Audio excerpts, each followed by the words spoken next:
And now it's time to say hello to all my geekdom friends. It's Artisan. I'm back again. I forgot the part. I didn't think of anything that rhymes with that. But let's get this shit started. Late or not.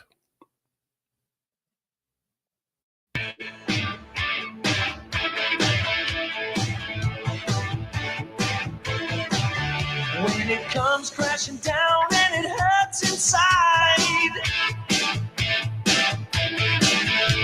you gotta take a stand, it don't have to hide. If you hurt my friends, then you hurt my pride. I gotta be a man, I can't let it slide. I am a real American, fight for the rights of every man. I am a real American, fight for what's right, fight for your life.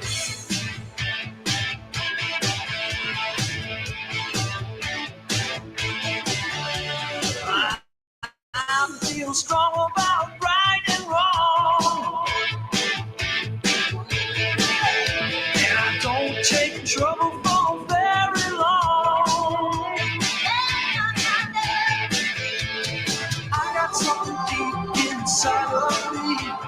Courage is the thing that keeps us free. I am a real American, fight for the rights of every man. I am a real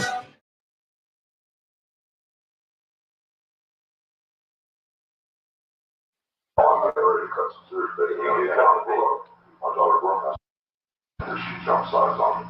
Because I shell out, she's really close to our music. And I've been finding helpers, I've done everything fucking with damn day and night on the radio. I'm jackass and he's working with me to make it work. He goes out and really shit call every day and do the shit I do. The South started this billionaire guy. He's like basically did more for her a year than anybody's done. Okay, he had one song after 10 months to shoot it back, up and back, still. And momentum, but I try to be the realist, and this is your option. You got a better option. Said you can sign the fucking. He's gonna put some time there. I go, and right now there's nothing else. We're doing the best we can. So it gets to the point where our book was flying the black and sun, where they've been hanging out. I caught them holding hands together on tour. They were getting close to the time before I'm feeling fucking good. I'm not a double standard type guy. I'm a racist to a point. Yeah. You know, fucking weird. But then when it comes to nice people, you know, We all are that way. yeah, like when it comes to nice people, you can't say. I don't give a fuck. She's already. I don't care. Fucking football. Fucking a basketball player. They have to. If we're gonna talk with vendors, let's get original. Let's get this multi-billionaire. But the thing is, now we start doing these nasty emails, so someone will write a relationship. And so now we don't want to talk to anybody.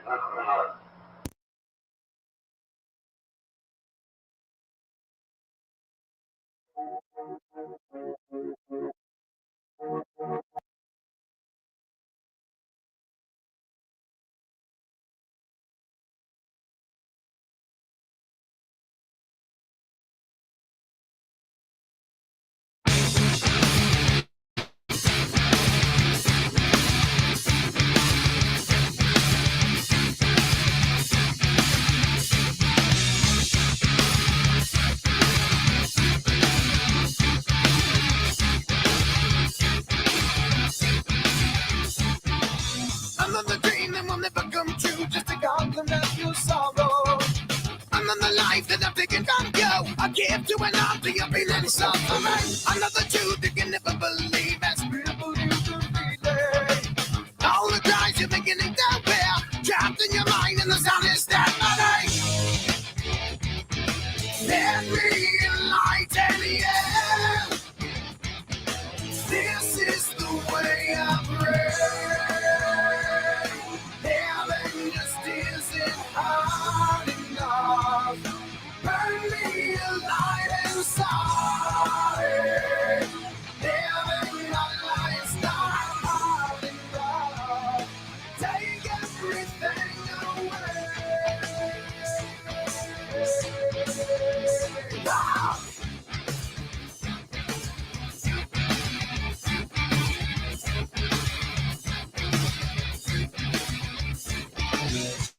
Another nightmare about to come true will manifest tomorrow.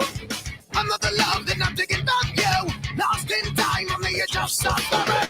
Another taste of the evil I breed will level you completely. Bring to life everything that you fear. Live in the dark and the world is threatening. Let me enlighten you. This is the way I pray.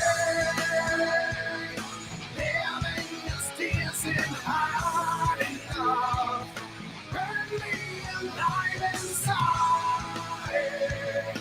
Living my life's not hard enough. Take everything away. Wow.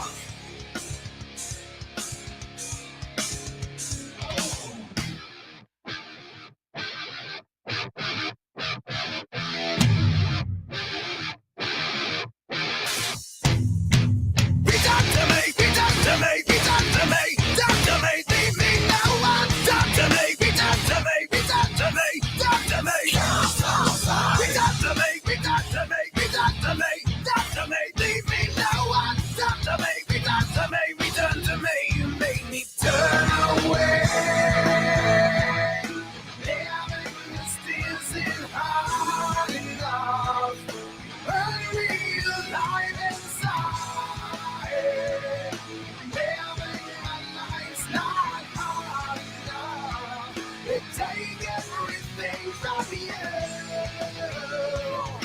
Living is dancing hard enough. Burn me alive inside. Living my life's not hard enough. Take everything away.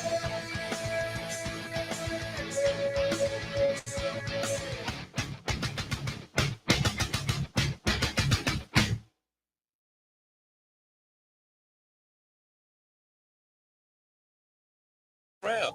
So I had to memorize these rhymes until I got home. You understand? So once you memorize a sentence, it's like an exercise. Y'all niggas can't be serious right now. I'm the all-time heavyweight champion of flowers. I'm leading the league in at least 6 statistical categories right now. Best flow, most consistent, realest stories, most charisma. I set the most trends, and my interviews are hotter. Holla, I jog in the graveyard, spawn the same ring that was housed by the building where Malcolm X was slain. I spring train in the winter, around early December, run suicide drills over and over with the weight of the world on my shoulder. That's why they call me Hova. I'm far from being God, but I work goddamn hard. I wake up the birds, so when the nerves are asleep, I'm catching my second wind the second the first one ends. I am focused, man, and I'm not afraid of death. I'm going all out. I circle the vultures in the van, and I run the block. Pull up in the drop, push up on my money. I'm in great shape, Dunny. I keep jacks jumping, 36 sets. Like a personal trainer, I teach coke to stretch. I pump and rock sweats. All white trainers, the ghettos, Billy Blanks. I show you niggas what pain is. Maintain your stamina, hold for damage. Spot you 2 rhymes, y'all niggas is amateurs. The 5th, a deadlift. If niggas don't wanna get shot, then y'all niggas better squat. I drop your set for rep. No need to hit the showers. The spit from the 5th leave you wet. Lyrical exercise. Y'all niggas ain't tired, right? 1, 2, 2, 3, 4. Breathe easy. 1, 2, 2, 3, 4. Breathe easy. 1, 2, 2, 3, 4. Breathe easy. 1, 2, 3, 4. Breathe easy. Suckers, get your weight up, not your hate up. Jigga man is diesel when I lift the 8 up. You ain't ready to work out with the boy. Your flow is brain on drugs, mine is rap on steroids. I lift every voice when I sing. My ability, make yours look like an exercise in futility. Bring your squad, biceps, triceps, and quads. We don't struggle with undeveloped muscle. Y'all ain't real, that's y'all Achilles heel. Same routine when you see me, you know the drill. I spot you. I lift the weight of the watch off your arm. Remain nice and calm. Put down your things. Trinidad of the game. Know my way around your ring. No matter how many pounds you bring, it sounds like the same old thing. ROC is the strongest team, fuckers. 1, 2, 2, 3, 4. Breathe easy. 1, 2, 2, 3, 4. Breathe easy. 1, 2, 2, 3, 4. Breathe easy. 1, 2, 3, 4. Breathe easy.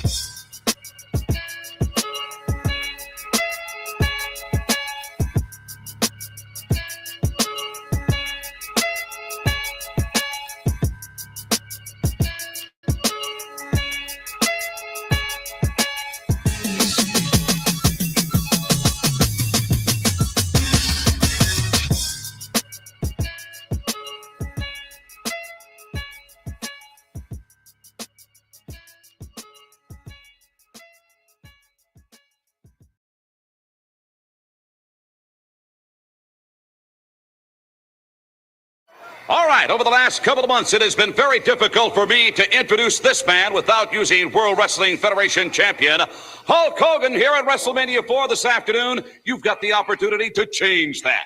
Oh, yeah, it's been hard to live with, man. Fee, fi, fo, fum, Andre. 1 long year, and your time has come, man. No marks, no scars, no blemishes on the Hulkster, brother. But inside, man, I've been scarred for 1 long year. Everywhere I go, man, all the little Hulksters ask me, is there any truth to the fact that there was a controversial count? Hulkster, did you really get him over your head? Did you really beat the Giants? Well, today, man, in WrestleMania 4, we're going to wipe all that controversy out. Andre the Giant, in the second round, when you're fresh as a daisy, with the whole world watching, I'm going to prove, brother, that I can beat you anywhere, anytime. And all my Hulkamaniacs, they're going to feel it too. Speaking of the Hulkamaniacs, Hulk Hogan, we have seen him here in Atlantic City, and I know millions others are watching very intently all around the world. But if you looked in their eyes, man, have you seen the fear in all those little Hulksters? They realize that when I get Andre the Giant cinched up in the launch position, when I slam him through the Trump Plaza, brother, from New York down to Tampa, Florida, the fault line is going to break off.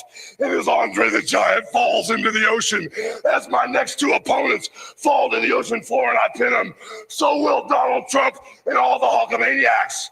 But as Donald Trump hangs onto the top of the Trump Plaza with his family under his other arm, as they sink to the bottom of the sea, thank God Donald Trump's a Hulkamaniac. He'll know enough to let go of his materialistic possessions, hang on to the wife and kids, dog paddle with his life all the way to safety. But Donald, if something happens, you run out of gas, and all those little Hulkamaniacs run out of gas, just hang on to the largest back in the world, and I'll dog paddle us, backstroke all of us to safety. Oh, and thank you, Hulk Hogan. Let's get back to action.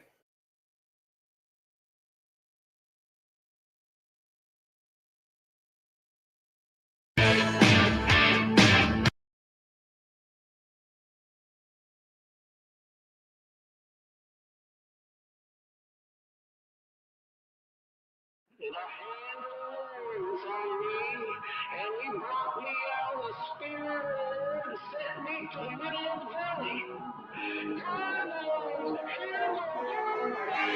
I should be at church, but I'm raging on a Sunday. Lord to confess, fuck it, worry about it someday. Got guys in the crowd, cause they're looking pretty thirsty. Take me to the promised land. This is a chapel land.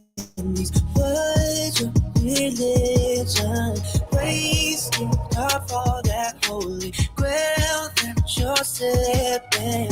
Free up your mind, I know that it can be a prison. Ain't got much time, you better spend what you were given. I should be at church, but I'm raging on a Sunday. Lord to confess, fuck it, worry about it someday. Got guys in the crowd, cause they're looking pretty thirsty. Take me to the promised land. I should be at church, but I'm raging on a Sunday. Lord to confess, fuck it, worry about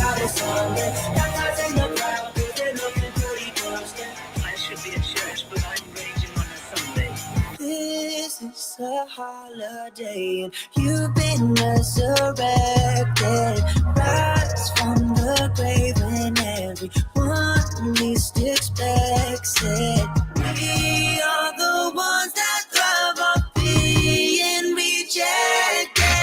Hiding the bones and never learning our lesson. I should be at church, but I'm raging on a Sunday. Lord to confess, fuck it, worry about it someday. Baptized in the crowd, cause they're looking pretty thirsty. I should be at church, but I'm raging on a Sunday. Lord to confess, fuck it, worry about it someday. Baptized in the crowd, cause they're looking pretty thirsty. I should be at church, but I'm raging on a Sunday.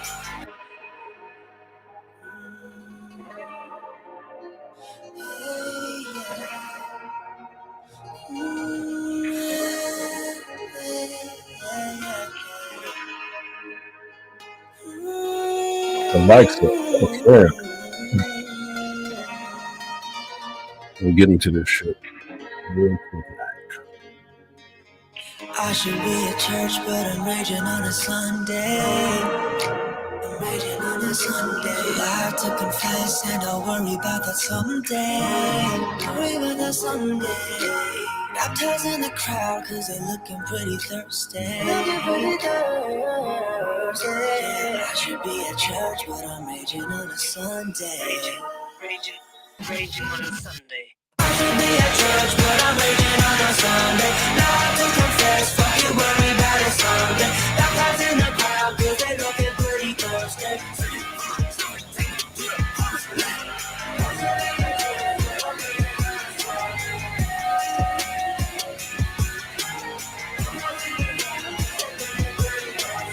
I should be at church, but I'm raging on a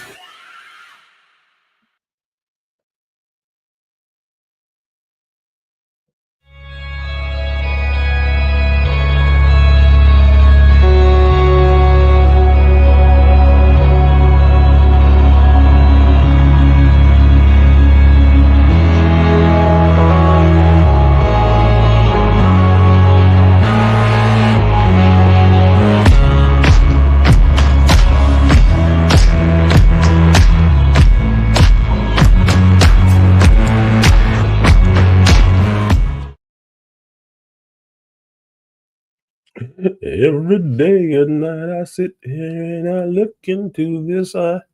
Well, not every day and night, but every Sunday. What's going on, YouTube? It's me, the Artisan MC, and you have now embarked on the late hero's journey. The bus left late. It's okay. For the first, I guess, an hour and a half of this day, I was having an awesome stream. So I thought, because I was dreaming still.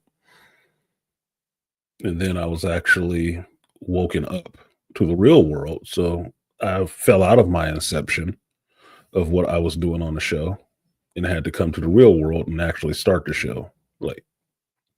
It happens. I woke up at 6:30. I was up late. I woke up at 6:30 and I said, oh yeah, I got an hour and a half. I'm good. And I had a whole nother dream about waking up and doing this show. And it was going great until my phone buzzed. I'm like, oh shit. It's happened to me before. It's weird having dreams like that, especially if you're a vivid dreamer, that you have dreams about stuff that you're thinking about doing.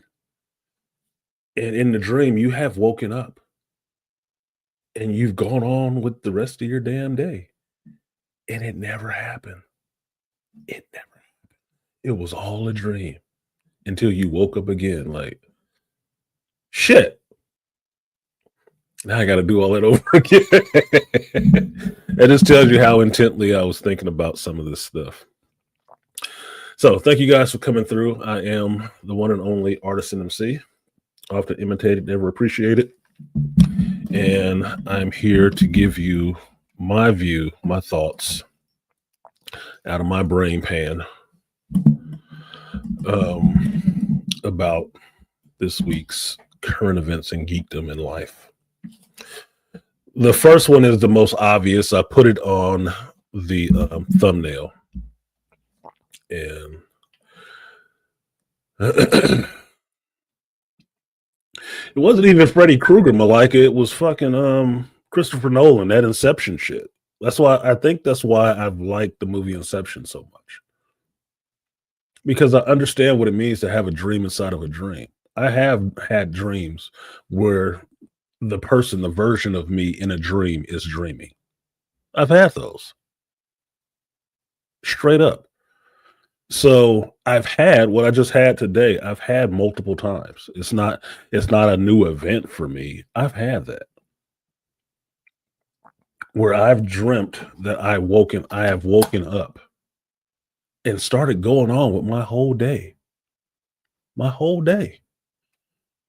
And not known that I was still laying in bed dreaming until I'm jostled awake and I'm still laying in the bed dreaming. I've never gotten up. Never. It's weird.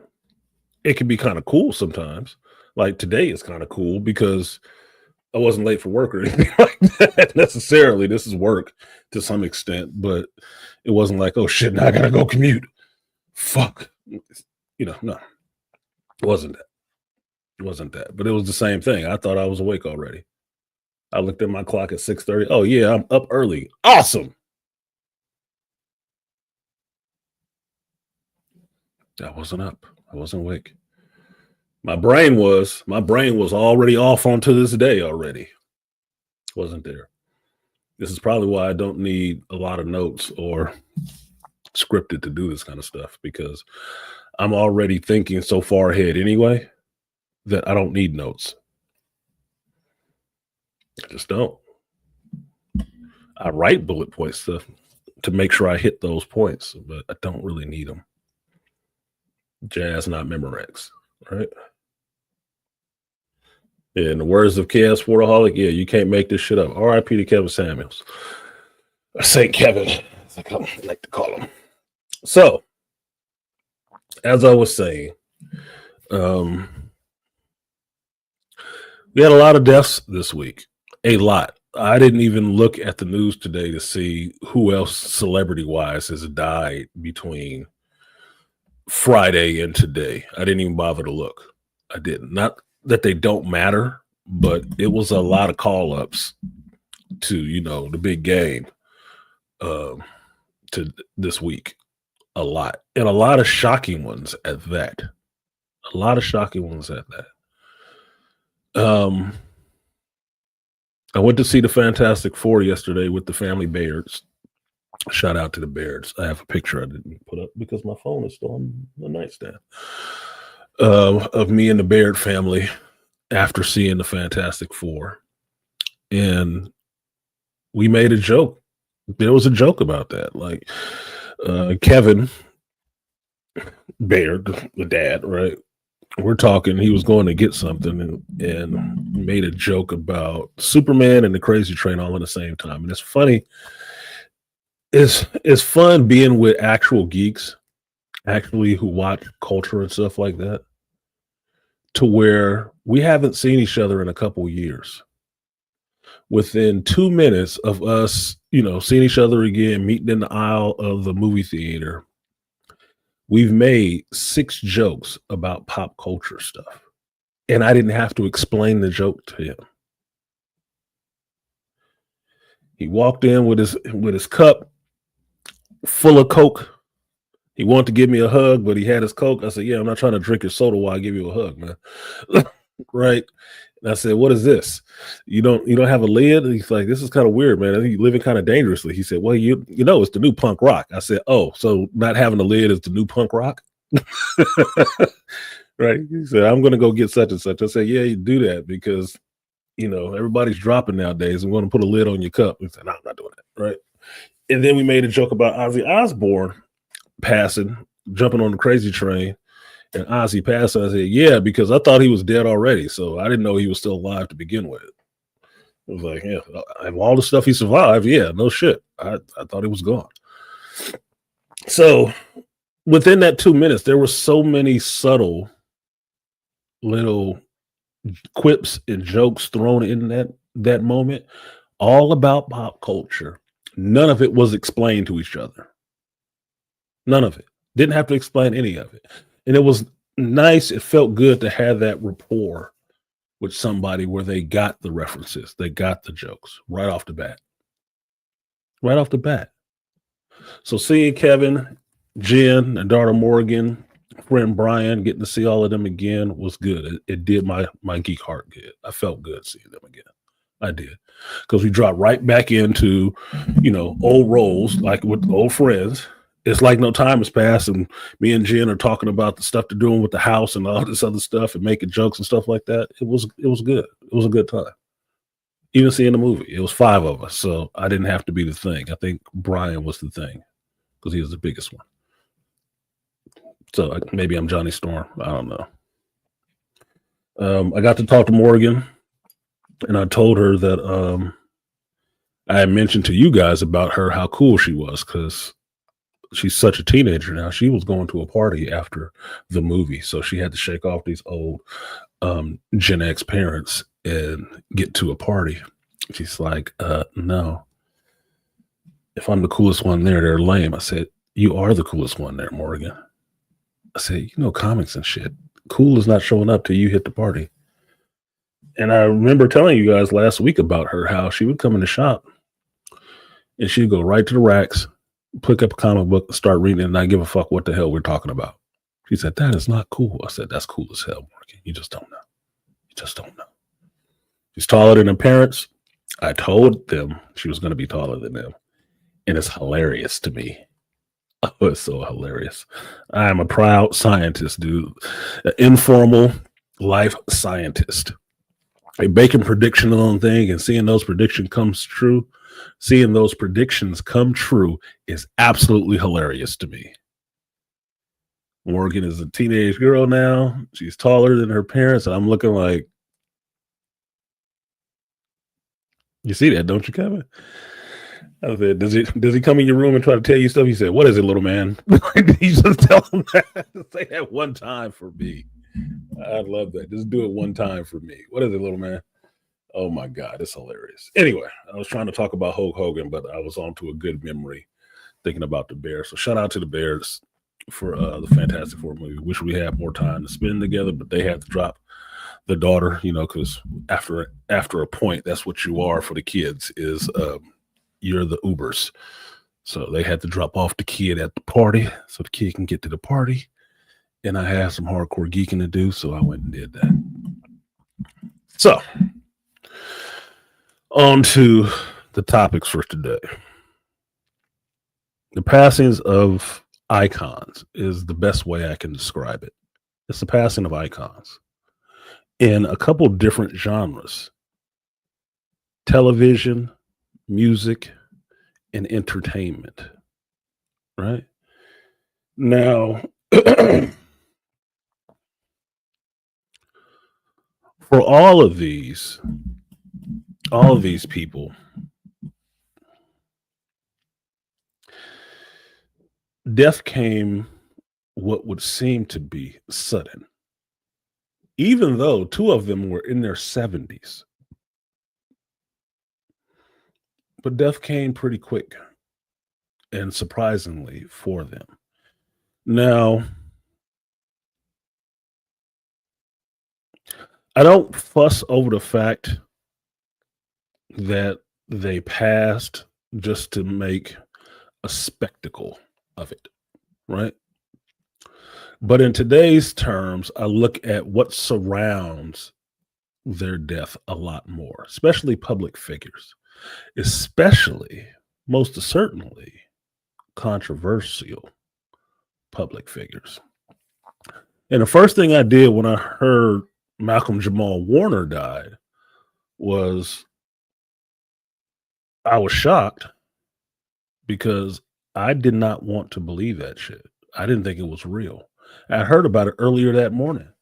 Like, oh, he passed away. Like, hey, Malcolm Jamal Warner ain't dead. He only like 50. He's like a year older than me. Hell no. He ain't dead. What the fuck they talking about?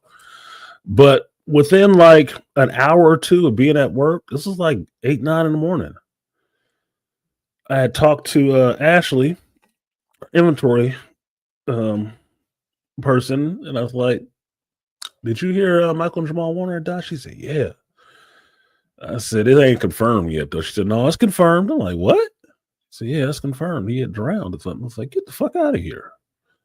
I'm like, damn.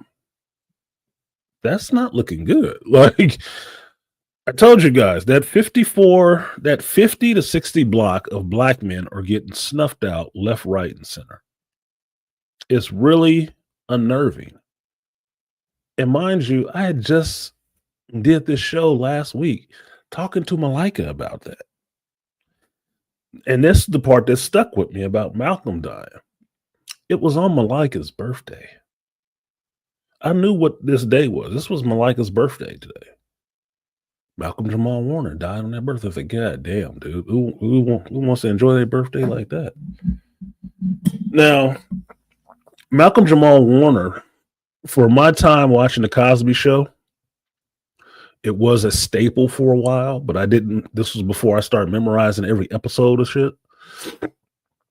I enjoyed him as Theo. I understood who Bill Cosby was. I understood Bill Cosby's life and his kids, and that Theo Huxtable was a stand-in for Ennis Cosby.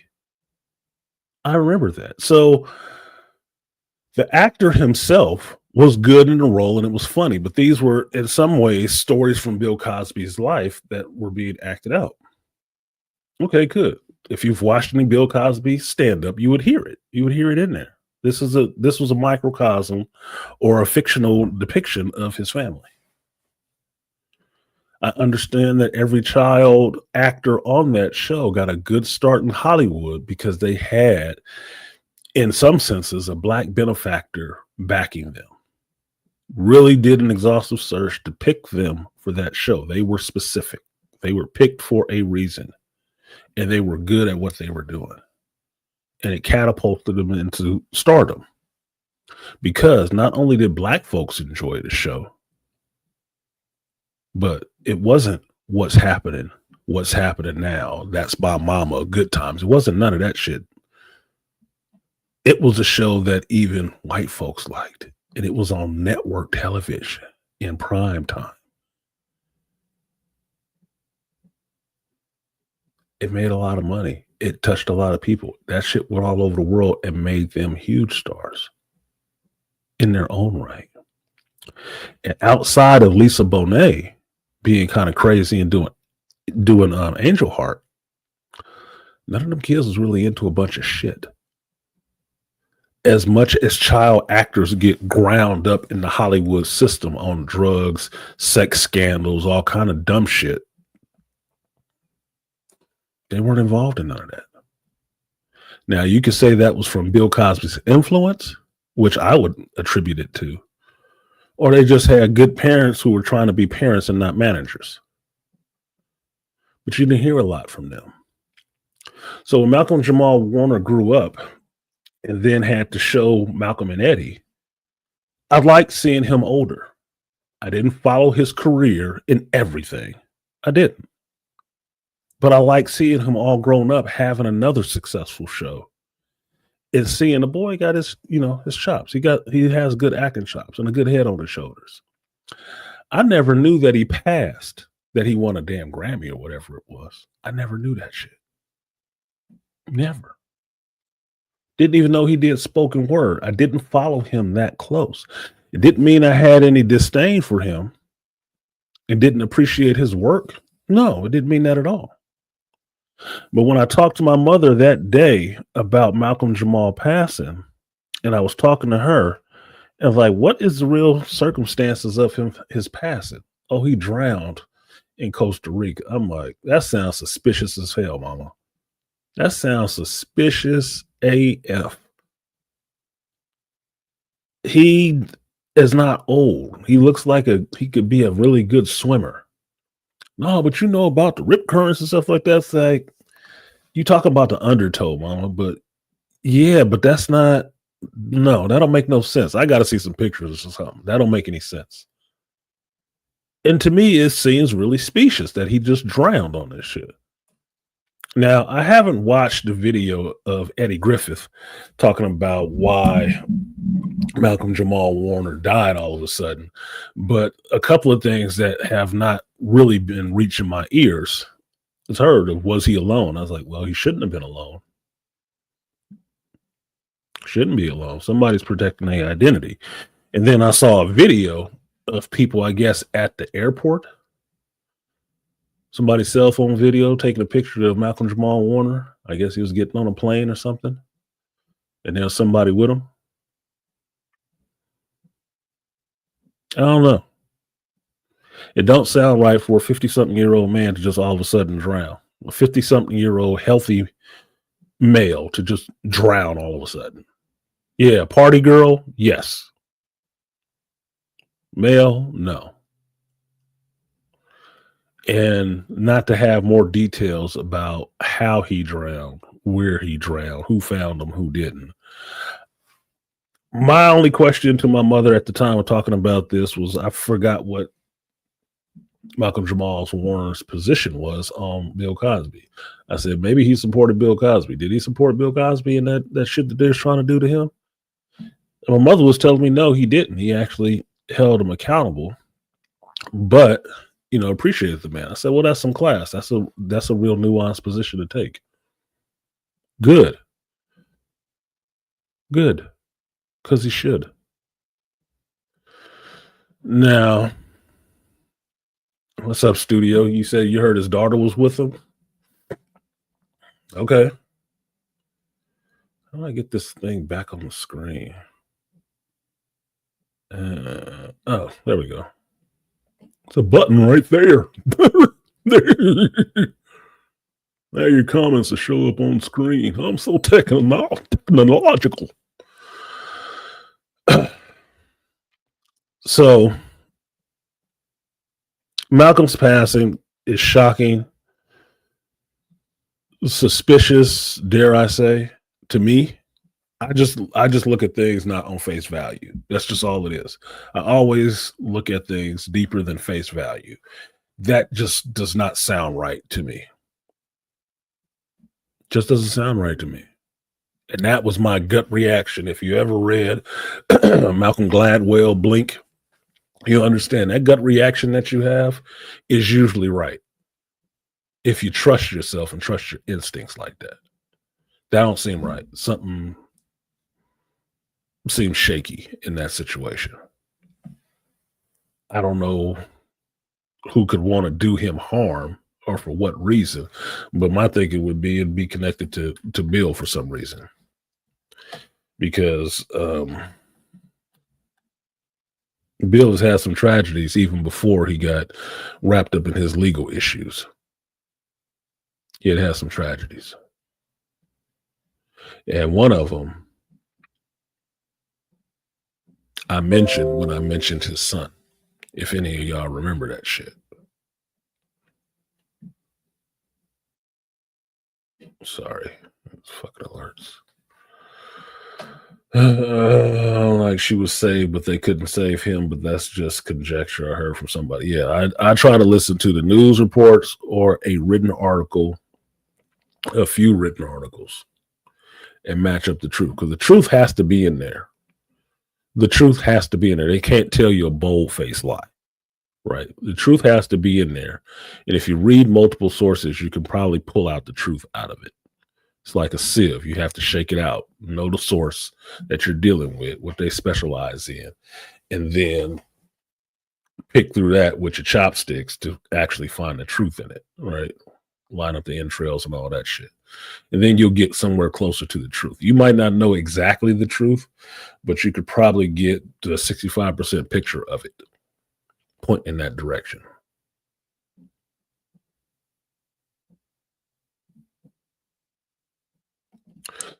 Yeah, he was, that's what I heard, Sportaholic. He wasn't throwing him under the bus, but he didn't support his actions.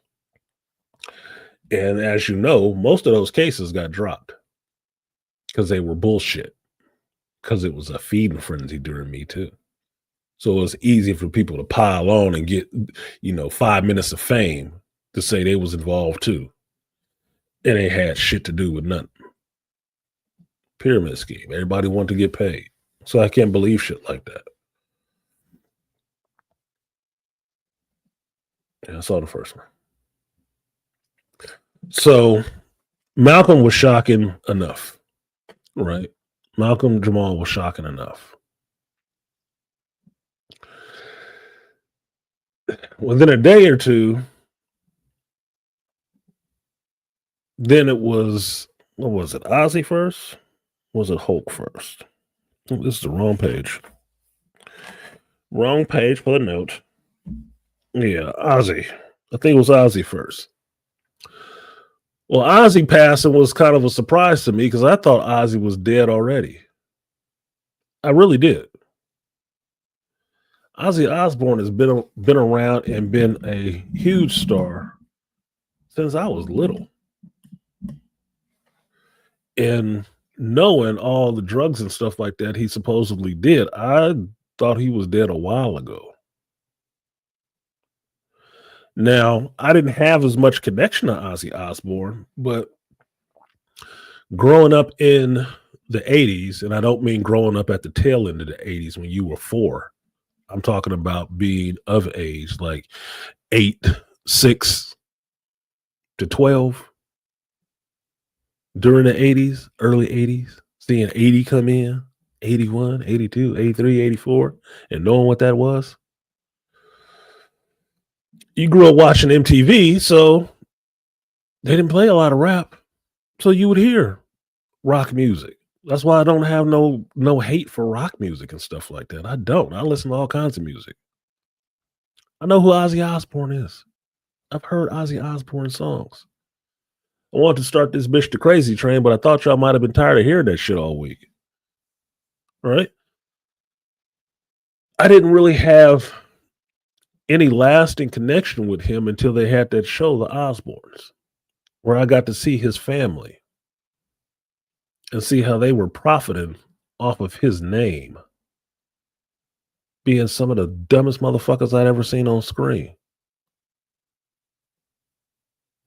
And I'm like, they really making this dude out to like be a dummy. That was, look, man. For me, that Ozzy Osbourne show was just a vehicle for Sharon and his kids to have careers for doing nothing but being people standing next to the man. That's it. I think Sharon loved Ozzy, but where the hell else you gonna go from there? What up, Trust? Said hi. Herb said, I heard Ozzy's death was more assisted than sudden, but I don't know where to confirm that. Just news reports. Read something in the Times or something else. If you want to be funny, ask TMZ. I swear to God, TMZ be having an inside track on way too many stories, man. I'm like, are y'all actually out there doing this shit to catch these people in this crap? Because y'all be way in the know. I don't even really trust them, but if it's some dirt to be found, motherfucker, they was dropping it out of baggie. Okay. They was sprinkling the dirt out of a baggie. They know way too much too quick. Now, at Ozzy's age, 76, he was up there in age. I thought his mental was gone 20 years ago. I'm serious. I didn't even know he was still alive. Somebody said he had just did a show, his farewell show not too long ago. It was like, a farewell show? When? I thought he was dead already. Okay. He wasn't. He did his farewell show. Well, that should signal something that he was on his way out. Right? You don't necessarily do farewell shows when you young and spry and can still, hit the licks and stuff. But I'm kind of curious who was watching a 76-year-old perform on stage. What was he doing? This is not the heyday when he was biting heads off bats and shit like that. No. This is 76-year-old Ozzy. Yes, rock royalty in some senses, but 76-year-old. Can you understand him? I wasn't sure. And I'm not saying anything to disparage the man, but you see tapes and stuff like that, you can barely understand his ass. But for an icon he was one. It just makes me wonder what, death looks like for him, since for all that time they was talking about him being a Satanist and shit like that when I was younger. Like, so do you think he's going to heaven? If you believe in that kind of thing? Or did he just not give a shit anymore? I don't know. That one didn't hit me as hard. I was just shocked because I thought he had passed already. But he was still kicking, and then he actually did pass. Like, oh, okay. It is what it is. Recognize who he is? Yes. Major connection? No. It's like, what is his family going to do now? Have they parlayed his name enough to actually have careers of their own? Sure, they're gonna have to find a new husband.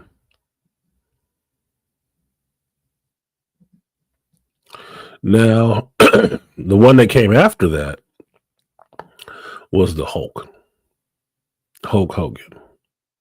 And this was the one that really had me interested in people's responses to it. Especially since I was watching Raw when Hogan and Jimmy Hart came out there to pimp his Real American beer. They were in Los Angeles. I was watching Raw live, and they booed his ass. And I'm like, these people is hella disrespectful. They came out. He couldn't really even talk because he was getting booed so bad, right? But for me, what I was looking at was how he was moving. He was moving like an old man. Really was. I was like, damn, what's going on with Hulk? Now, my understanding, or at least the commentary at the time, of why people were booing him so bad was that, well, he supported Donald Trump and went to the Republican convention. And I was like, are you fucking serious? People are booing him that bad because they hate the president and they see him as an extension of the president? Man, shut the fuck up. I mean, for real. I thought in this country you had the freedom of association. Did that just go out the fucking window?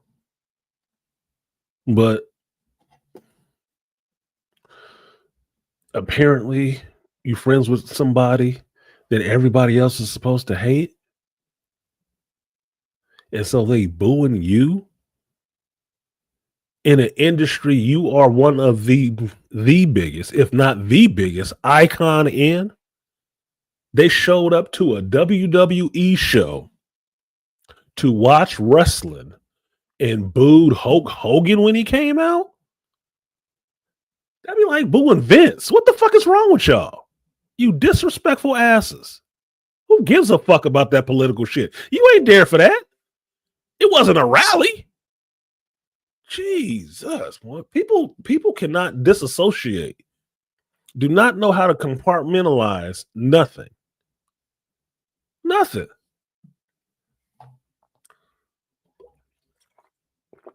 So when Hogan passed, the first thing I thought of was how people are going to take this. And sure enough, I remembered my good memories of Hulk Hogan. Yeah, I heard about that.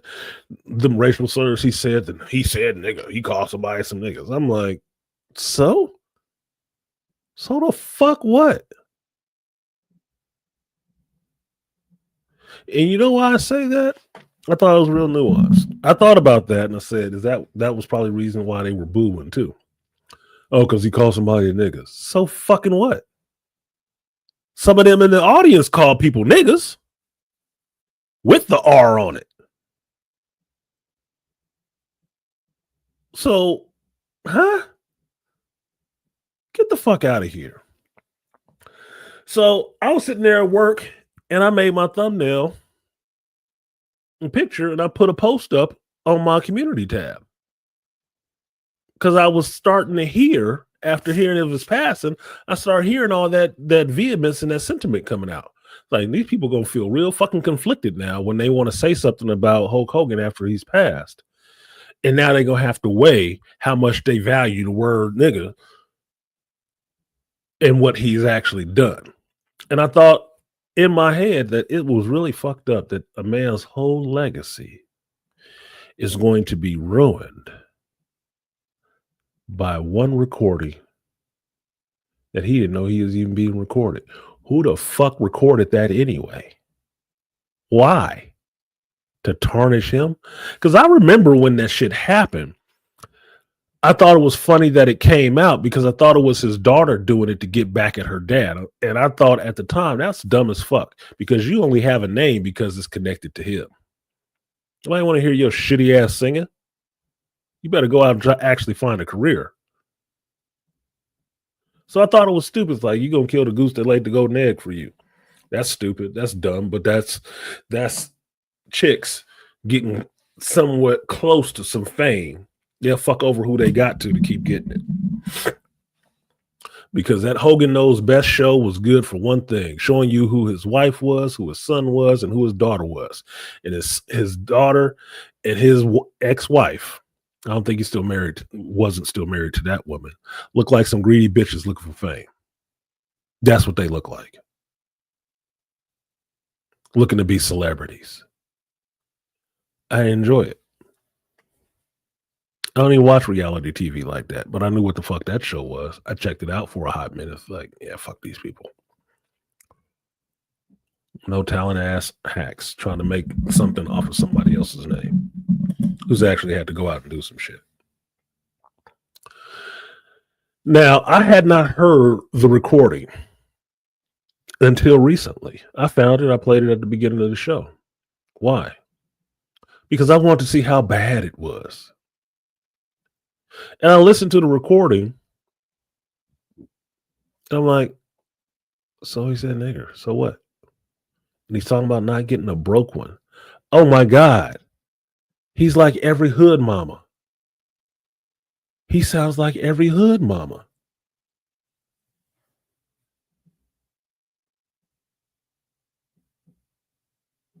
That's telling you not to fuck with Calvin at McDonald's, but fuck with Jaquan with the BMW and no job.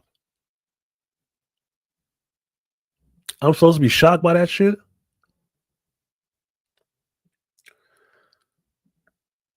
I wasn't. So when I put my post on my community tab, I actually spoke to that point that I thought, regardless of what the hell he may have said one time that was caught on tape, his influence on this business and icon in entertainment cannot be erased. I liked Hulk Hogan.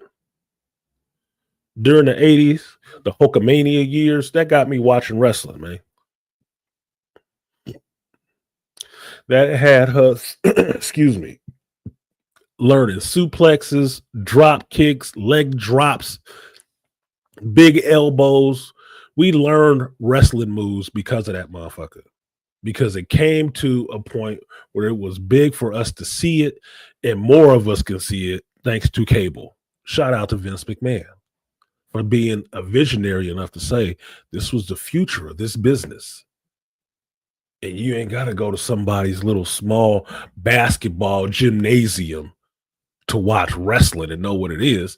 You can sit at home and watch it on the screen and you can see it. Like, oh shit, this is awesome. Hulk Hogan got me to finding out who the hell Bret the Hitman Hart was, because I'm not from the Northern Territories. I have never lived in Canada. I've been to Vancouver, but I ain't been to all parts of Canada. ain't seen hide a hair of Calgary unless I was watching the goddamn Winter Olympics. But it introduced me to people like that. And I enjoyed it. And he was the main star of that shit, pushing it forwards. Yes, I saw Rocky. Yes, he was big as fuck. Yes, Thunder Lips is an icon in everybody's mind. But I didn't have any hate for Hogan. None. And even after, it took me to watching the video again to see how long ago this was. This so-called comment that everybody's upset about, what I played was what, a minute and something? This fucking hell. What was it? 1 minute and 37 seconds of a secret recording is supposed to ruin more than 30 years of this man's career. I find that disrespectful as fuck. What you have seen in this last 15 years is that the ability of media to try to ruin every one of your fucking icons for little or nothing. Little of nothing. And I say this not to cast aspersions, but it's always a woman behind it. Or should I say a bitch behind it, male or female, because it works both ways. Shout out to Ice-T. Some of you niggas is bitches too.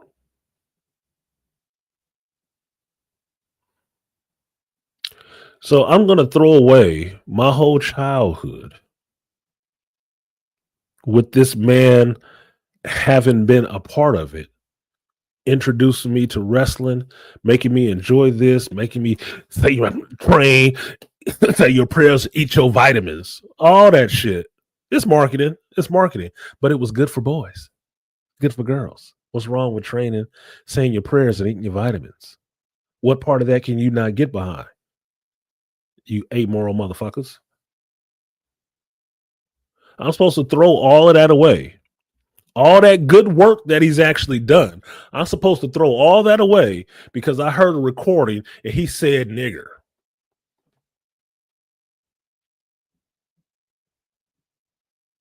Black folks say it more than anybody nowadays. And I'm not from the South. Y'all know I'm from the West Coast. So let me just put a point on this really clearly why that shit didn't bother me as much. Because I assume all white people say that shit when they just in white company anyway. When they around just each other, I'm sure they say it. And I'm fine with that. You know why?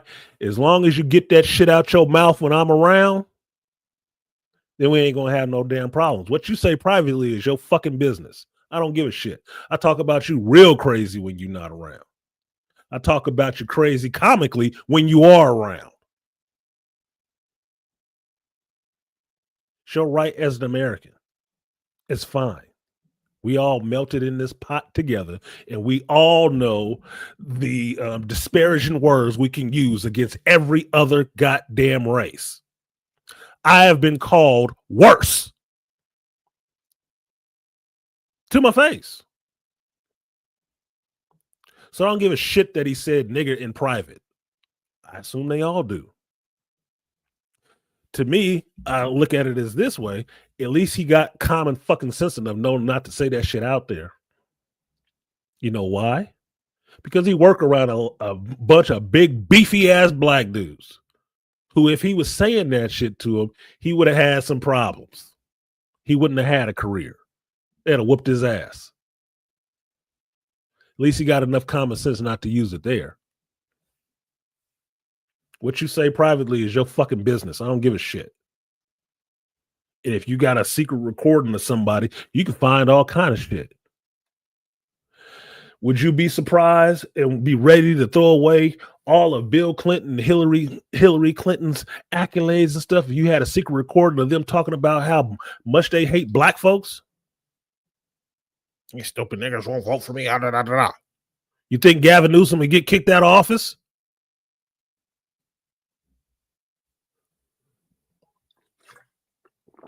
Some of the worst racial slurs I've heard about black folks, about me personally, wasn't even from white folks. It was from Latinos. Do you know what a mayate is? Find out. Talk to a Mexican friend. It is some real derogatory shit. I heard that shit coming off of one of my ex's sons. Why? Because his daddy was using that shit to talk about me fucking his ex-wife.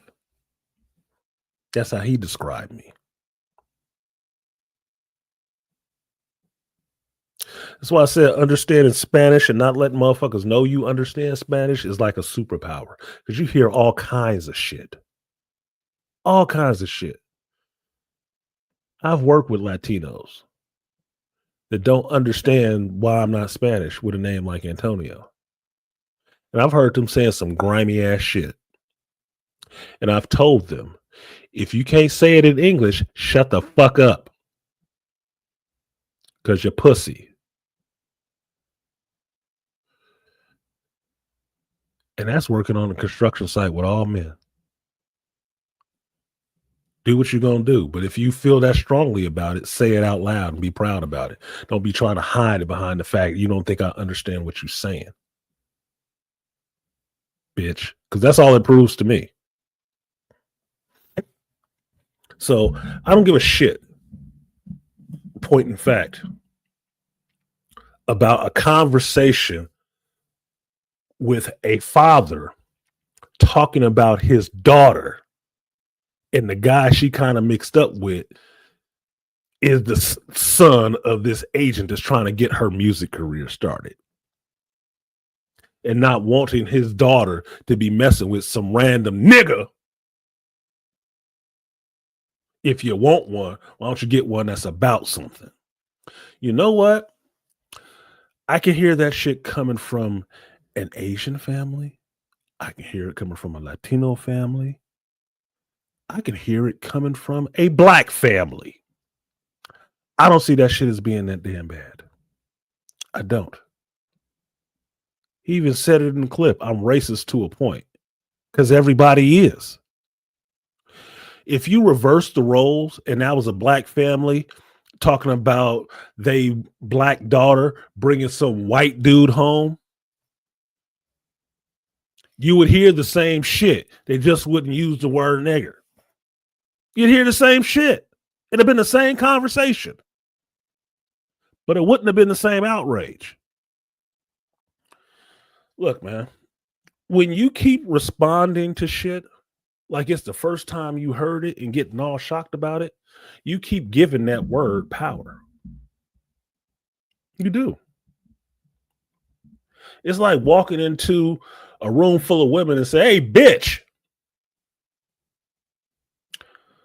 Like Too Short said many decades ago, the one that got offended is the one it applies to. But if it don't apply to you, they didn't call your name. Never did.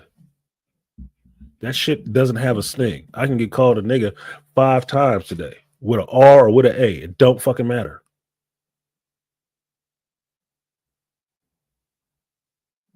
I don't happen to like the word, but I know of the word and I don't respond to it.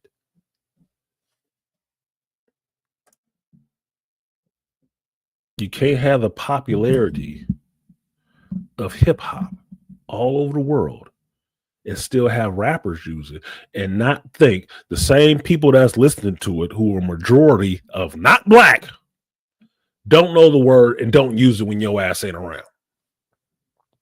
You can't. That's absolutely asinine. Absolutely. Oh, we use it with an A. They use it with an R. It means something different. No, it don't. No, it don't. No, don't. No, it doesn't.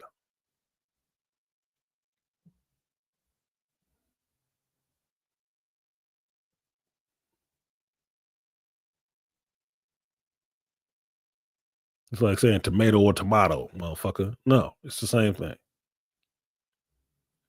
When you use it, you're using it the same way they were. You're thinking of a black person. That's what the hell you're thinking of. And the goofiest thing I hear, especially up here on my side, is Latinos using it all the time, talking to each other. Oh, and they're using the A, so I guess that makes it all right.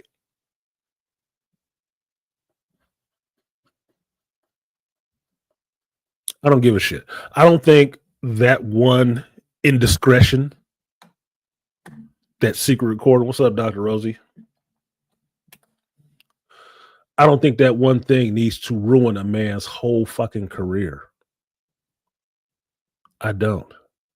One time, all the years of working, training, putting yourself in position, performing on the biggest stage, entertaining millions, inspiring millions, 4 decades, and a 2-minute secret recording is supposed to ruin your whole career? Fuck you. Anybody who suggested that shit should have been laughed out the building. That's bullshit. You're going to have to show me something that he was actually doing outside of having a private conversation about the dumb shit his daughter was doing. And wanting her to pick a black man of some fucking quality, as opposed to what she was picking.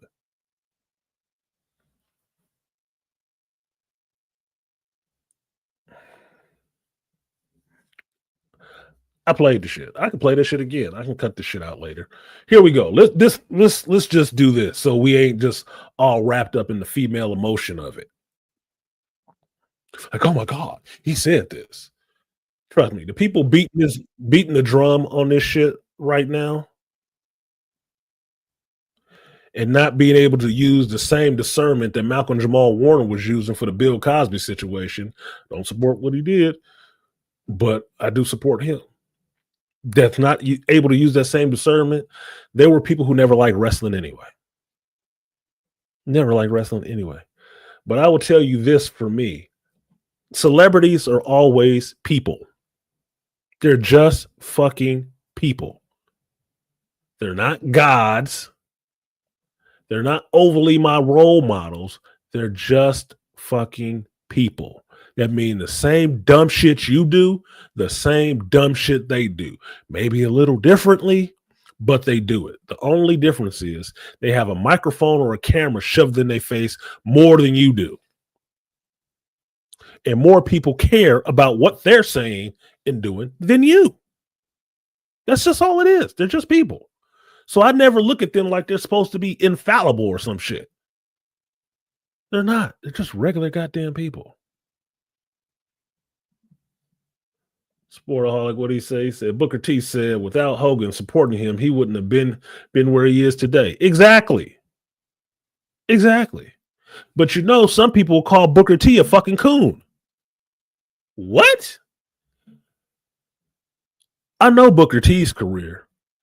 GI bro, growing up in Texas and stuff like that. Him and his brother Stevie, the shit they had to go through. Them motherfuckers had a hard road. A hard fucking road to end up in wrestling and then still had it rough. I know Booker T can tell you about working for actual fucking racist. Actual racist. But you know, actual racists don't help niggas get ahead at all. You know that, right? They don't try to help you at all. I've worked for some real racists.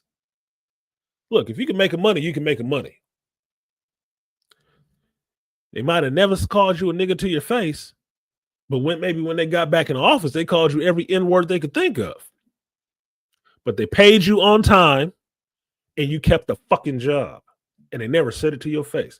What a motherfucker say when he ain't around me is his business. What he say to me is my business. then we gonna have a conversation. Like I said, at least the motherfucker know discernment to know the difference. Like, I never say that to his face. You goddamn right, because it'll be a problem. Now, here is the racist audio. If this is the whole audio, I don't know, but it's 1 minute and 36 seconds. And just think about that. 1 minute, 36 seconds for the 71 years that Hogan has been alive. This is supposed to wipe out everything he's done from the 80s on up because of 1 minute and 36 seconds. Let's see how damning this shit is. Oh, and somebody took the time to transcribe it so you can read what he's fucking saying if your ears don't listen good enough. Let's all be offended together.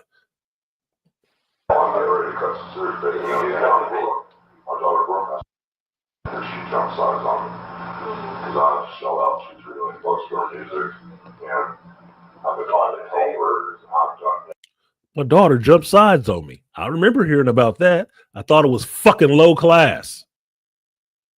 Low class shit. Everything fucking was damn day, and I know the radio like jackass needs working for me to make it work. Because second, who should call her day and do the shit I do. Oh, so he's trying to hustle to make her daughter's dreams and her career come true.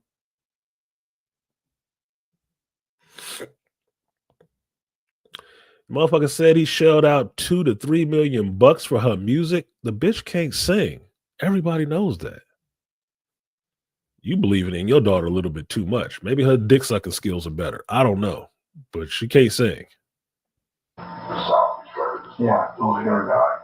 Oh, look, he talked about a black dude, but he just called him a black billionaire guy. He didn't call him there. So he knows the difference, right? Oh, okay. Let's see where this goes. And let's just point out, he called the dude by name. It is actually giving the dude props. Because even as black folks, we understand there's a difference between black folks and niggas. We understand the difference. You don't think anybody else does? Some of us do. Some of them do. He called this guy a black billionaire. He didn't say this nigga billionaire. He called him by name and said that the dude did more for his daughter in a year than anybody. Oh, props. But he ain't niggas. For a year than anybody's done. Okay, he had one song after 10 months to shoot it back up and back still. Implement, but I try to be the realist, and this is your option. You got a better option. Well, he's talking about signing her with somebody else. And he's trying to be real with his daughter. This is a father talking about dealing with his fucking child. When they got these aspirational pie in the sky dreams and no fucking talent to back it up. Even after all the money and the good people that's worked on it. One of them being a black man.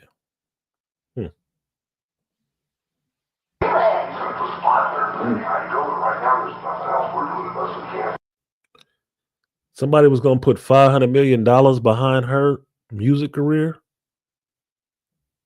Bro, talk about wasted money. Oh my God. 500 million?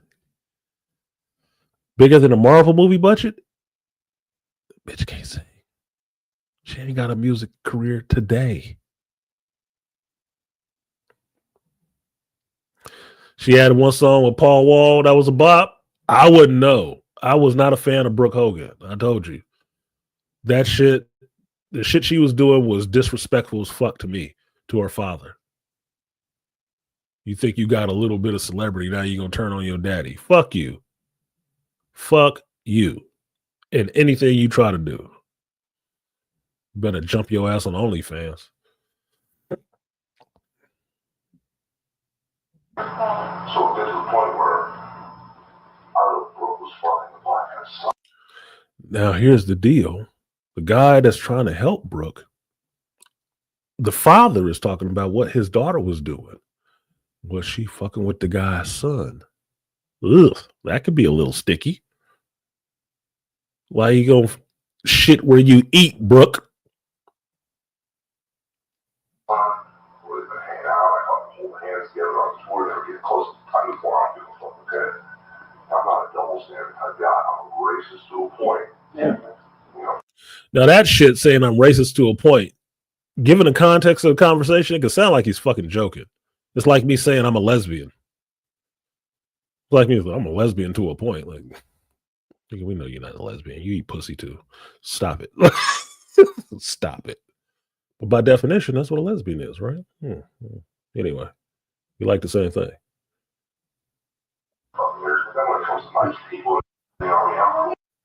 Now that was the first part, right? That was the first part, and that's why they fucking highlighted it, even though he doesn't say it in no exaggerated terms while he's talking. It's just coming out in regular conversation. I'm racist to a point, you know, but they cut out the part that's in between there that is apparently, I guess, inaudible. Let's see. Yeah, when it comes to my kids, Let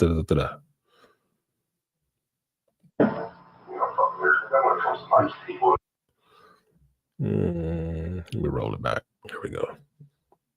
I'm not a double standard type guy. I'm a racist to a point. Yeah. You know, then when it comes to nice people, we all are that way. Oh, they put her name out there. Is Heather's career being ruined because she's on this tape saying we're all that way?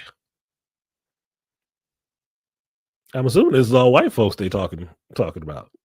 So she's confirming that they're all that way. Get it? But, you know, the most notable person on this recording is Hulk Hogan. And that's usually how that shit works. The most notable person is the one they go after. Not everybody else. There's no namers.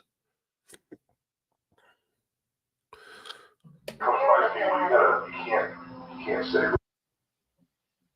I don't give a fuck. She's underneath the ball, underneath the basketball player. That happens. If we're gonna fuck with vendors, we'll see the original. Now that line right there that I heard people repeating that it was so terrible is like, he says, if you're gonna fuck with niggers, let's get a rich one. When does that not sound like some hood mama? When does that not sound like some hood mama? And no, he's not no hood mama, but he's just talking about the difference between black folks and niggas. To me, that's how I read that shit as like, it don't sound bad. That's a father having some concern for his daughter fucking with motherfuckers that ain't shit. Because that's all niggers mean. Because you see, he knows the difference between black folks and niggas. And his daughter wanted to fuck with niggas. And he's saying calmly, if you want to do that, get a rich one. Because he didn't care if he was a 6 foot, 8 foot tall basketball player. He didn't give a fuck. You don't care. Obviously, because his daughter's doing it. She want a chocolate slong, she getting chocolate slong. Just get one about something. Fuck's the problem with that? You mean he thought he was so strongly against niggas that he was wrestling with Dennis Rodman and shit like that? Oh, I guess Dennis Rodman wasn't black. But you motherfuckers who don't watch wrestling don't remember shit like that, right? He's just a racist. Okay. The thing is, now we start doing these nasty emails, so someone will arrive in a relationship. And so now we don't talk to anybody. A daughter cutting him off and wanting to be shitty to her father because now she got some ideas about what she deserves.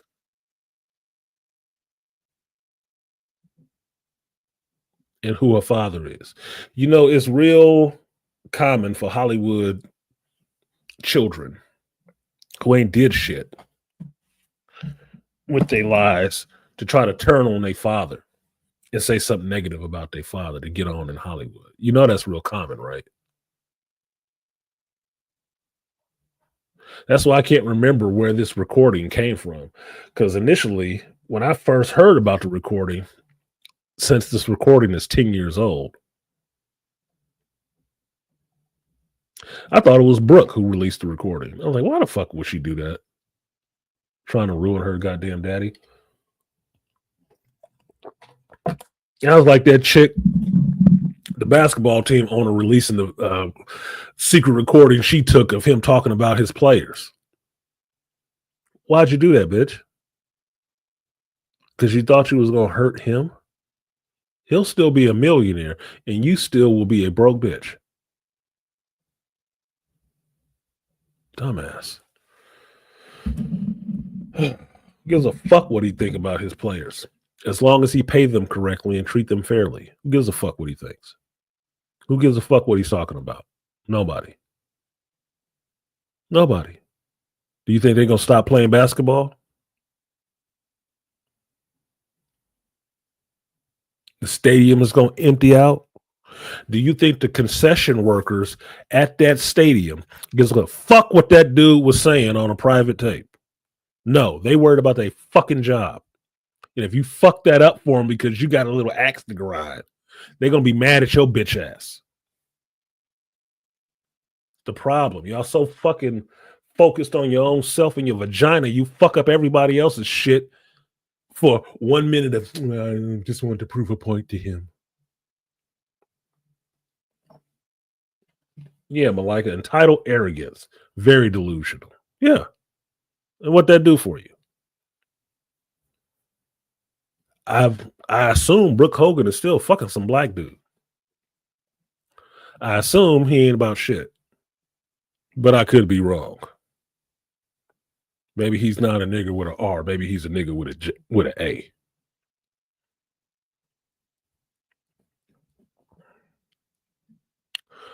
That was the comment. That was the recording that we supposed to throw away his whole career for. That the man died, and now we're supposed to kick dirt on him because he died. Spit on his grave because we caught him on court and saying the N-word twice. Oh my fucking God. Oh, be still my heart.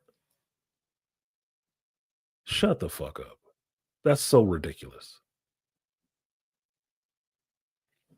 So ridiculous to me. Do you like the fact that you heard this man saying this shit? No, you probably wouldn't. If you're really that sensitive about the word. But I can't say I believe the black community is because they throw it around all the time themselves. I can't jump on a fainting couch every time I hear that shit show up because we use it way too much anyway. I can't do the performative shit. I cannot do it. It is bullshit to me. My body will not allow me to do it. My brain knows it's bullshit. I can't sit still hearing it. No.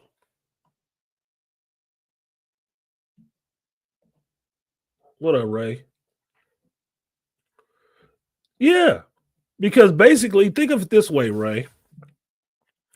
No matter what a man accomplishes in his life, you could have been an upstanding citizen, inspired millions for 50 fucking years.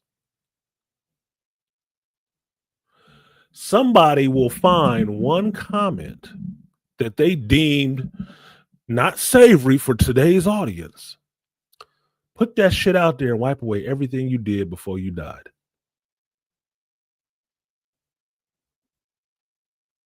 How right is that? How fair is that? It's bullshit. And it don't matter what the context was of the situation. You could have been in a rage. Somebody could have hit your car, fucked your wife, smacked your kid. You say something, that motherfucking nigga. Oh, he said nigga. You're done. Not that you acted on anything. Not that you fucked up and derailed anybody's careers. Not that you fucked over people that was this way. None of that shit. You just said something and now they want to ruin your whole fucking career because of it. That is bullshit. That is absolute bullshit. That couple that just got caught at the Coldplay concert. I bet money the man in that situation lost his fucking job. Where's the woman? Where's the woman? Is she still a CEO today? Or does she have a box of her belongings looking for a new job up on Indeed? Where?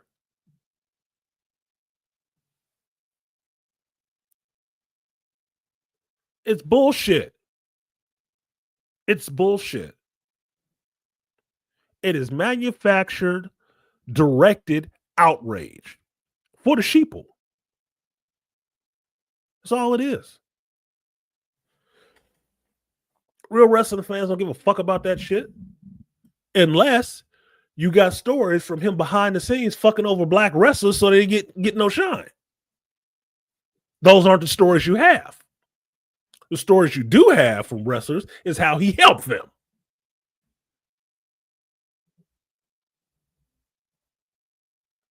So which is it? Is he a racist or is he an enablerist?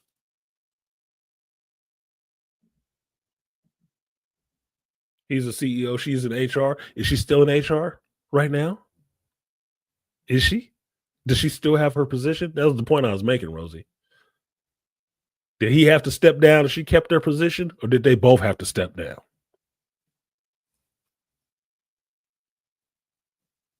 Because, they like fucking around with other people, which one thing does not have anything to do with the other.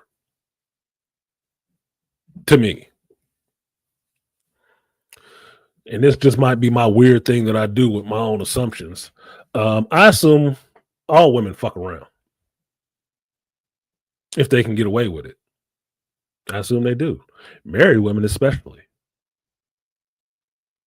Ask me how I know. And because I know that, a lot of this shit I don't give a fuck about. You know what I do care about? You fuck around on me, get the fuck away from me.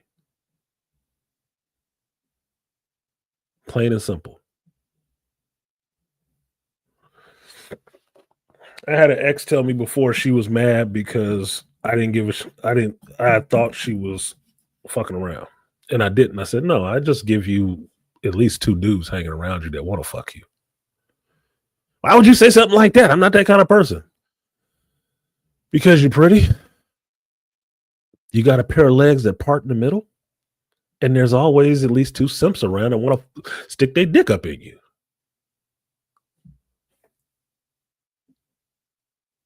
Is that surprising?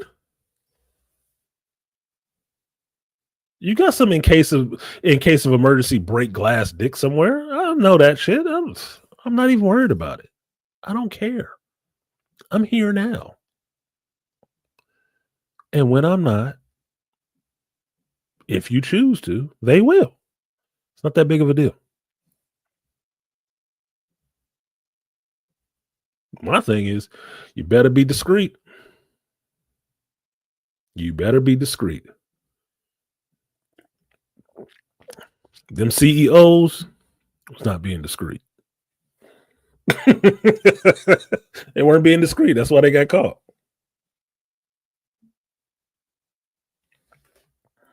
Because if you've been in that situation, the secrecy is what keeps the shit going. It's entertaining. It's exciting. Especially past 7 years of marriage.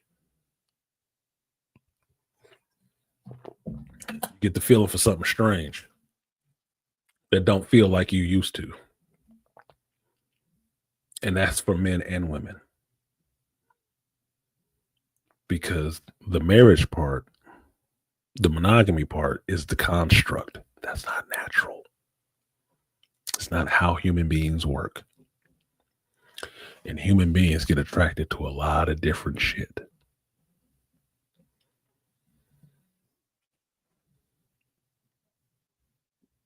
Just saying.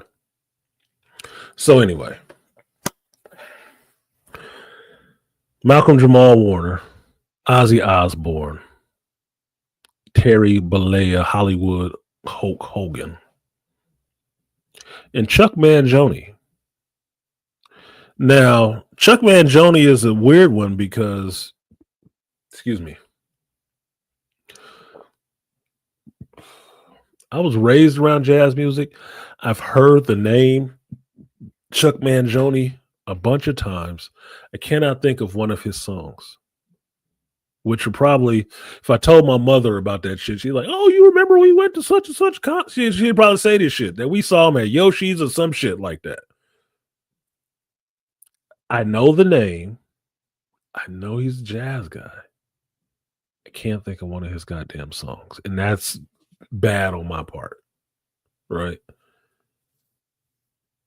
His passing, I didn't have as much of a connection, but I know he's a legend in music. Okay. He passed too. I'm sure nobody is there trying to kick dirt on his name. Or maybe somebody is. We just don't know who the fuck they are.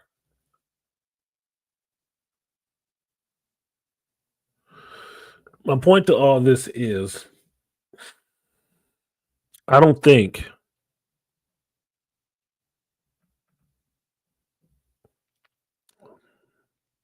I wouldn't say that.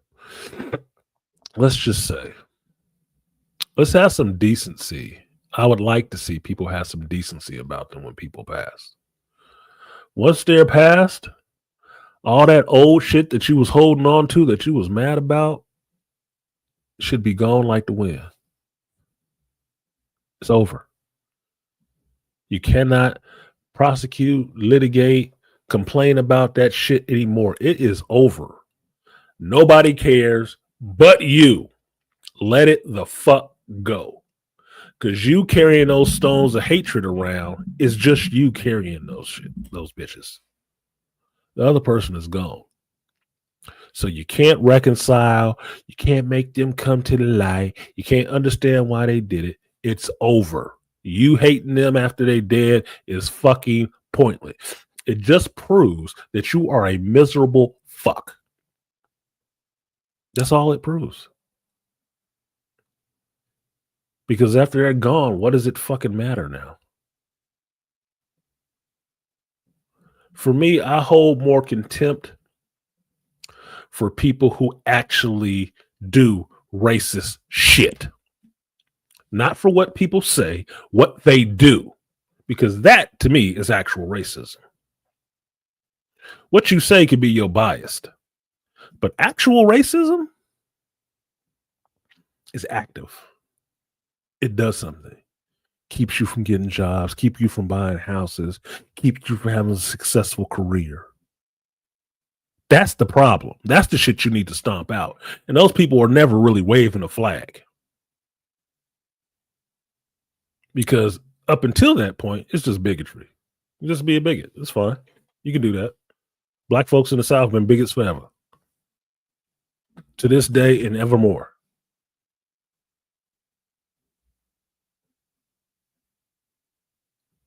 But they ain't got no power over anything.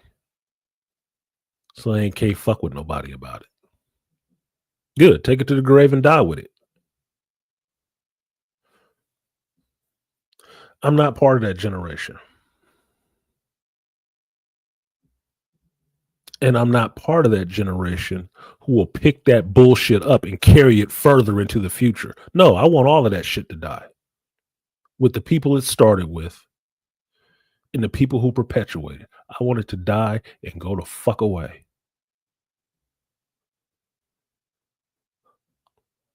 So myself, my mixed child, my mixed grandchild can live a life without having to deal with that dumb shit.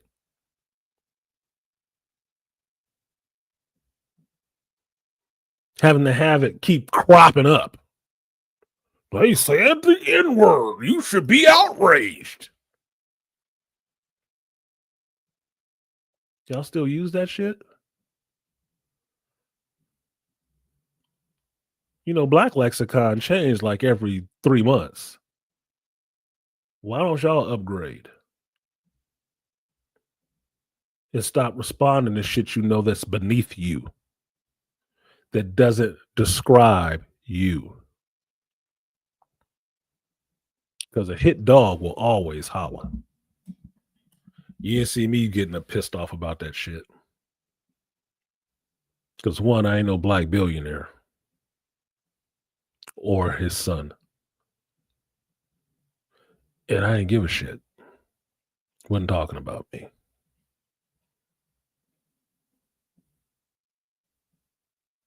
He was talking in reference to someone else. Expressing sentiments I don't disagree with. Because I can tell you this. If I was a black billionaire and my daughter was fucking with some black dude and he wasn't about shit, why you fucking with that nigga, baby?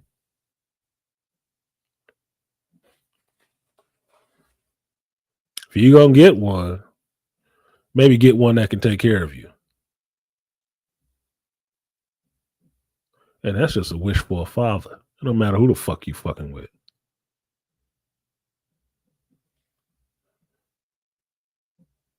Get one that's about something. Instead of the ne'er-do-wells who think he getting something off of your celebrity, which you don't have. Stupid. Anyway, moving on. I'm going to move on to some geek shit. Because for me, RIP to all these people who have passed. Your legacies should live on and not be marred or smeared by one misstep over the course of decades. Because I can say this, on a long enough timeline, all of us are going to fuck up. All of us. And that means whatever you do, Rosie in here right now, all the degrees and shit like that she has. Do you think one day somebody can show up and say, and she was a whole hoe? And all her credibility, all the career that she's built for herself over all these years is just supposed to go away now.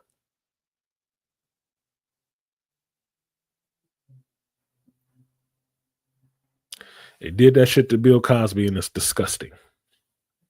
All the work he put in, all the inspiration he gave to people in general, black, white, whatever the fuck. It's all supposed to be wiped away because some starry-eyed bitch wanted to sit down and have dinner with him or party with him and might have got slipped some shit. Might have had some drugs on hand and they was doing drugs. Well, I can't wait till all these rappers get up into their fucking 70s or 80s and then these old thoughts come running out the work. And yeah, he had me drinking that lean and shit and took advantage of me. Can't wait. This should be entertaining. It should be. So you can see these old bitches admitting they was fucking toss-ups for the road crew on tour. And somehow they were being taken advantage of. Can't wait for that shit to happen. Oh my God. Yeah, that ain't wrong.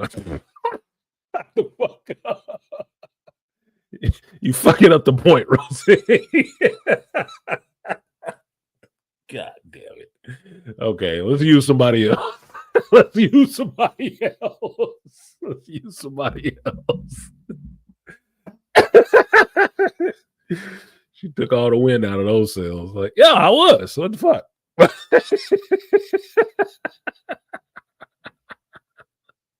You're fucking it up, Rosie. God damn it. I was trying to make a point. You're not helping.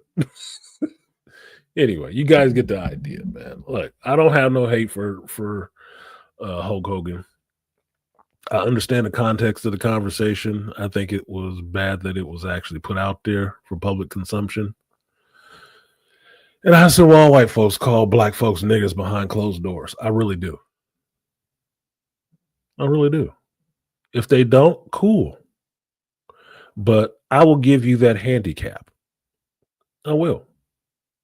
The same way I do when I hear white folks and fat Asian boys listening to hip hop and hardcore rap that they sing every word. Even the ones that they know they ain't supposed to.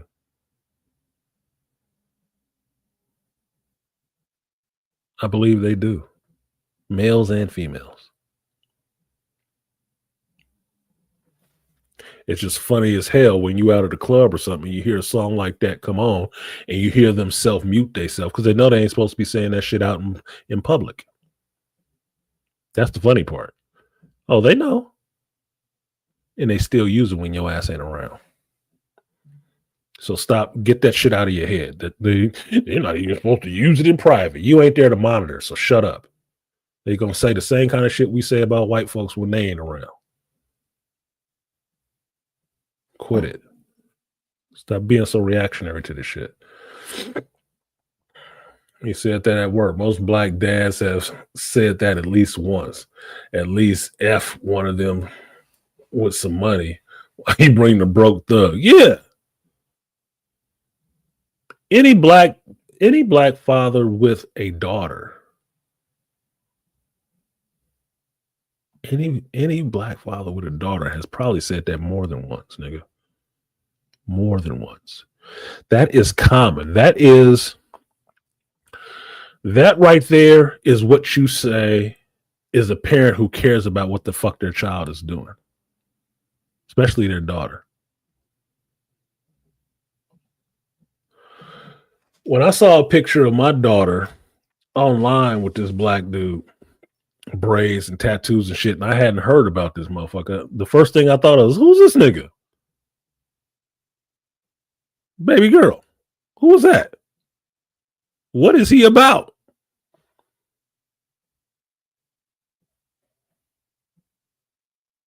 Oh, okay. He all right. That was the first thing I said because she hadn't told me about who the fuck he was. I didn't know anything about him, but I saw that picture that my daughter was dressed. I'm like, bitch, the fuck is this? Somebody need to start explaining.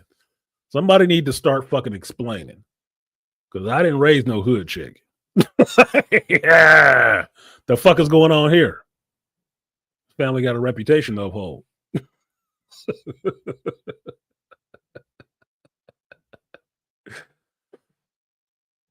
That's just fatherhood, man. It's tough. It's tough. There are no medals given out for that shit. No awards, no accolades, no appreciation, nothing. They ain't even got a dad hall of fame.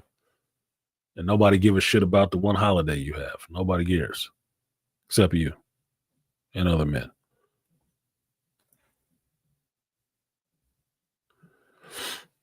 Most important, most hated on.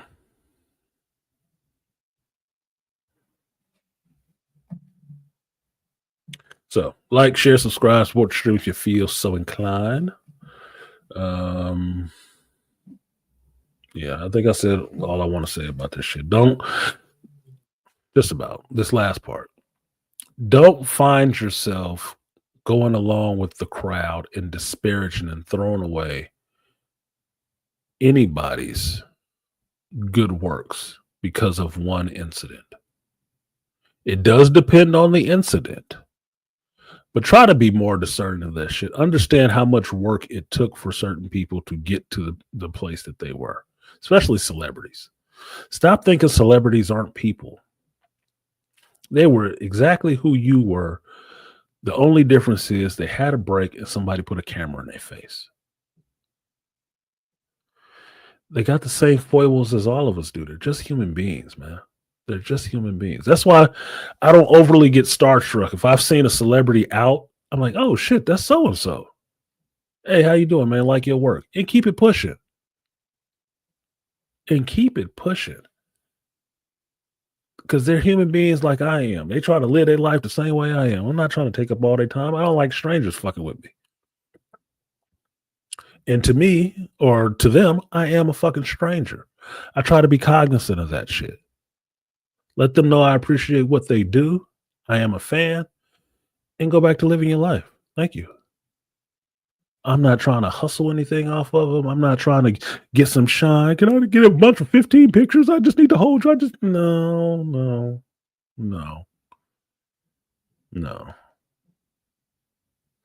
You could be losing your opportunity. Maybe that wasn't my opportunity. And if it was, why would I want it that way? No. Celebrity shit is not all it's cracked up to be. And any celebrity will tell you that shit. It's not. And the main thing they want more than anything as a celebrity is to be able to go back and have a normal goddamn life without people obsessing over everything they fucking do. I just saw, not just now, but about a week ago, I was watching a report on this wrestling thing about one of these wrestling superstars, Liv Morgan. Cute little New Yorker white girl, little short white girl with a nice round butt and legs and stuff in wrestling, right? Not necessarily my type, but she's cute, right? Got a nice body on her. Well, some weirdo, and I say this, weirdo, came from Canada, found her real house, and was on her porch with a fucking pellet gun. The fuck is wrong with you? That motherfucker should have got shot. He should have got shot. He got arrested, but he should have got shot. I'm saying that. Why the fuck would you think it was okay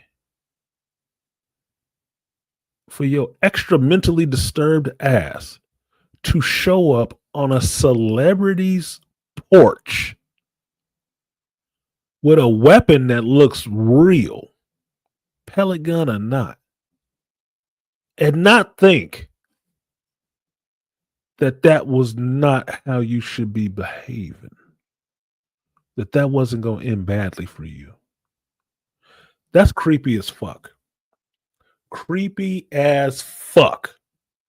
That dude, they caught that guy and brought him up on charges, because not only was he there for a little while, he was on her porch for like 30, 40 minutes. And then he left and came back. I'm like, what the fuck? Bro, this is why gated communities exist. This wasn't even a black dude. This wasn't even a white dude. This was some fucking Asian dude. Look, goddammit. I seen her on TV too. Yeah, she looks kind of cute. She has a nice ass. I would never end up on her goddamn porch unless she invited me. Then I'd show up. But she would be there. If that's not happening, what the fuck are you doing? What are you doing? You should have got shot. That motherfucker should have been shot. That was in Florida too. That's a stand your ground state. If she was home, she should have been able to come out on her porch and blow his fucking guts out.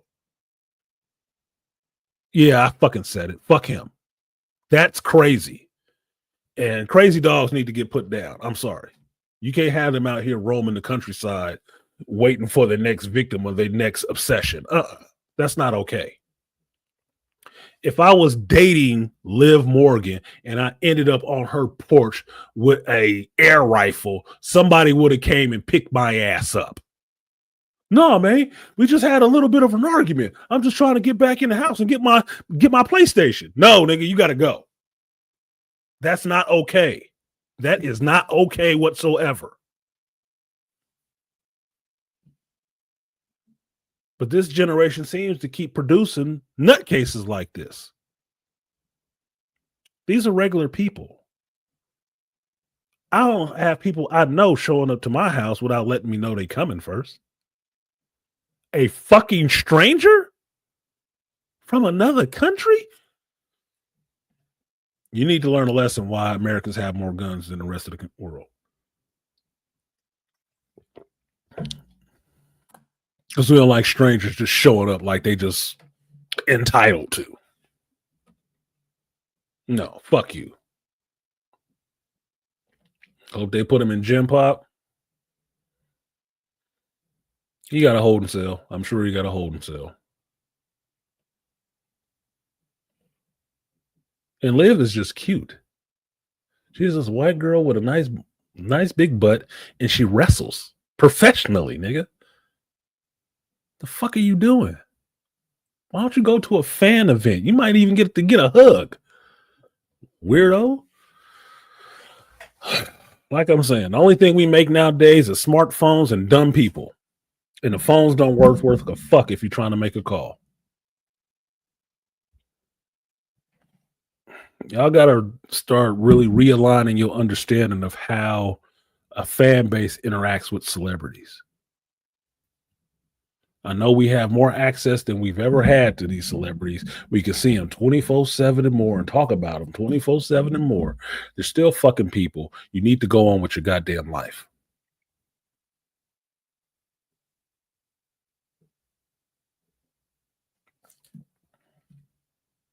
I like Selma Hayek. I ain't stalking her.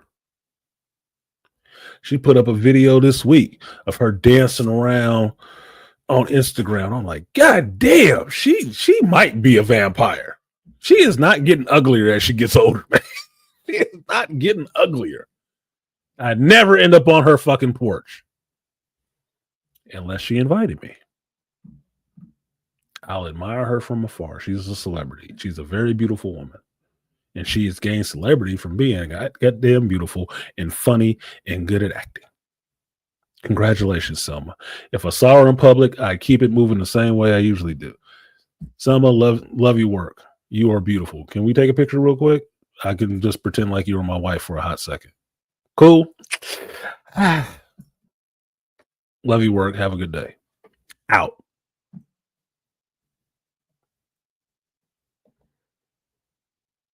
Yeah, he's disturbed. He needs to be checked in somewhere. Because no part of that plan seemed okay. No part of that plan anywhere in there, if you told that shit to somebody, sounded like, yes, this is going to be a love connection. No, this is going to be jail time, nigga. What the fuck are you doing?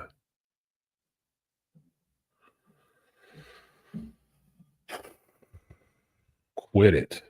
Quit it. Quit it. The fuck quit it. Get a life. Deal with some real people.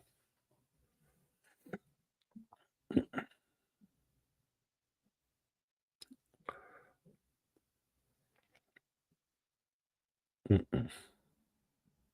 No. I think closest I came to something like that of ending up on a celebrity's porch was working for UPS, and a football player stays out here in the Bay. And I was on that route that delivered to his house. That was it. I ain't trying to hang out on a porch. I don't give a fuck. He's a regular person like I am. He just has more money in the bank, and his job is a little bit more high profile. That's it. But he's a regular person, and I assume he would act the same way a regular person would if some weirdo was standing on his fucking porch. Who the fuck is that nigga? That motherfucker better get the hell off my porch. Exactly. I wasn't invited. Oh, and the celebrity was a black dude.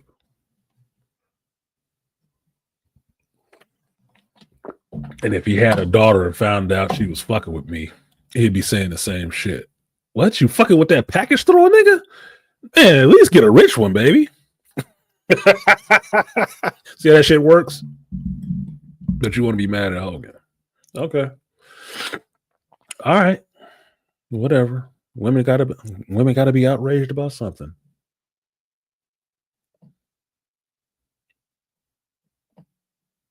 Give a shit. So I'm going to drop this link in here in the chat. And I see Malika Me Bain in here. So maybe he want to come up and we can do some talk about the Fantastic Four skin. Because I did see the movie. I was up late last night doing my review of the movie, which I did record. I did start editing. I only have 2 parts to cut out, and then I'm going to go ahead and drop that today. I did my review, and then I started going back and listening to some of the other reviewers that I like review it, and some of us hit on the same points. It happens. Like I said, last thing that you saw is permanent in people's mind. It's the most recent example in people's minds. So if it sounds derivative, if my review sounds derivative, understand I recorded it in a vacuum like I always do. And some things came across the same. This is what it is. And he apologized a million times. Yeah, he did. Like, no, that don't take it away. That just sounds like some bitch that want to be mad at you anyway. I guarantee you, most of the people that was really upset about that shit weren't wrestling fans anyway. I guarantee you, because this is social media based outrage. Social media based outrage is never real outrage. It's just people who want to be upset about some shit. But if you're on YouTube, you can make a huge audience off of shit like that. Because they just want to be mad about something. And those are the same kind of people that get your home address and shit like that and be sending you death threats. Don't know you, didn't know anything about you beforehand, but they so vitally invested in you need to be taken down. Okay, you back at work? Okay, never mind.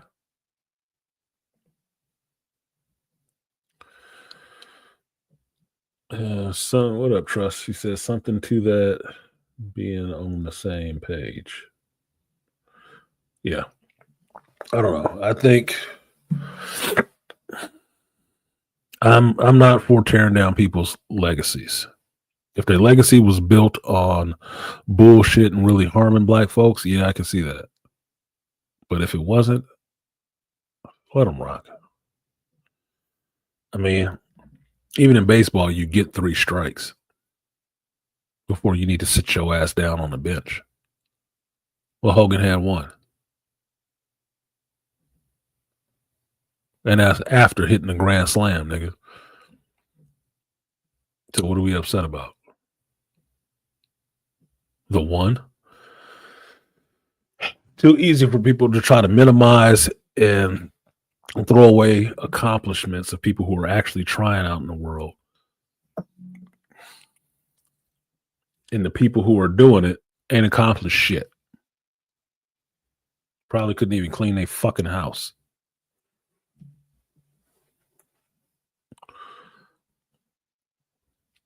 And probably do the same shit they trying to condemn this motherfucker for. So it is what the hell it is. People are crazy. Human beings are gonna human. Excuse me. In a long enough timeline, all of us are gonna fuck up. So own it and get it out the way. All right, so excuse me, coffee burps. Like, share, subscribe, support the stream if you feel so inclined. So, Fantastic Four. And I'll try to say stuff that I didn't say in my review so it makes it actually worth watching.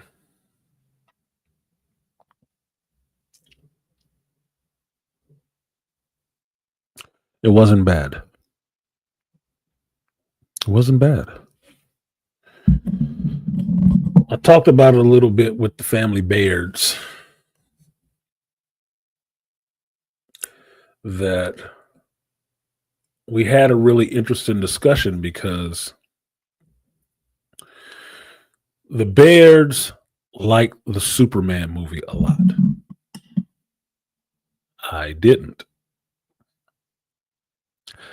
I like this Fantastic Four movie a lot. They didn't. And understand what's happening here. This is geek discourse. A group of friends talking about 2 separate movies and liking them completely differently. And it's 4-1, bro. Brian wasn't making his opinion known necessarily. So it's 4-1. Do you think I gave a fuck? Do you think it changed my opinion on what I thought about Superman or tailored my responses to like, well, maybe not. Maybe Superman wasn't as bad. No. It's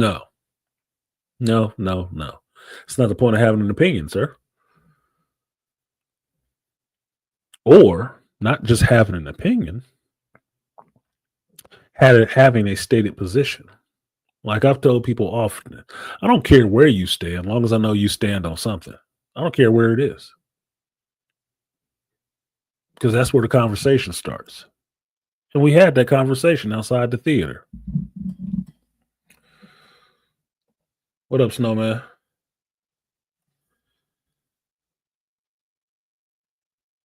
They liked the Superman movie more than I did. They enjoyed it a lot more than I did. And I'm like, hell no. I didn't like that. I didn't like my weepy face Lex Luthor. I didn't like that at all. I didn't. I liked him up until that point. And no, I didn't like him killing a dude. I didn't think that was Lex Luthor at all to me. That wasn't the character at all to me. Yes, I can agree that the actor played it very well, but I didn't like that for that character. For me, that wasn't it. They liked all of that shit. Okay, good. At least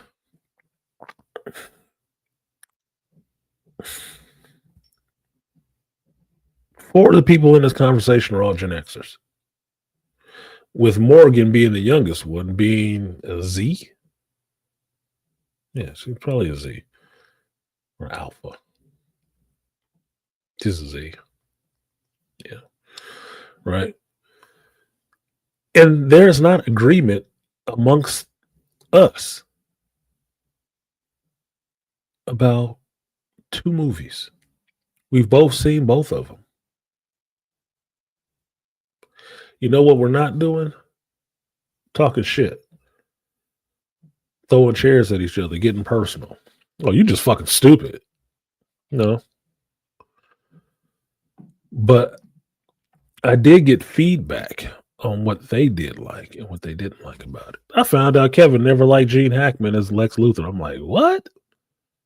Bro. Yeah, he wasn't smart enough. He's pretty smart. A little bit more comical. But look, he's OG Lex Luthor. He's OG Lex Luthor. You can't point to one before him. He's OG Lex Luthor on film. That's just what it is. So at that point, it don't matter how good or bad his performance was, because every performance that came after him is only trying to reference him. Kevin Spacey's performance was awesome too. Kevin's joke was Kevin Spacey is an actual supervillain now. Like, well, maybe. But again, does that his little political bullshit that went on with him, does that wipe away all of his good work? Is he not a good actor? Did he not make iconic movies anymore? Does his whole legacy get thrown away because he was doing something to little boys behind the scenes? Well, no, put his ass in jail if that's the case. The fuck that got to do with the rest of the work? He wasn't doing that in the work.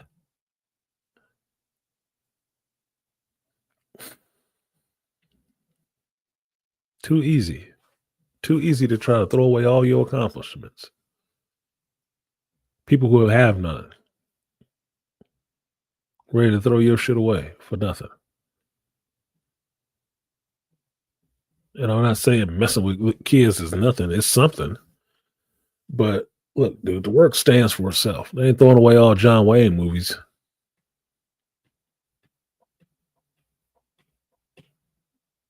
They're not throwing away all Woody Allen movies.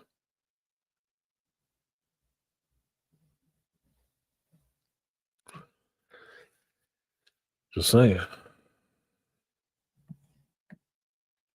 So, our debate between Superman and Fantastic Four was the debate that I think most geeks were having after seeing the Fantastic Four.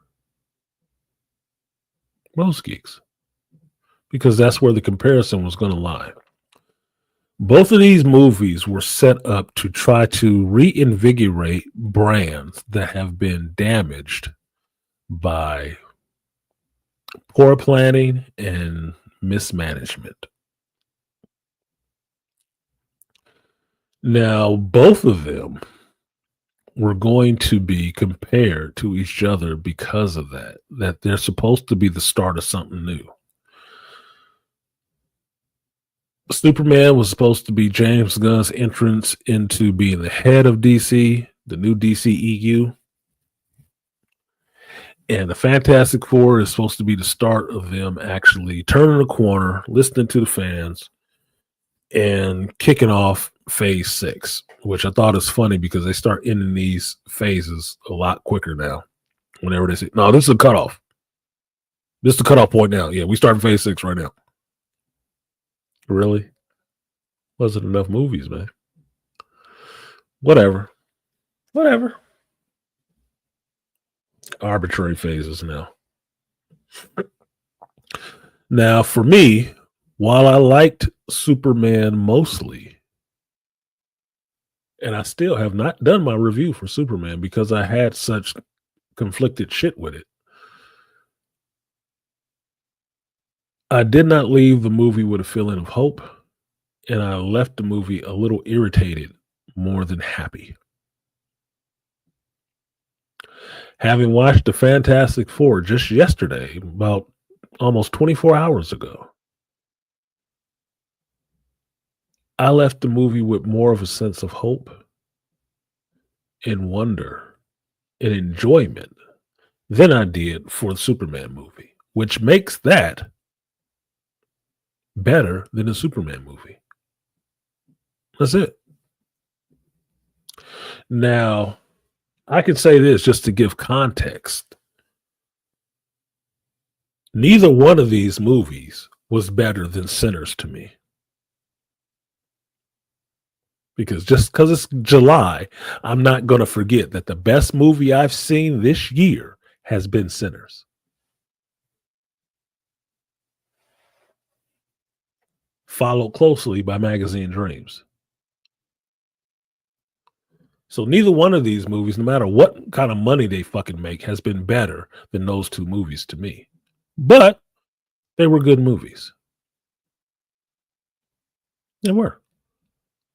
But Fantastic Four was better than Superman.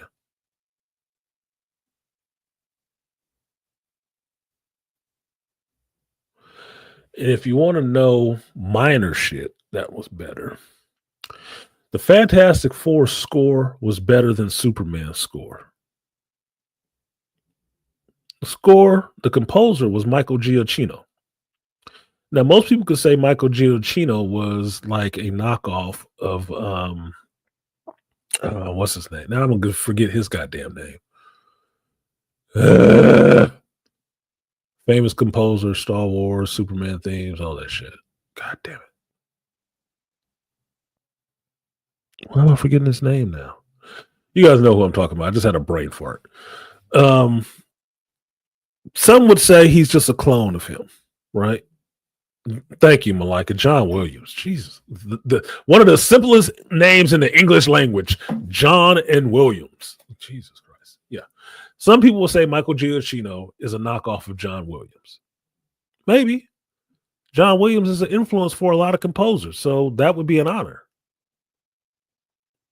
Is it wrong to actually have musical influences? If I could play the guitar and the piano, maybe I'd sound like fucking Prince. Well, he's just a knockoff of Prince. Well, thank you. You put me in real good company. An idol, an icon, inspiration. Shit, I'll take that all day. If my name is being mentioned at the same level as his, cool. Awesome. I know I do me, but you might hear some of my influences come through. Michael Giacchino's score played all the way through this movie, all the way through, and the shit sounded good. Michael Giacchino has been composing on Marvel stuff forever. He even did his own movie with Marvel. He did the Werewolf by Night movie, his directorial debut, which I liked. I don't care for Elsa Bloodstone much, but I liked the movie. It was cool.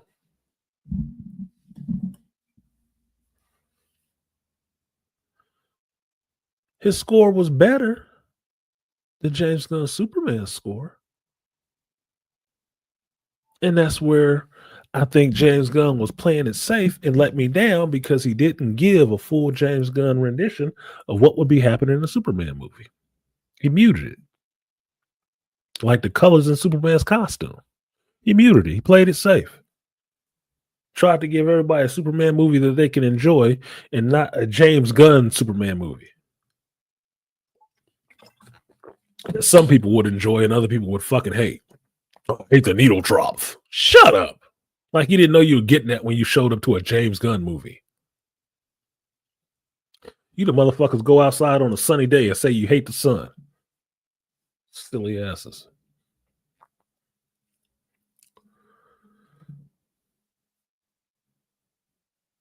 Now, the score was better. The production value in the Fantastic Four looked a hell of a lot better than Superman. The world building looked a hell of a lot better. And this is the funny part for this, right? Fantastic Four takes place on Earth in New York. Let's put it this way.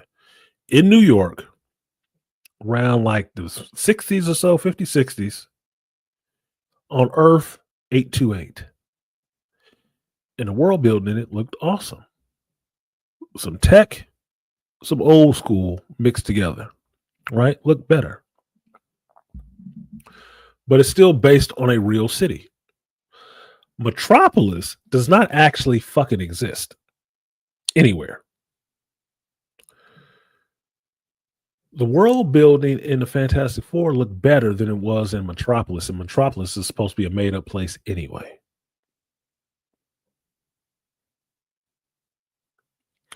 The costumes look better than the costumes in Superman. And I can tell you this.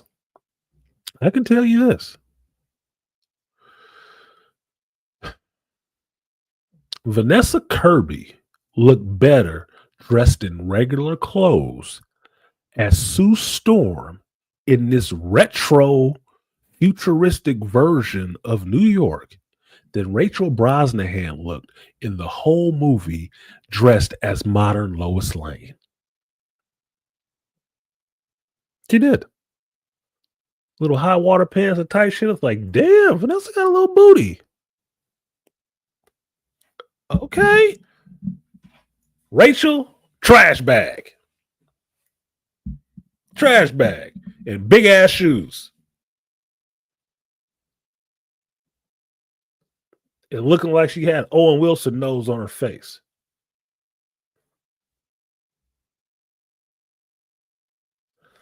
I got more connection of a couple with Pedro Pascal and Vanessa Kirby than I ever got from Rachel Brosnahan and David Cornsweet. Superman and Lois' relationship didn't do it for me because, like Dr. T pointed out very accurately, she treated Superman like he was a regular dude. Like she could upgrade to better. She had no deference for him. You barely believe they loved each other because when they said it, the reason you know this is when they said they I love yous to each other, you know, at different places in the movie in Superman, it felt foul. Like, ooh, that feels rushed. Ugh. That initial feeling that this is the wrong time for you to say that shit is letting you know that there is no chemistry between these two characters. You're not feeling it. They had been dating supposedly 3 months. I love you. What? Ooh, that seems too quick. Ugh. Hold up, babe. Hold the fuck up. Especially in a modern sensibility. That's too soon. You don't go there with that yet. No, bro. Even her saying it at the end, I love you. What? No, I don't buy it. She full of shit. She was about to dump you 10 minutes ago. She admitted it. I was going to break up with him. Now she loves you. Okay. Yeah, sportaholic. Looking frumpy. She a skinny chick, but she was wearing frumpy big girl clothes. And them big ass feminist boots. I'm like, get the fuck out of here.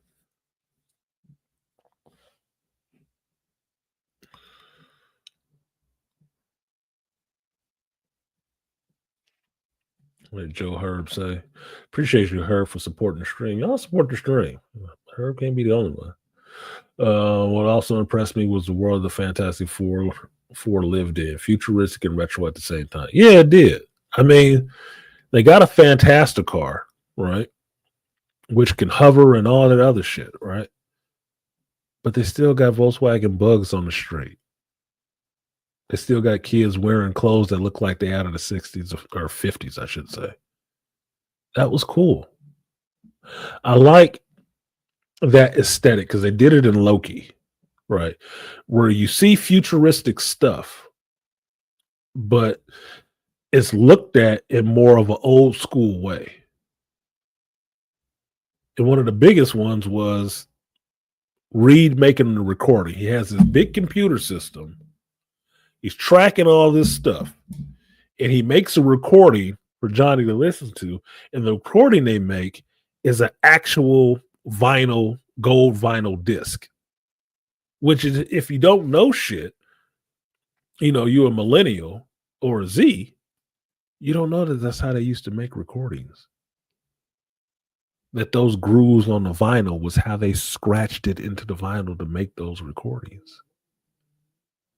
That it being gold would go back to Voyager and the golden disc that's on Voyager that was sent out into space to, like, this is human race. This is the planet that we live on and all that shit.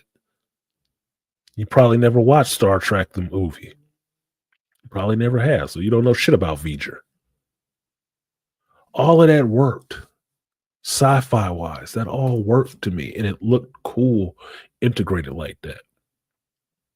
Johnny sitting back with a big ass set of headphones on, plugged into the hi-fi record player, listening to these discs and trying to decipher it over and over again because he ain't got no auto repeat function.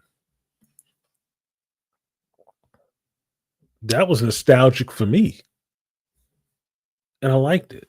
I didn't see anything like that in Superman. In Superman, the first technology I saw that I was questioning was like, why does Lex have boom tube technology? This is a fucking boom tube. How does he have this? How does he have this? Pocket dimension? How did he make that?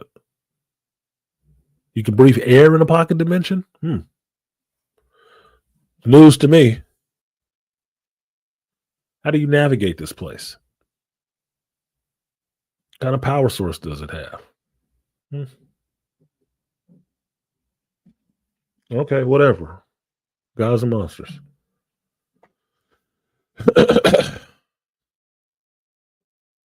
So, score-wise, it was better. World building wise, it was better. So Fantastic Four has already beaten Superman on two fronts. Costume wise, it was better. The costumes look a lot better in Fantastic Four. And you can't give me this shit about, oh, well, Disney has more money. Warner Brothers has been around a long time too. They got a lot of money. They just waste it. Fantastic Four, costume-wise, looked a lot better. And mind you, these are redesigns of Fantastic Four costumes. These ain't the original costumes. They ain't out there in the stretchy leotards. No. Both sets of costumes look cool. Even the new spacesuits one with the bubble shoulders and shit, that looked cool. I wouldn't say it looked awesome, but it looked cool. From where they were in the time frame, yeah, that was awesome. Now, story-wise, both of them, in a sense, are simple-ass stories. Just the one in Superman was more convoluted. And the reason I say it's convoluted, which means there's too much stuff thrown together in the pot, that you lose the essence of the sauce, is Lex's plan to just want to kill Superman seems stupid. It seems like the long way around to do something simply. That you can do simply. You don't need the government's permission to kill a superhero that you want to kill anyway. You just kill the Superman. Just saying. Fantastic Four story is trying to avert the destruction of your planet by trying to make a deal with Galactus. Pretty straightforward. Give me the child and you guys will survive. Or don't give me the child and all of you and that child will die and I'll take them anyway. That's it. That's the movie, motherfucker. If you want to know the underpinnings of that, these people are a family. They do care about each other. I cannot say I got that from Superman because the superheroes in that shit don't really give a shit. They care about likes and views and public opinion. You know, modern shit. They're not doing it for no noble cause. They're not doing it because they want to see things done right. They're doing it because somebody's fucking paying them. And they want the celebrity of it. These people in Fantastic Four are celebrities because they get out and do shit. They stand up for the earth because they are heroes, not because somebody's paying them to do it. Because they are human in a way.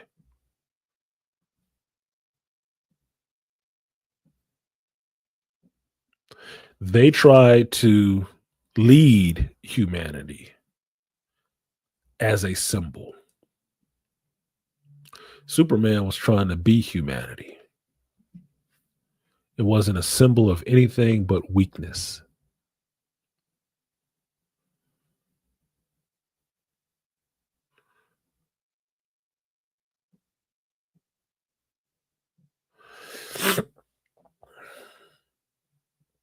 Now, the villain for villain, Galactus was a more terrifying villain than Lex Luthor ever was. There were moments in Superman that Lex could seem to be terrifying.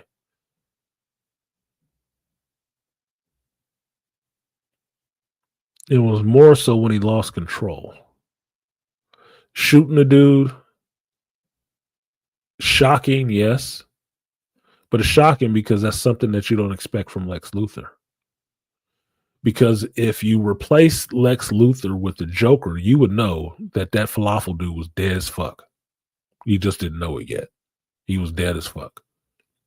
And that's why that scene works the way it does, to be as shocking as it was, because that's not something you see from Lex Luthor.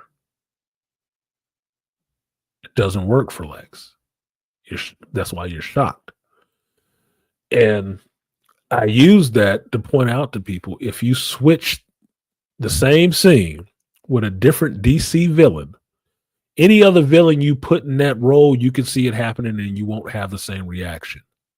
It's only shocking because it's Lex. And why is it shocking? Because that's not something that Lex would do. That's why it's shocking. You put Black Adam there, that motherfucker dead. With lightning, not a bullet. Sinestro, Zod, you put any other villain in that same position that Lex was in, you are not shocked. It was an inevitable conclusion. It's only shocking because it's Lex, and that means that's not something that you know of Lex to do.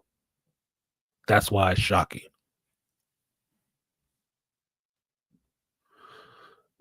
Galactus in this shit, look, hell, even Gorilla Grodd, he would have got his fucking head ripped off. That'd have been something gross. Yeah. That's how this is how I think about these things. Okay. Is it the same from a different perspective? No. Then if it's not the same from a different perspective, why isn't it? Why are you shocked by this? It's a villain doing villain shit. Why are you shocked that Lex did it? Because Lex wouldn't do that. That's why it's shocking.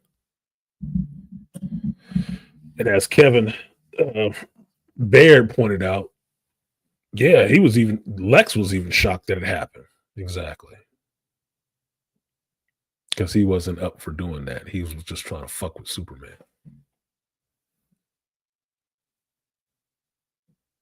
It happened too soon. Galactus on the other side, how they introduced that motherfucker was scary. Now, yes, I said it when I saw the movie. I said it when I did my review. When I listened to Tyrone Magnus do his review, he said the same shit that I did. He had some Unicron vibes, straight up. Them meeting Galactus has some Unicron motherfucking vibes, dude. He has some Unicron vibes. It's just what it is. If you want to say who came first, the chicken or the egg, Galactus came first. Unicron came around in the 80s. So you could say Unicron was based on Galactus. You could say that. But visually, Galactus had the Unicron vibes. I was waiting for the Matrix of Leadership to show up. Like, if you think you're getting out of here, you got the touch. You need the power.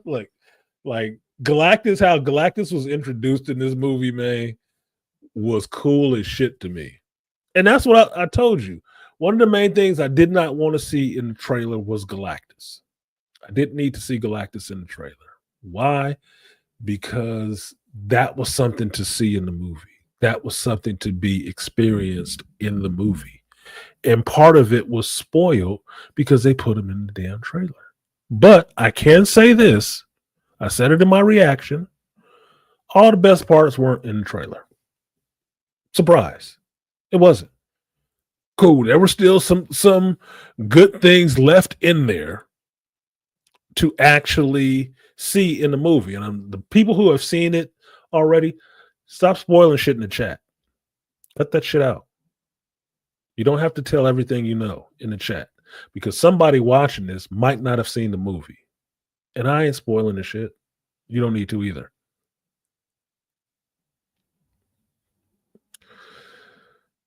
Galactus' introduction was equal parts mysterious, intimidating, awe-inspiring. And there's another word I was thinking of that I forgot when I was bitching about people spoiling shit. He was terrifying. He was terrifying. And he didn't do much. He didn't do much. The motherfucker was just sitting on his throne and just pushed up out of the darkness with his eyes glowing. And when you saw that scale, that motherfucking scale of how big that dude was to Reed and the Surfer and all of them, even Reed was like, oh shit. I have no thoughts. I'm so glad this suit is made of unstable molecules because it can break down the piss going down my stretchy leg. He looked like he shit himself. He looked like he literally shit himself at the moment he saw that. I think Ben shit an actual brick. An actual brick when he saw Galactus push out of that darkness, dude. Like, oh shit. We've come to bargain? That shit looked awesome. Galactus looked cool as fuck. Now, I won't let them get away with this. I won't let them get away with this because this is kind of funny. A lot of pieces in this movie recycled shit from Fantastic Four: Rise of the Silver Surfer, Tim Story's second movie. They pulled off a lot of that shit. You didn't like the Galactus cloud in that shit, right? Okay, you didn't have to like it. But understand, at the time that movie was made, the Galactus cloud was in Ultimate Comics. It was from comics. They didn't make that shit up on their own. It was in comics. That's what it was. It was a cloud. Okay? Yeah, that's not what we were expecting when we went into the theater and saw it on screen, but it was canonically in comics, and it happened. That was there. That was the ultimate version of Galactus. It was a cloud. Sue me. Read a fucking book. It's not what you were expecting. It is what the fuck you got, and it was in the comics. They didn't make it up on their own, folks. Now, we wanted to see the classic Galactus. Cool. We got to see the classic Galactus. But in this movie, they still kind of use that cloud shit. When they rolled up on Galactus and they showed up to this other planet, like, I don't see anything. I'm getting energy signatures. When he came out of the center of the damn planet, looked like a cloud, nigga. You got the tattoo, which looked cool. It does look like Unicron. Or that other shit from the Transformers, right? It does look like Unicron, but there's a cloud of debris around that motherfucker too, which makes it the Galactus cloud. It's the same shit. It's still there. Just inside the ship, there was a being chilling in his chair, hooked up to the the power converters, just like, what do you want? I'm eating. Disturb that man while he was eating his planet. Leave his ass alone. He pissy. Interrupt my dinner with these bugs.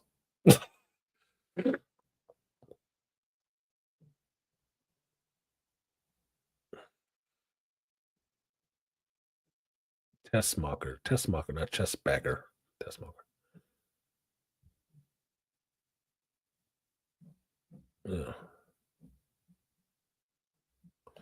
Yeah, they pulled a lot of Tim Story's Fantastic Four into this movie. They did. You better pay Tim some respect.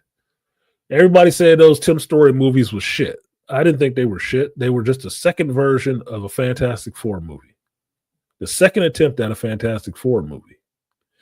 And in that one, you got as close as you can get to a Doctor Doom. He looked like Doctor Doom. He had the green cloak and shit like that. You can debate on the performance of how Doctor Doom behaved because Doctor Doom made some jokes. But it looked like Doctor Doom, nigga. He was doing some shit. Shout out to Julian McMahon, who passed away recently.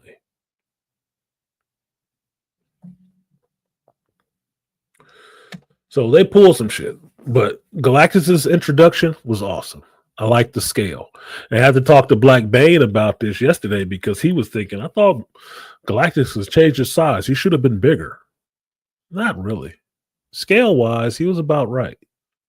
Because even the old Fantastic Four cartoon that I remember, Galactus ends up stepping on Earth. He's not celestial big. And I don't remember, Herb, you can correct me on this if I'm wrong. I don't remember Galactus being able to change his size and shit. I don't remember that. Because I was pointing out to Black Bane, even in the movie, Galactus said he was once the size of them, of Reed and them. He's a humanoid. He was their size at one point. Just after the death of his universe, absorbing all those energies, he grew bigger. That's all it was. But I like seeing that he had his ship. He had the tattoo. You got to go on board of that shit and see this big being inside of there. Because if you know comics and shit like that, you understand the fact that he has that ship sitting there. And far as I know, from watching the movie, it might still be chilling right outside of Earth. The ultimate nullifier is on board that bitch. You know that, right? The ultimate nullifier is on board that ship. Can we get the ultimate nullifier in the MCU? That'd be awesome. I'd love to see that. I would.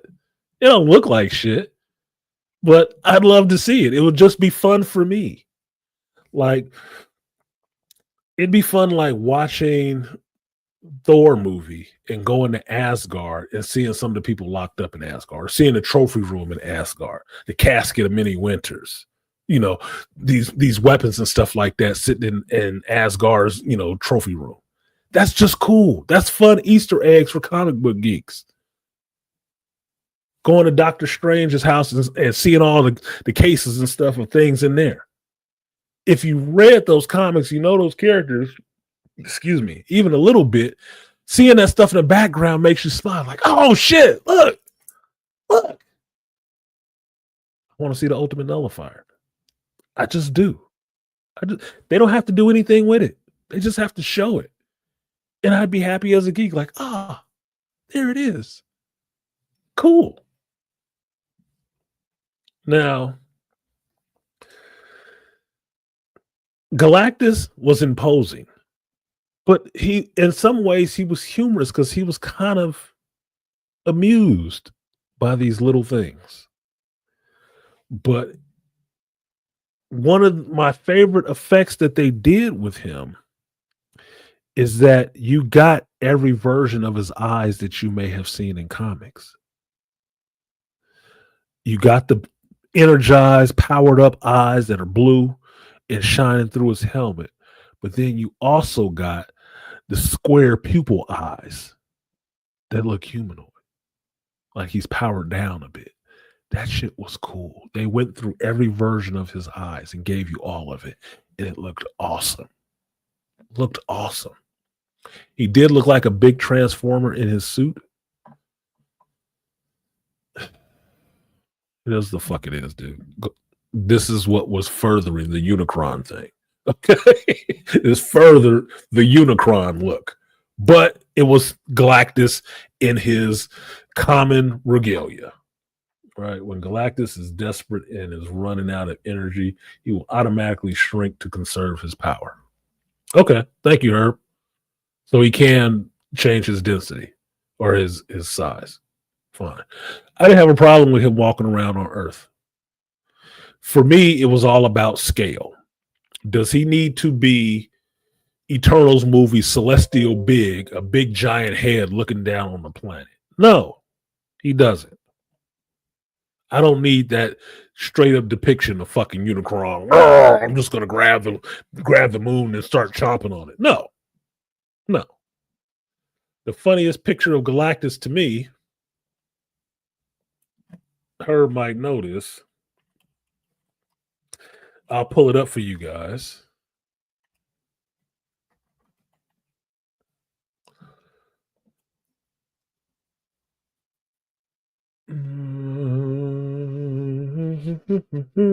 There we go. That didn't take long. Didn't take long at all.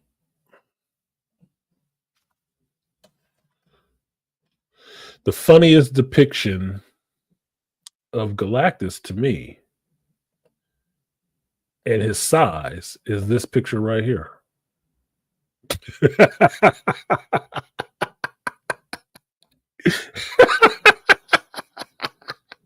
And if y'all don't know, you don't actually read fucking comic books.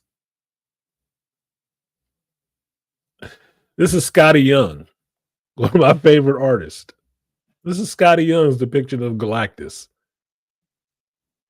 Use the moon as a baby bottle. Hilarious. But size comparison, that's how big he's supposed to be. Okay, if you saw that in this movie with the metal costume and shit, it would be straight up like, that's a Unicron, bro. What are you doing? So I gotta say that picture because I love that picture. I think I had that comic still, but I need to say that picture. Wait, no, I will save it in the Fantastic Four working folder so I can put that into my review. I'm gonna put that picture into the review, so you'll see it now. I see you in the back line. Hold down for a sec. So I didn't have a problem with Galactus being as big as he was. It's all about scale. And scale-wise, he was a hell of a lot bigger than Reed and him. Right? He could fit smallly in the palm of his hand, which means he's huge. He didn't need to be hanging outside the planet like a celestial looking down on the motherfucker for me to understand that he's big. He didn't. I'm fine with his size. We already have a problem with celestials being that damn big and how this planet ain't lost its gravitational rotation because we got something that big hanging outside of the goddamn planet. It's already a problem, right? But that's a celestial. So I'm fine with that. I thought Galactus was equal parts cool, smart, and intimidating. And for me, Galactus showed more intelligence than Lex did. Because Galactus was like I said in here earlier, clever bugs. Boy, that's an insult and an acknowledgement at the same time. Wait a minute. Hold up. Wait a minute. I'm going to go this way. That was like, to me, that was like the Predator moment, right? The moment in Predator where Arnold was like, come, I'm here. Take me. I'm here. Come. Get me. The Predator looked like,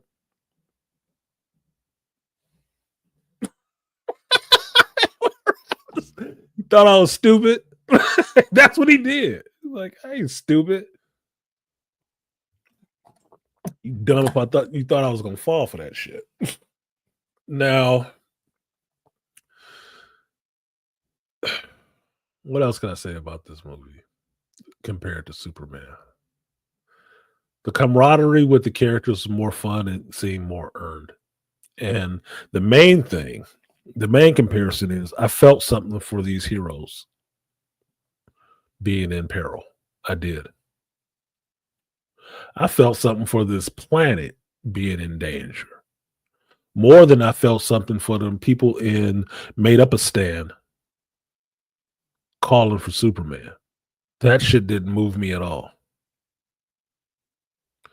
This planet being pissed off that Galactus is coming for dinner and they mad at the Fantastic Four. Yeah, that made sense for people to be turn around real quick. Like, motherfucker, what you doing? I don't want to die.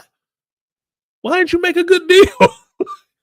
Hey, we tried to talk to him. He wasn't going for it.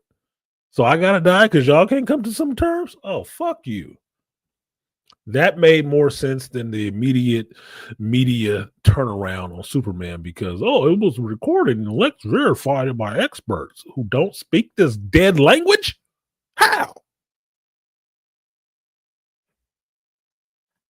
Same shit. But I felt something more in Fantastic Four than I did in Superman.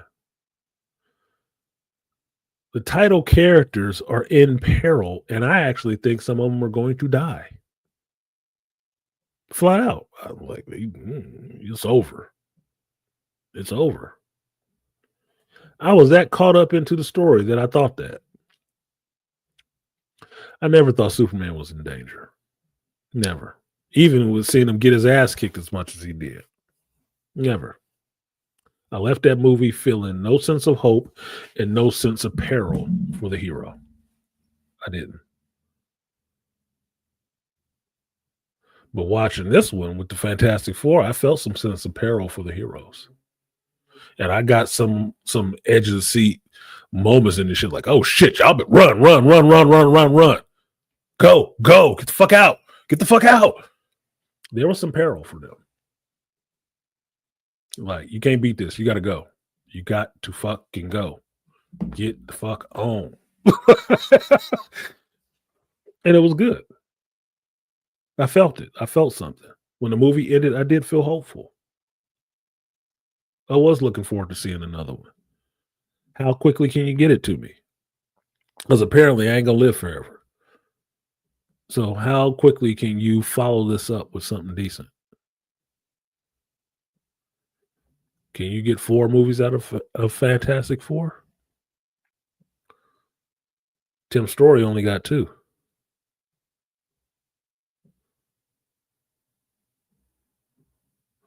Don't know. But I was more anxious to see this movie again than I was to see Superman again, which I have not seen again. When I hear people saying they've seen Superman like 4 times, I'm like, why?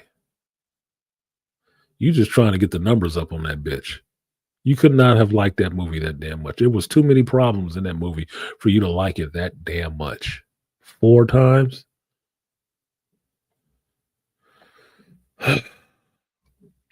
Like I said, with Superman,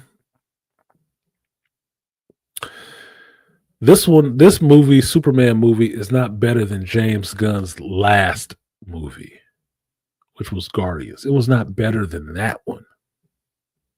Not even comparing it to the Fantastic Four. It wasn't better than the last thing he's done. I don't see how people were seeing this 4 times. But, you're entitled to like what the hell you want to. I just don't understand it. I've seen it once. I could not see it again and be awesome. Or I could watch it again just to watch it. But one of the things I heard, one of the commentaries I heard was that somebody saw it 4 times and it got better every time he saw it. I think that means it really sucked. That means it really sucked. I've seen Sinners damn near 4 times. It was good every time I saw it. It didn't get better and better. It was good from the first time I saw it to the last time I saw it. It kept reaffirming what I already knew. This shit was awesome. It didn't have to keep getting better because it kept wearing on me. What is that, water torture? You like it the more it goes on? That means it was shit. And you're just acquiring a taste for it after that many viewings.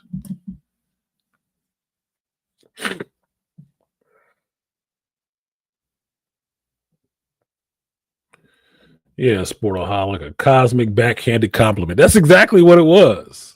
Good phrasing on that one. The cosmic backhanded compliment. Yeah. Clever Bugs. You ain't shit. Smart, but you ain't shit. And he came for what he wanted, man. He came there for what he wanted.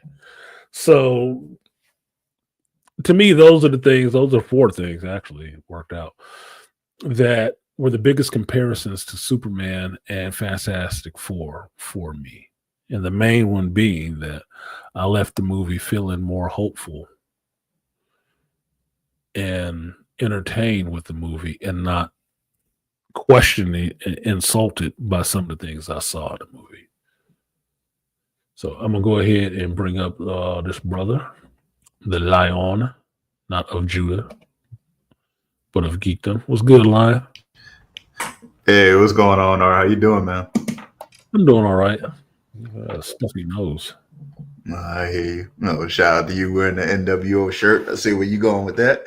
Yeah, I didn't have the black and white one because I always like the Wolfpack a little bit more, but I rep my NWO. Yeah, no doubt. For the Hollywood Hogan. For sure. What you gonna do, brother? You gonna throw your beer in the ring? It's funny because I was just watching. I don't know why I was watching Rocky 3 like a few weeks ago too. Mm-hmm. Watching that scene. Damn, the irony. Irony. But yeah. As far as Fantastic Four is concerned, yeah, I enjoyed it too. I want to say I hate you. I watched your interview this morning. I was coming from the gym, and I hate you for that "Come With Me" reference. I hate you for that because I have that song. I hate you. I have that single. I have that CD single because that song was actually good to me. The Godzilla movie was kind of shit. The Geno movie was kind of shit. But I like that song. I like that video. There was a time where everybody liked Puff Daddy. Right? Yeah. There was a time, and that "Come With Me" was funny as shit. That guitar went hard in that single. It was. It was. That guitar went hard in that single. Jimmy Page. Yeah. You might not let Puffy date your daughter. Yeah. But he can go. But the "Come With Me" song hit. That shit hit. That was a time. Yeah. Puffy could make some bangers. It is what the hell it is, man. It's a complicated relationship we have with celebrities. It's just, we never asked our musicians to be perfect. We don't ask our artists to be perfect. Just do your thing. Just do your thing. I never thought you was perfect. It's okay. Just be you. I thought that's what made a musician was the fact they weren't perfect. Yeah. Yeah. I thought that's what made the rock star lifestyle, that you was doing some objectionable ass crazy shit. Like, what the hell? You had to be a celebrity to get away with some of this shit. No, because you'd be like, man, that's crazy what you did. Can I do it too? Yeah, I do it too. I want to be a rock star so I can do crazy wanna shit. do it. like Yeah, this. I mean, I I thought wanna the do that. motto was sex, drugs, and rock and roll. What happened? Mhm. Yeah. But yeah, I enjoyed it too. What's good, Fantastic Beast? Four. Yeah. So much. I gave it like a 5 out of 10. I thought it was really decent. It was certain things that kind of makes me not want to increase the score, but overall I enjoyed this shit. Well, this is the hero's journey, so you got to go into those. Don't give me those glossed over platitudes. What didn't work for you? Got to name names. I'm sorry, the casting. I'm sorry, the casting. What didn't work with the caster for you? I'm still not liking Pedro Pascal as Reed Richards. Why not? Oh my god, I just as a fan of Reed Richards and his Okay. intellect, I felt like they didn't highlight it enough, and he felt too unassuring. It's like Reed is gonna go somewhere and just figure this shit out. He's not just going to be all unassuring, like not assured of himself. I'm like, that's what I felt like. I felt like, come on, man, Reed, goddamn it, pull it together. And then, but I did like how they was able to allow him to figure those moments out. Like, okay, that's Reed Richards right there. There we go. Well, here's my thing. Reed is not the cocky, overconfident, I know everything person. That's never been who he was. And I actually like this depiction of Reed where you actually see the weight of these things on him. You actually see the weight on him. I went into this deeper in my review, but I'll say this. The fact that the smartest man in the world is at a quandary for figuring out the problem and holding the fate of the world on his shoulders to figure that shit out, that's what it looks like. That's what it would fucking look like. It would not look like, oh, I just got this. Hell no, that's not Reed. Reed can be so analytical that he forgets about humanity at a point. And that's what Sue is there for. Sue is there to ground him, to bring his ass back to reality. Because there are moments in the Fantastic Four books where she's had to go and fucking give Reed a fucking chin check. Like, man, if you don't bring your big-headed ass back to reality and back to the human condition for a second, Reed, I'm going to take the kids and leave, nigga, if you get it together. Yeah. Reed is always working himself into a tizzy trying to figure things out. He never thinks he has it all together. That would make him Dr. Doom. Yep. Who always thinks he's so fucking arrogant. Yeah, I got all of this. Yeah, I figured all this out, Richards. I don't know what your problem is. Or Tony. Tony's the Tony. Tony's Reed the cocky. does not have that arrogance like that. Reed will always work shit to death because Reed is always trying to work the problem. He's always trying to work the problem. And he mentions that in this movie. He's like, I have a sickness. Yeah. What's the sickness? What's the sickness? That he's good at something? No, he's always trying to work the problem. He never thinks he's got it. He's always thinking. And I love that scene in there where he's talking to Sue and talking about all the shit that he does think about. And some of it is dark as shit. Yeah. I didn't like that scene. I'm loving that right there. Yeah. Because I for love me, that scene. Beast, he gets into, if you don't make this motherfucker the maker, I'm going to be pissed. Turn this Reed into the maker. I want to see that shit in the MCU.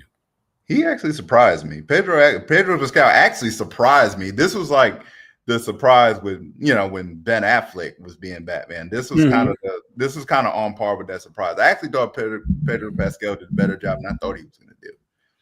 Especially considering that scene when they got down to the wire and he's thinking about it and they didn't want to use Franklin for that for the final thing. You knew he was thinking it. You knew he thought about it. You knew he figured it out. You saw it in his face, and that was the part I really liked him because you knew he thought it, but he's like, I'm still a dad though. Well, this is the thing. This shows how good of an actor that Pedro is, right? Yeah. You knew he thought it, but there's no dialogue saying that he thought it at all. But you knew it. You knew he was holding it in. He came upon the solution. Yeah. He understand what it is, and he understand what it will mean to try to tell his wife that shit. Until Sue said it out loud. And But then Sue Sue said it was out looking at loud. him, and you knew Sue That's know when the too. emotion came out. He's like, I don't know. We could I don't know. possibly do something. It's like Sue Yeah. was like, nah, nigga. Nah, I know what I you know you. thinking. I know I you. know exactly what you I thinking. know Like, what you're oh thinking. well, maybe And we his could eyes kind got of teary. nah. You figured it out already, bro. Yeah. Like And his that's eyes got teary. yeah. That is two people. This is what I talk about when I say that I didn't see anything like that from Rachel Brosnahan and David Cornsweet. Lois and Superman, you didn't see that in them. No. Here you see Sue and Reed having that connection that these are people who've known each other a long time. She knows he figured that shit out. He knows what he wants to do. She figured that shit out. Even Ben and Johnny ain't even got it yet. But Sue is like, nah, I know what you thinking. I know what you And he like, oh, she knows. He's like, I don't know. Nah, I'm not sure, baby. I don't know. We could find something else to do. Nah, I know what you thinking, bro. I know you already tried it. I know you already tried I already know you puzzled it out, man. But that was the emotional, But that was the emotional weight. And that's and that's the one thing I will credit this movie. The big difference is you saw the emotional weight in Superman, but they wouldn't let you sit with it. It was on some TikTok, like, all right, man, you sit here for 5 seconds and then we go off. No, Fantastic Four actually lets you sit with the moment and see the stakes and see what's going on, and you see how it's affecting everybody and affecting the family, mainly Sue and Reed. Well, I would say that what you had in that moment, the difference that people are hit on like that, which is that in a Superman movie, you didn't get to sit with emotional moments. In this Fantastic Four, you did. You know why that's the difference? James Gunn was the one who brought in that James Gunn and Josh Whedon, in a sense, brought in that shit that every serious moment was broken up with a joke. So what you're seeing when you're looking at Superman, comparing Superman and Fantastic Four and those emotional beats, you're looking at old formula Marvel and new formula Marvel. Yeah. That's what that is. James Gunn is still James Gunnin. And that's what he did in Superman. Marvel no longer has James Gunn. So now this is what Marvel was trying to do. They're trying to let you sit with those moments a minute. Because you should. It shouldn't be broken up with a fucking joke. That's the Marvel formula. And that's been the Marvel formula since Guardians came out. Every serious moment is broken up with a joke. This is the part that we say we hate about Marvel movies now. You never get to sit with some shit. No. You don't. You don't get to sit with it a little bit. Not even for a hot minute. Like, it happened. Joke. Break it up. It's for kids. It's for kids. We don't want the kids upset and distressed. No. Infinity War worked because you sat with that bitch. Yep. That shit ended the way it ended, and motherfuckers I'm serious. I'm sitting in the theater when I saw it opening day. People was in there crying. And I was sitting there. You didn't know? You didn't know this was gonna happen? Holy shit. My expression was yes. And motherfuckers had to sit with it for months, damn near a year. When Spider-Man was disintegrating, I was like, yes. Got their ass. Take it all away. Take it all away. Boy, take it all away. Make them sit with it. 5 years later. I was sitting in there like Palpatine. Yep, exactly. Yep. Yes. Make them sit with it. Then 5 years later. Yes. That made that movie have resonance. It did. It's like Empire Strikes Back. It ends on a downer, nigga. Why? Why was Return such a big deal? Because you got to sit with Empire. Yep. They had to give you a sequel. You was not hearing no shit about, the sequel's not coming. Bullshit.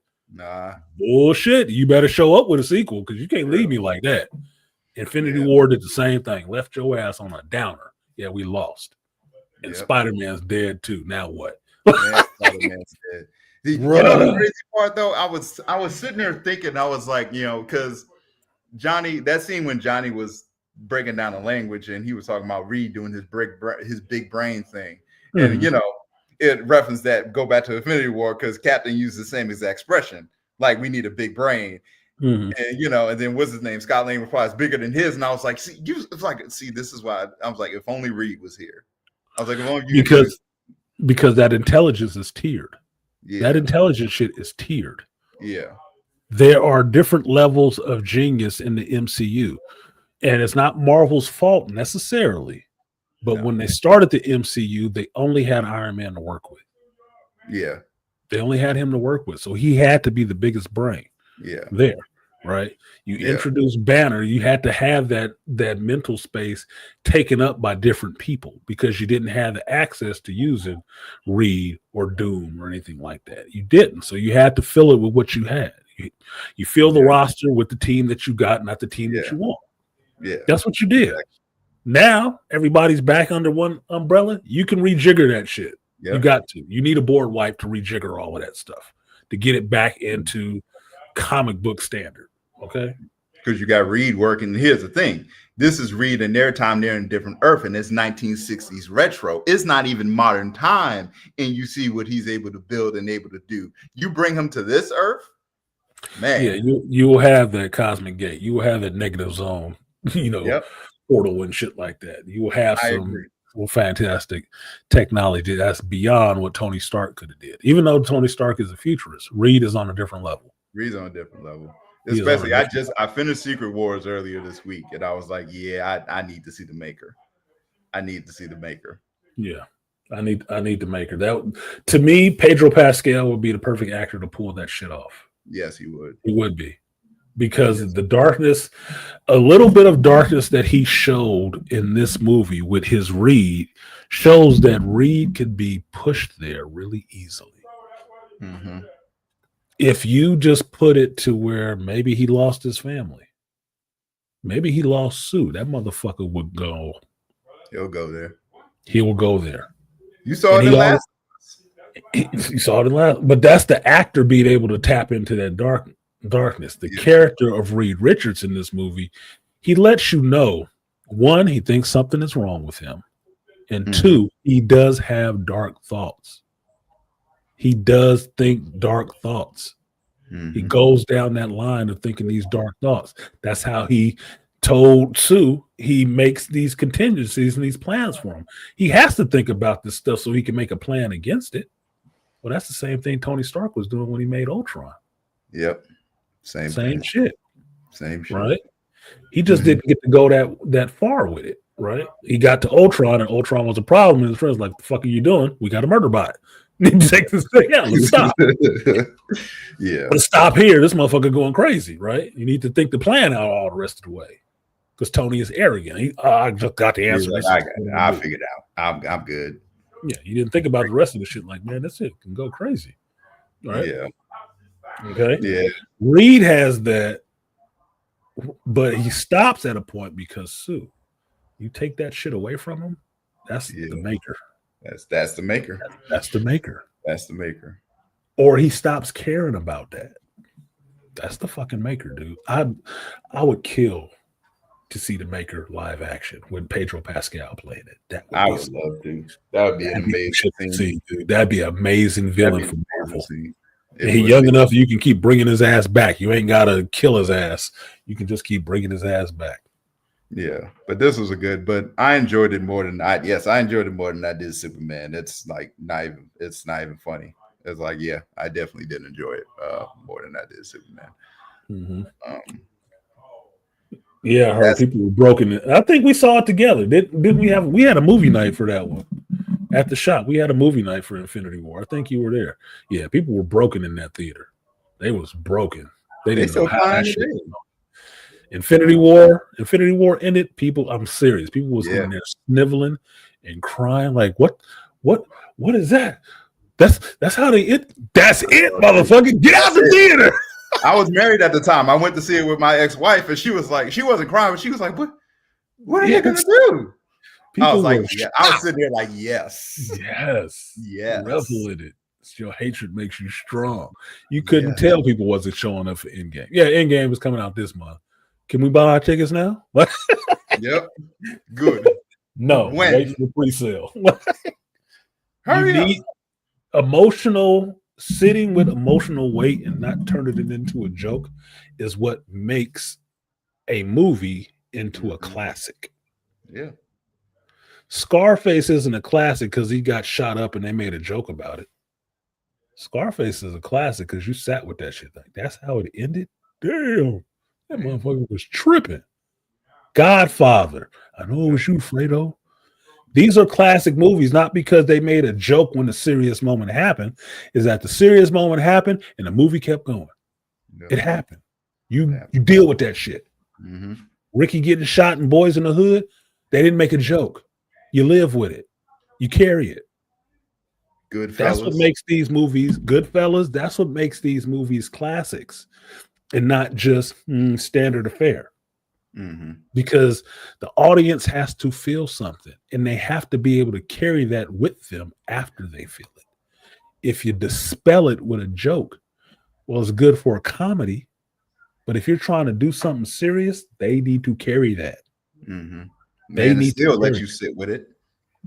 Man, I still let you sit with it. Horror movies do that shit all the time. Yep. How many times have we talked about horror movies that we saw as fucking kids and grown ass men now? Like, man, I ain't watched that bitch. I can't watch that shit. That shit was terrifying. You know how much like hell I had to muster up because I went to go see when they did the remake. I ate it. Yeah. And I went to see those. I was like, all right. I had to come in there like, all right. Yeah, I had to do the same thing. And mind you, I saw it when I was like 10, like what, 5th grade? Yeah. I remember watching That it on shit TV. made an effect on me till an adult. And when they made the remake and the new movie came out, the shit was just as unsettling. Yep. Creepy ass bastard. I liked it, but it was unsettling. I was like, I don't need to watch a lot of pictures of Pennywise, nigga. That's not okay. It's just still not okay. It still leaves a mark on me, an emotional reaction to me seeing something. Even if I watch the original It now and it looks dated as fuck, it would still have a problem. I would still have a problem with it because I remember the impression it made on me as the kid. That emotional impression it made on me, seeing that goddamn clown with fucking razor teeth and yellow eyes. Like, we all float down here. Like, nigga, what? What? I'm never walking through a sewer again. Balloons are not supposed to be bursting with blood. Yeah, that is not it. No. Yeah. Giving the audience that emotional weight that they have to carry is a good thing. Even in a superhero movie, it's a good thing. It means that that movie will have more resonance with you. You feel the emotional weight in comics. When you read comics when something's going on, do you not feel the emotional weight? I felt that emotional weight all throughout Secret War. I'm like, man, this is crazy. Look, in comics, it can happen more often because you understand, especially if it's something permanent. Yeah. You understand it. You carry that. You have to leave the audience with something that they carry. No matter what it is you're doing, they have to carry something. And if they leave your movie carrying disgruntlement, not confusion and shit like that, like, the fuck is that? That sucked. Your movie is going to suck too. You have to think about what's that last feeling you're trying to leave them with. This one, look, it was funny. At the end, I was filled with hope. I'm like, I want to see where they go from here. Even with the mid-credits thing, I was like, okay, cool, whatever. Yeah, it's the setup for the next movie. We got that. I know. It's okay. Yeah. It's okay. Yeah, fine. But I would want to see another movie, even if it was just them still in this in their universe. I still want to watch that because I want to see what the next adventure is. Because I can tell you this, my standout character in this that made me laugh, Mole Man. Yeah, he was good though. That was a good performance. He was. Butter it up. Butter me up. Would you butter it up? I want Reed to say it. I want Reed. Yeah, I want Reed to say it. I want Reed to say it. Yeah. Say it. Yeah. When I saw who it was, I was like, "Oh, that's my boy from Cobra Kai." Yeah, that's what I said. Stingray. Stingray. Yeah, it's fucking Stingray. I don't know why in the beginning I thought it was what that chubby late night host dude. I think what's his name, Corbin or whatever it was. I thought it was him, right? Oh yeah. And then he took off his glass. I'm like, oh, it's Stingray. That's a shout out to that actor too, because that's a good switch for him to play Stingray, to play that guy, and then playing Mole Man, and people getting off bus. He's like, yes, welcome. Wipe your feet. Wipe your feet, no, please. Wipe your feet when you step off the bus. No, but it is dirt all over. Yeah. Get a timeshare in Subterranean. Yeah, dude. They made the Mole Man fun. He could be a goofy looking character, but they made him fun. They made the Mole Man fun. Harvey, come on, Harvey. We talking about this. Stop. Yeah. I want Reed to ask. I want Like, oh, you need Yeah. my help? Oh, yeah. I need Reed to ask. I need the smartest man in the world to Yeah. ask me for help. Like, kiss my ass. Please. Butter it the fuck up. Butter me up. Put your He whole did the hand tongue- motion and everything. Yeah, butter Spread it the up. butter. Yes. And he said it's slow. Yeah. I want you to butter me up. Butter me up. Yeah. I'll do it. Just butter me up. Just tickle the taint a little bit, Reed. Just put your stretchy tongue right there and tickle the taint a little bit.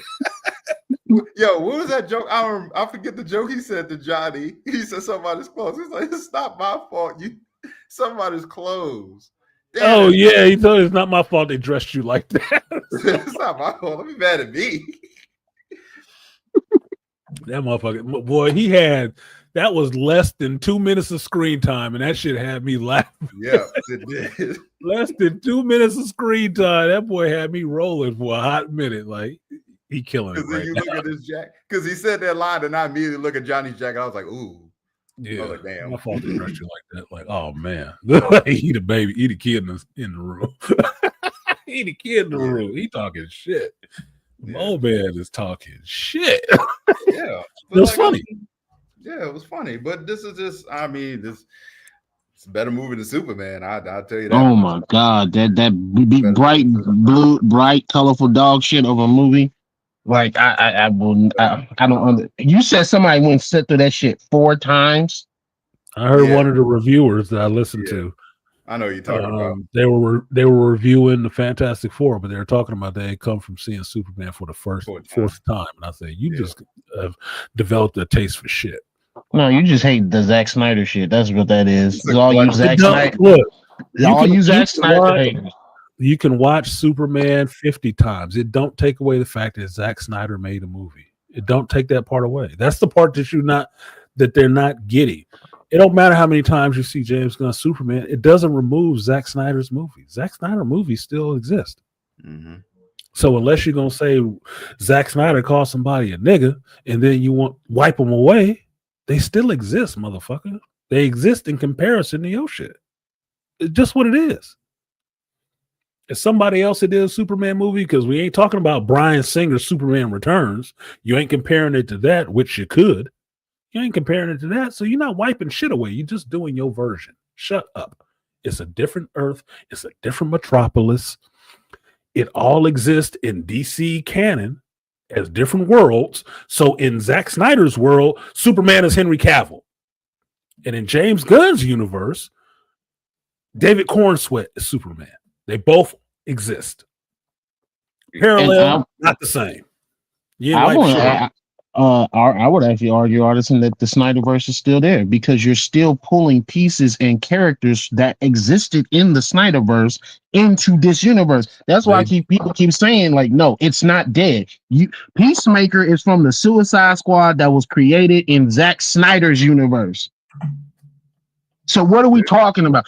Jason Momoa showed up in Peacemaker as Aquaman while James Gunn was running this stuff. So you still have elements of the Snyderverse tied up into this verse anywhere. That was before James Gunn was running it, but James Gunn was doing work for DC. So we used that. And that's what I understand they're going into in season 2 of Peacemaker. That's why there's 2 Peacemakers in there. He crosses the universe. See? So they're doing the same thing that Fantastic Four just did. That proves that the other Fantastic Four movies existed because they're pulling shit from Rise of the Silver Surfer the whole time. They're pulling shit from the Tim Story stuff. So that means the Tim Story Fantastic Four universe with Ian Graffoud and Chris Evans as Johnny Storm still exists. Daredevil and Wolverine just proved it to you. I was just about to say, yeah, Deadpool, Wolverine just Proved showed it they to still you. exist. That shit still exists. So this new Superman movie, the fact that they're pulling shit from the Zack Snyder Superman, that means that shit still exists too. We're comic book fans, right? So nobody has to explain to us parallel Earths, different universes at all. We all understand the multiverse. We all understand that shit exists, and none of these things happen just in a vacuum. It's just its own little bubble. You can tell whatever story you want to on this side, but this one still exists, right? We understand that, right?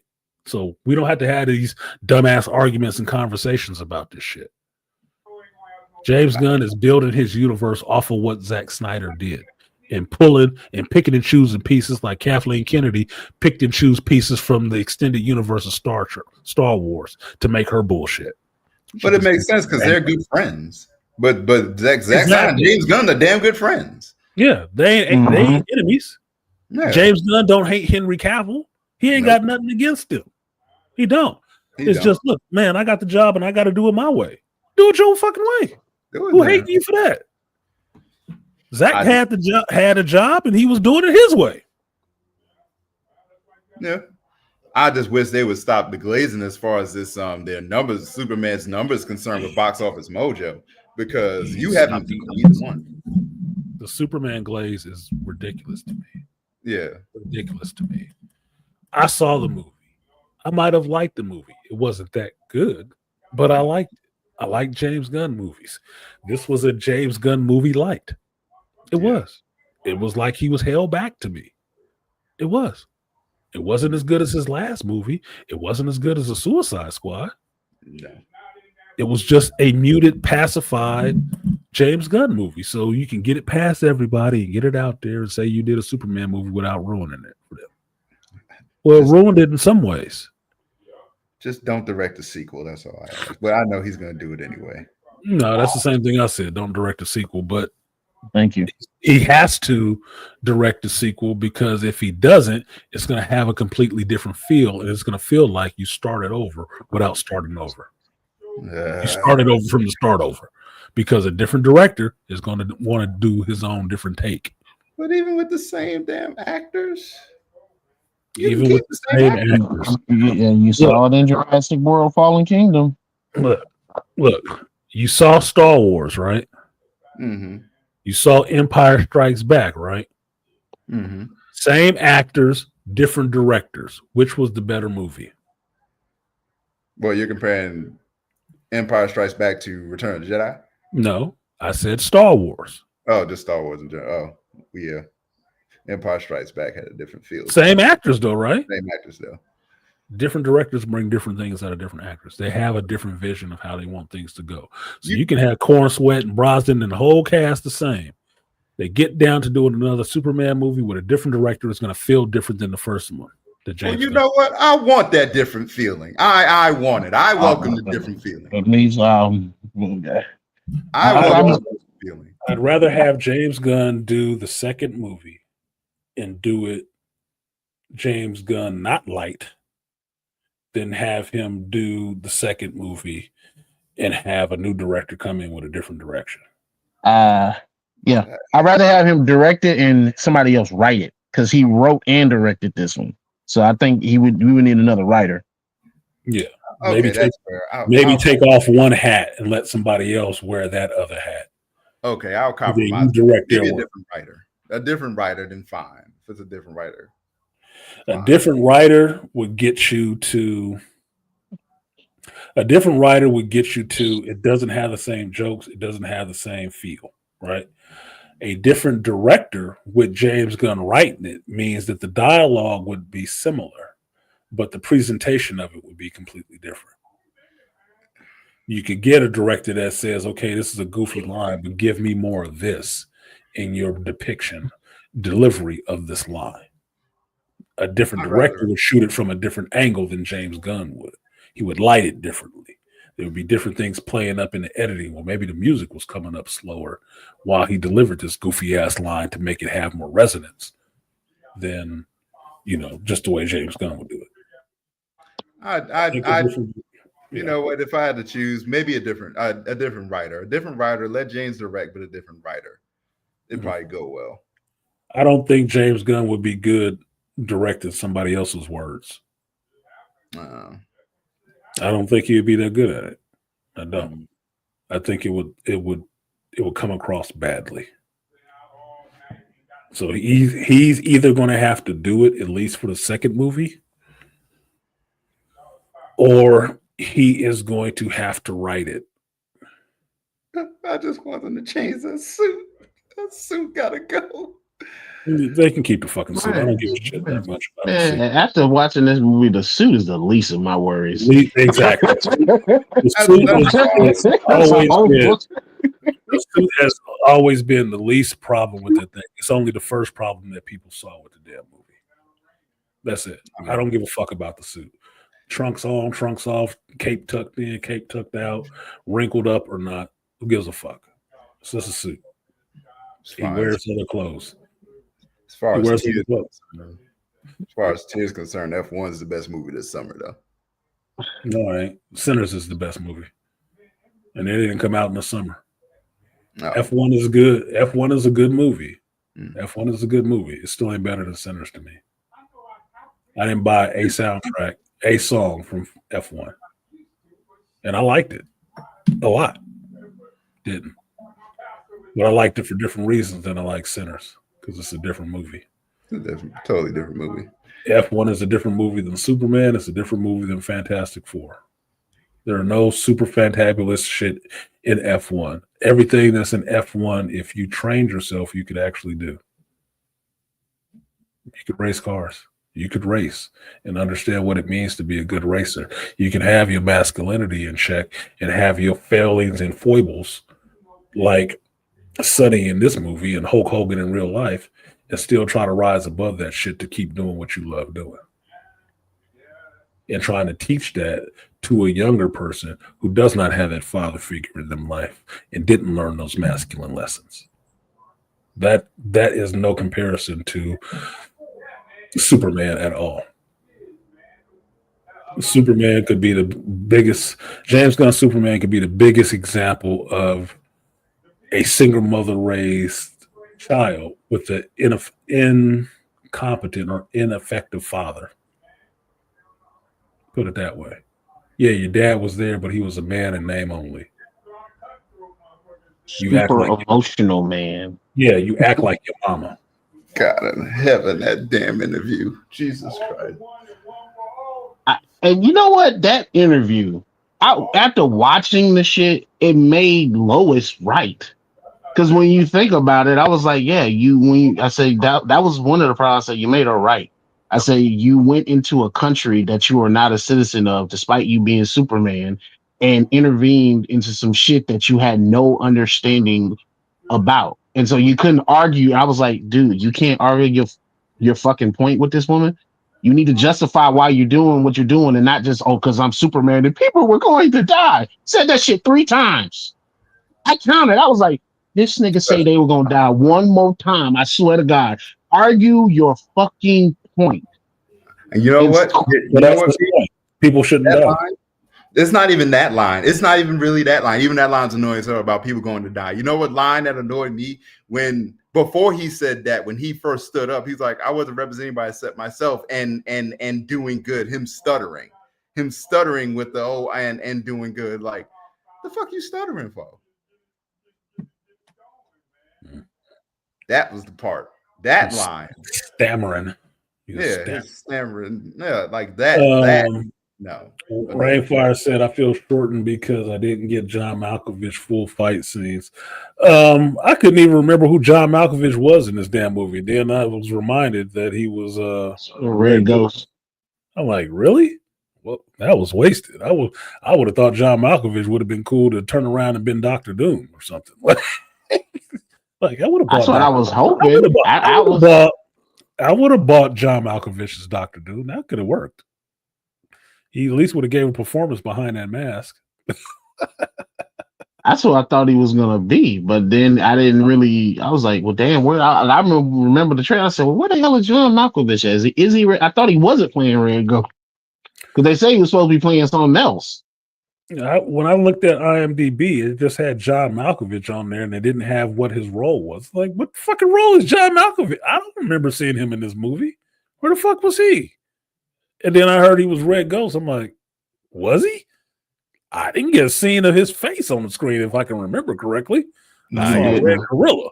I didn't see Red Ghost, but okay, whatever. Fuck. Yeah, but I didn't want to break it about Superman, but Fantastic Four, great start to Phase 6. Great start to Phase 6. The big brain hierarchy has been, reset. Not Even yet. the power hierarchy has been Not reset yet. with Franklin. Not yet. Not Not yet. yet? It hasn't been reset yet because every version of Reed you've seen so far has been in a different universe. It's not in the main MCU universe, which I refuse to call 616 because it's not. It's not. 616 is not the main. No. I know that's what Kevin Feige wanted to say the designation was, and even Amon Vellani had to correct his ass on that shit.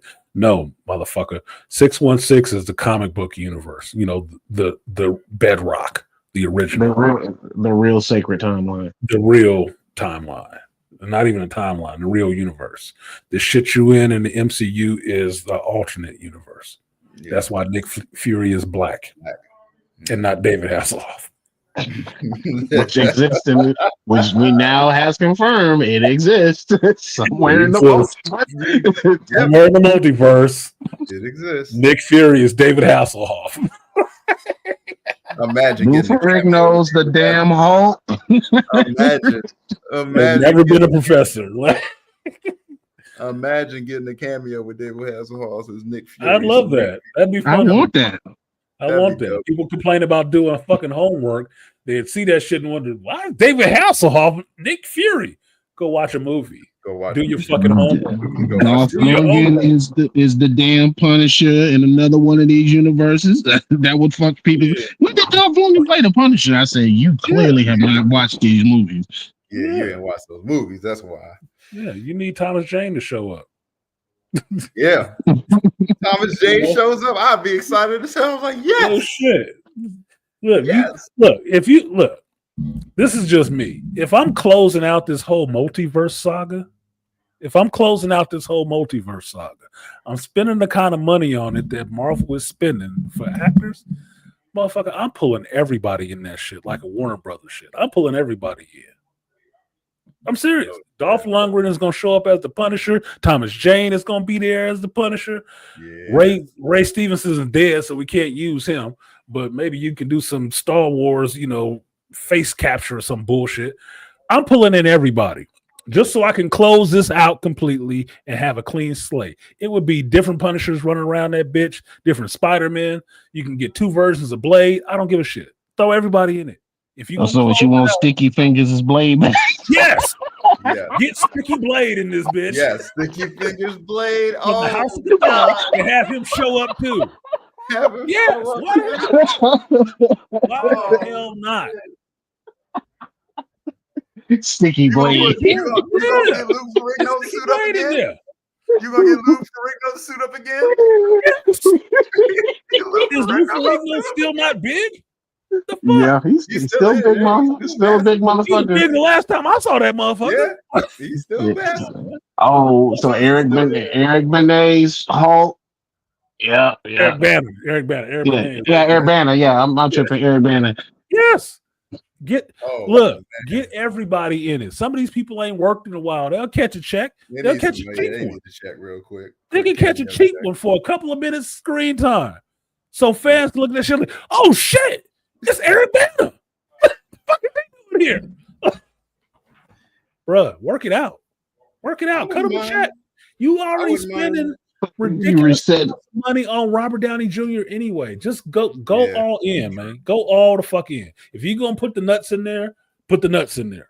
You brought back most of the fucking original cast from the X-Men movie, so why the hell not? If you closing out a multiversal story, if it was a comic book, Beast, you get this, right? If it was a comic book and they're closing out a multiversal story, well, what the fuck would they do? They would throw all them cameos in there. They'd draw the motherfuckers in a panel. They could be in the background somewhere. It won't matter. They're like, holy shit, that's so-and-so. That's this version of Hulk. That's this version of Blade. Look, I got Crisis of Infinite Earth comic right there and just watched that 3-part ass animated shit. You saw every goddamn version of Superman, Batman, Wonder Woman, and all the different Bat family members fighting on that one scene, including Batman Beyond. What's my man name? Terry Damn. McGinnis. You saw Terry McGinnis fighting with Bruce and Dick and all of them. I was like, well, damn, all of them are here. Except for they probably didn't have Johnny Valley, Batman 500. They didn't have the Batman who tries to kill people. Oh yeah. They had Nightfall Batman in that bitch.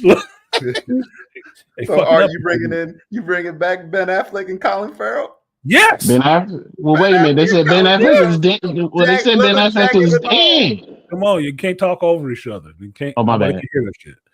Yes, you bring Ben Affleck back too. You bring Affleck back. You bring Ben Affleck back as his Daredevil. Yes, and see if he'll do it for nothing. See if he'll do it just to get that that geek cred up a little bit higher because he's been Batman and Daredevil. Yes, some can say damn near the same character. It don't matter. Ben Affleck is a geek, comic book geek for real. Bring his ass in there. Offer him a little change. You think he won't cash a Disney check for a cameo real quick, standing next to Charlie Cox? Oh yeah. Come on, man. You could put Charlie Cox in the ketchup and mustard and put Ben Affleck in his suit. So, and you'll be like, watch the box office explode. Yeah, I can die as a geek, dude. I've seen everything in this movie. You know what? And that makes me even madder. The fact that you had two guys in the same damn universe that were geeks, and you fucked those characters up. Henry Cavill and Ben Affleck are both geeks, and they read this shit, and you fuck up those two input alone could have made those movies even better because they are familiar with this shit as opposed to everybody else. Well, the difference is that I've said this before. The people that run Hollywood right now are not fucking geeks. They don't even like geeks. Indeed. Yeah. But they see money. They know it can generate money because they see the geek fan base as dumbasses, but they also see them as having pockets pretty deep that they'll spend money on stupid shit like, I don't know, $80 popcorn buckets. So they're willing to pimp you some shit to get in your pocket, but they don't like you. I've said that shit for a while. They do not like you. Soon as this wave of geek movies and stuff like that subsides, they're the ones who want to call that fatigue and be done with this shit. They're the ones who want to be done with it. The fan base don't necessarily want to be done with geek movies. They just don't want shitty geek movies. Hollywood wants to be done with geek movies because that's all they seem to be producing. They're tired of catering to you motherfuckers. You're too goddamn demanding. You want shit accurate. You want stuff, people to read comics and shit like that. I don't want to have to read these goddamn comics. I don't want to have to do that homework. That's what that's coming from. Yeah. Those are Hollywood people that aren't geeks to begin with, and they're tired of having to cater to you motherfuckers, even a little bit. They don't want to have to like this shit. They don't want to have to read it. They don't want to have to watch it. Take this slop and shut the fuck up about how inaccurate and crappy it is. Mm-hmm. But y'all can't come up with nothing original though. When it's time for an original story, where y'all at? They're like a shitty wife. Eat the slop I served you and praise me for it. Pretty much. Oh, don't God. expect more of me. Why should you? Yeah. And Malika, you're right. Go hard or go home. You're going to close out the multiverse saga? Close the fuck out the multiverse saga. Throw everybody in that bitch. It worked for Spider-Man. Yeah. Deadpool and Wolverine too. Work for both of those movies. Go hard or go home. This is the third time you're going to do that shit. You need to go big. You need to go Titanic. You need to go Galactus level, nigga. Like this, we gonna break these geeks' minds with this shit with everybody that show up in this bitch. And I'm not just talking about calling back the original Avengers. You call back anybody who's ever been in a Marvel project and played a character that you still want to go forward. Because I tell you this, I ain't excited about John Bernthal and Charlie Cox showing up in a Spider-Man movie. Right? I'm not, because it means you don't believe that, I almost said Andrew Garfield, but Tom Holland. It makes me believe that you don't believe Tom Holland can float his own fucking movie. Yeah. That's what it tells me. You don't trust Tom Holland to carry his own movie. Oh well. Too bad, so sad. He might do awesome in an Odyssey. I don't know. We'll see. But then again, he's surrounded by actors in that too. Matt Yeah. Damon. He's surrounded by John Bernthal in that fucking movie. Yeah. Right? Now, that could be the case, but best believe if I see John Bernthal next to a Thomas Jane or a Dolph Lundgren Punisher, it solidifies John Bernthal as the Punisher we have going forward. Even if the other two just fade away, it solidifies him. Ben Affleck standing next to a Charlie Cox, even if Ben Affleck's character fades away, he was Daredevil. Daredevil got to meet himself. Warner Brothers, DC is good for doing shit like that all the time. They never throw away those actors that have played roles in their shit. I was listening to a reviewer not remember who played the original Supergirl. They didn't know who the fuck she was. I was like, you don't know Helen Slater? Even if the movie was shit, you should remember who it was because there was only one. They didn't remember that shit. All they know is fucking cartoons. I was like, so they don't know that Helen Slater came back and was in Smallville playing Clark's mom. They don't know that shit. They don't know Annette O'Toole was Lana Lang in the Superman movies, but then she came back and she's playing Martha Kent. They don't know Deborah Winger was Lois in the movies, but then she came back and she's Dr. Virgil Swan's assistant in Smallville. Margot Kidder, excuse me. My bad. Yeah. They do that all the time. Yeah. They do that all the time. They always, it's more of a family kind of situation that you are in a fraternity. If you've played this character at any point in time, they can always pull you back to do something else. They'll let you do voices. They'll let you do stand-in. Fucking Michael Rosenbaum was in the Superman movie. The current Superman movie. You mean the guy who played Lex was in the new Superman movie? Get the fuck out of here. Yeah, They always do that. They always do that at Warner. He's also done the voice of the Flash. He's Wally West. He's been the voice of Wally West in your Justice League. They always pull them back in.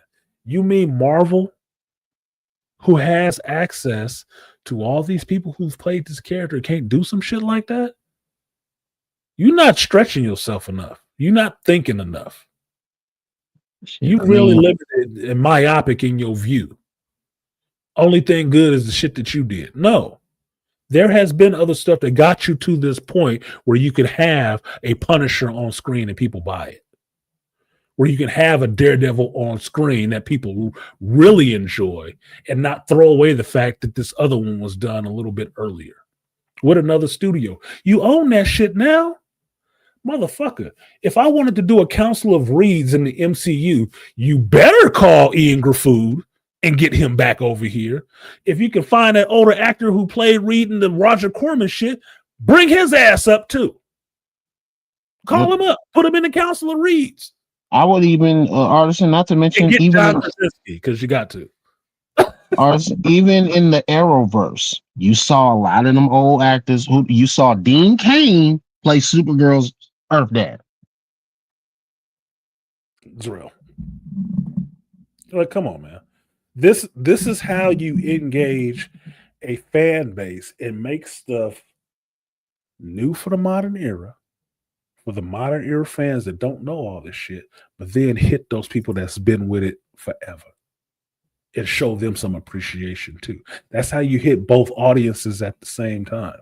Because trust me, a Gen Xer like me loves some cameos if they're done tastefully, not to disrespect the character. I would shit a brick. Dolph Lundgren Punisher showed up on the screen. I would. Like, oh shit. He got out of the sewer. He could show up on the same motorcycle. And then he's standing next to John Bernthal, and they recognize who they are. What are you, Frank Castle? Have them have a scene where they understand the pain that each one of them has been through, and then they can go out there and mow some motherfuckers down. gonna have to CGI Ray Stevenson with his Punisher into this shit. Bro, that shit would be awesome. If you're gonna close out the multiverse saga, you're gonna wipe away all this shit anyway, right? Right with Secret Wars, and reset the universe the way you want to. Let all these people get that shine one time, and then close it out, and move on with your new cast, because you use those older cast members to support your new people, to give the nod and do a decent handoff, better than you was doing the handoff in your MCU in your phase 4s and 5s. Bring that in. Make those fans feel part of the crew. Because I can tell you, somebody mentioned it in here, Rainfire mentioned it about Deadpool and Wolverine. Yeah, it was a pop when Blade showed up, but I was also excited to see Jennifer Garner too. Mm-hmm. I was. I like Jennifer Garner. Her Electro was fine for what it was. It was the fucking 90s, dude. It is what the fuck it is. But most people didn't know who the fuck she was. You was expecting the little British chick from the Daredevil show? Well, she could show up too. She can. 2 Electras? What? Why the fuck not? You just did 3 Spider-Man. Don't tell me it's an age thing. Don't tell me it's an age thing. It's not. It's a respecting your fan base. All your fan base. Not just the ones you want to try to throw away and say they old. Like I'm saying, if you want to finish out the multiverse, you want to close the door on the multiverse shit, then go all in. Then close the door. How much is it going to cost them to get Nicolas Cage to come back as Ghost Rider? Nothing. Nothing. Nothing. Not for the amount of money they already spending on this shit, because I told you, the amount of money they paying Robert Downey Jr. is obscene. Obscene for what would possibly be 2 movies. That's Budget obscene. cuts. Yeah, that's obscene. That's ridiculous. I like Robert Downey Jr. Not to that tune. I'm not showing up for him. I told you, I'm showing up for Dr. Doom, not Robert Downey Jr. And I would have been showing up the same way for Dr. Doom if it was played by Henry Cavill or John Malkovich. Same way I'd have been showing up, because I want Dr. Doom represented well. I don't give a fuck about the actor underneath it. And I know for that much money that you're paying that one actor, you could have got a lot of other shit. So what's now being missed because you're paying all this money to one actor? What are you now skimping on? Oh, the story. I'm looking at this shit like a construction project. I bid on the job. Me and 3 other people bid on the job. The job possibly cost $90 million. I won the bid because I had the lowest bid under $90 million. What have I missed that the other dudes caught? Yeah, I got the bid. Yeah, I got the job. What did I miss? What did I miss? Because this should be a $90 million job, and I bid this bitch for $86 million. What did I miss? I missed something.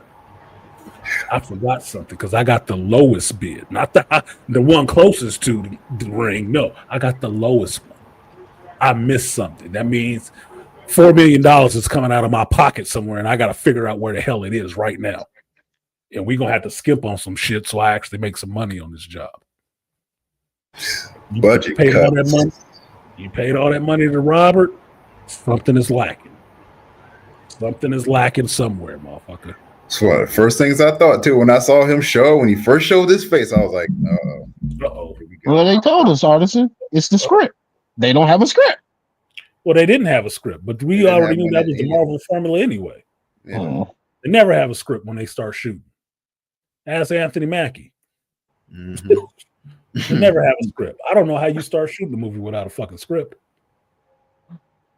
What's the idea? We're going to shoot this movie. We're starting in June. What's it about? We don't know yet. What the fuck are we doing? We don't know. We filming shit.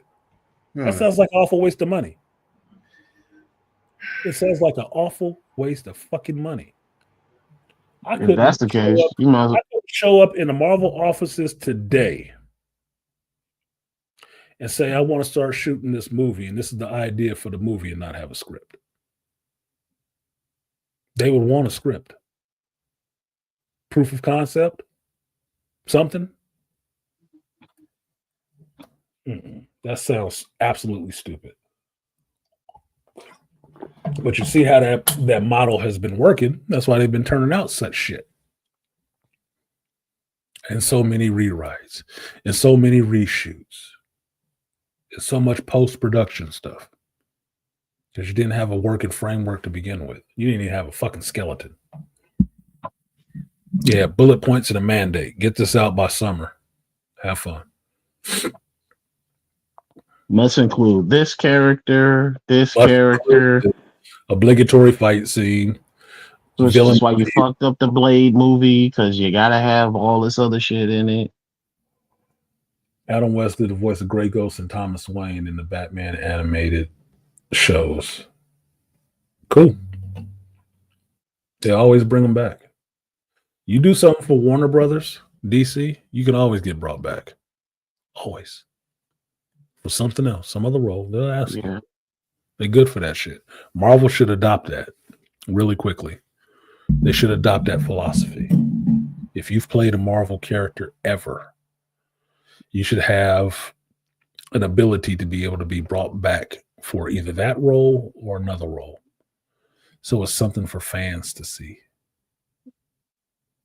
I'm of the state of mind. Yeah, I'm of the state of mind that while I enjoyed the nod to Jack Kirby in the Fantastic Four movie, it was missing something by not having Stan Lee somewhere in there. I thought that was a little shade thrown, that they didn't have a CG, a picture or something like that. His wife, something should have been in that fucking Fantastic Four movie. I recognize Jack Kirby's influence on Marvel Comics. I really do. It's good to finally see him get shine, but I don't like all this Stan Lee hate all of a sudden. Like, oh, he was just still in the sunshine for me. He didn't really do shit. Shut the fuck up. He wrote. Okay. One person drew, one person wrote. We don't parse up Siegel and Schuster and say, well, he only did the art and he was trying to steal his shine. We don't say that shit. We mention their names both together when we talk about Superman. You need to do the same goddamn thing for Stan and Jack. That's what I always do. I say they were friends. Okay. So fuck what you think post haste 30, 40 years later, what you think the situation was. Go fuck yourself. Somebody had to front Marvel and it wasn't the artist doing it. Okay. Somebody got to push that shit forward so you can keep making comics. Somebody got to be the face of that shit. I always tell people Stan Lee and Jack Kirby. Stan and Jack. Do not forget about the Jack Kirby, because a lot of people will do that. A lot of normies like, oh, Stan Lee. I said, and the Jack Kirby. Well, who's Jack Kirby? I said, let's give you a brief history lesson here. A lot of the drawings and the shit that you see, how they look, that comes from Jack. Stan wrote the story, ladies and gentlemen. Here's the thing. People who don't know Jack Kirby are not comic book readers. Because any comic book reader knows writer, artist. They always know writer and artist. Because that's the team that makes a comic. One gives you the verbiage that sets up the universe and how people talk and whatnot. The other one gives you the visual representation of that universe, how things look. Jack Kirby, since he started with Marvel early with Stan Lee, gave you the visual style that became the Marvel style. Stan gave you the word, the verbiage, how things were named, the sound effects and shit like that, because he did the fucking writing. The problem with it is that Stan was the one who had to be out there in front to push that comic book company forward so they can keep making comics. Otherwise, the bitch would have shut down a while ago. So because people had one version of one vision of somebody they could focus on and say, oh, this is the person from Marvel Comics. At that time, who was the head of DC? Do you know? Probably not, because they weren't out there having to front their fucking book. They were already backed. Stan had to do that. That's why I don't give Stan shit for that.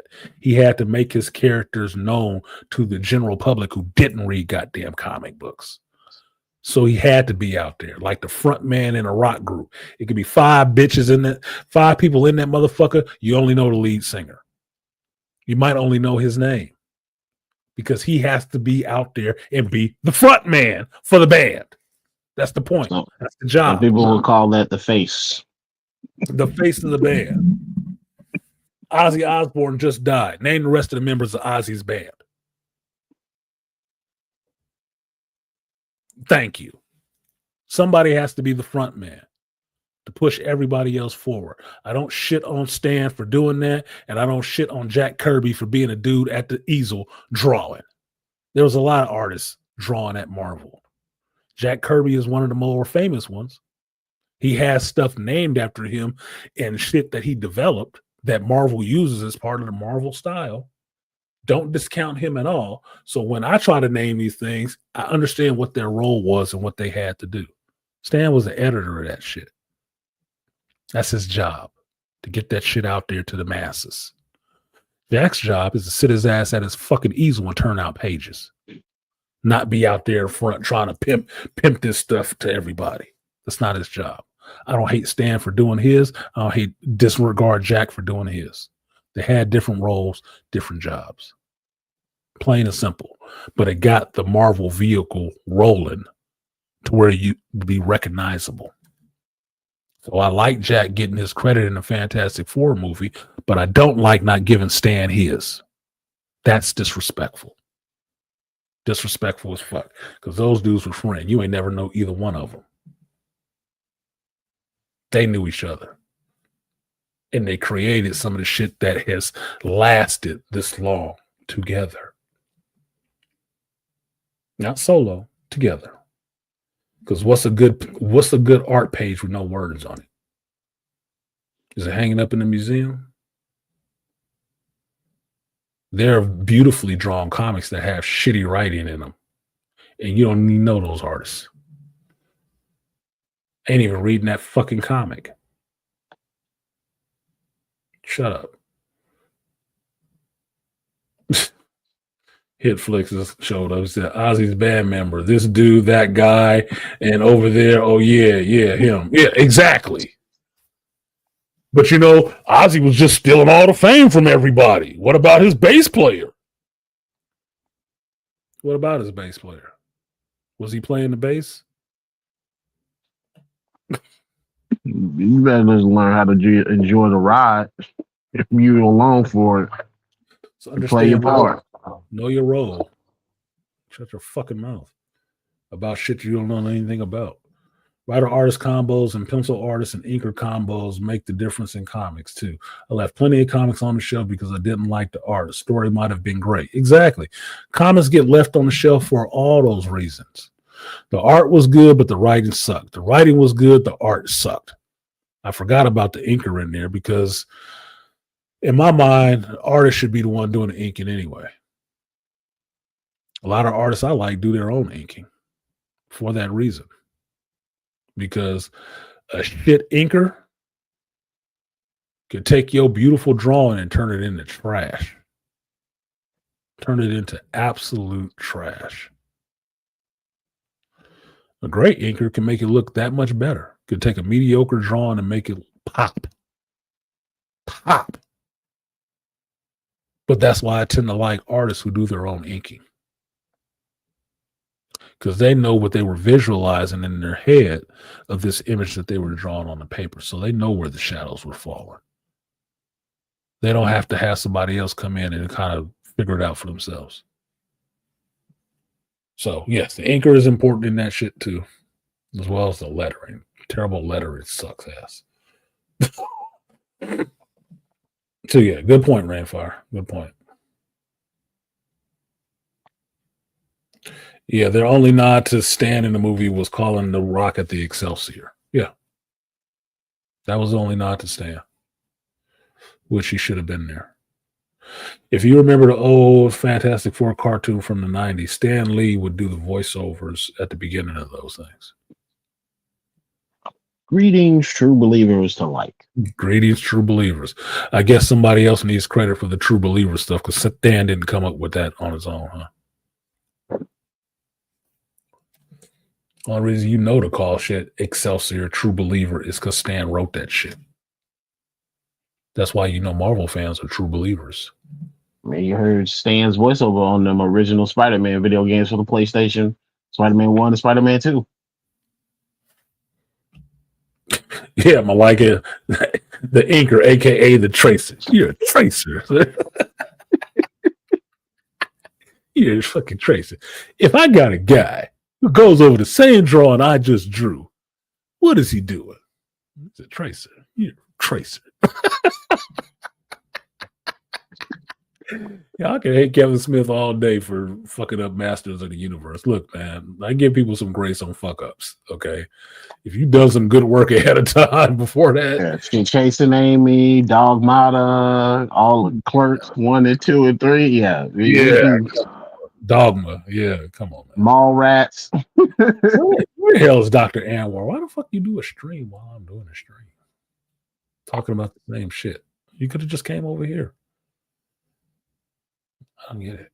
I don't get it. Wait a minute. Let me look for this. Let me look for this. This was from Jason Amy.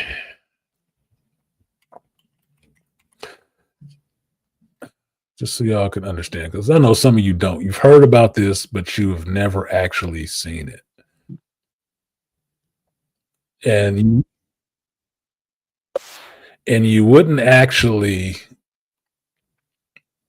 if you don't like Kevin Smith movies, you wouldn't understand who's in this scene, who these people are that's in this scene. One of them is Casey Affleck, Ben Affleck's brother, who is a hell of an actor.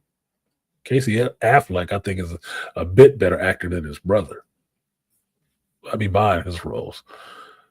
Casey Affleck is in the yellow shirt. I'm forgetting this dude's name. I want to say that's Scott Mosier, but it might not be. That might not be Mosier.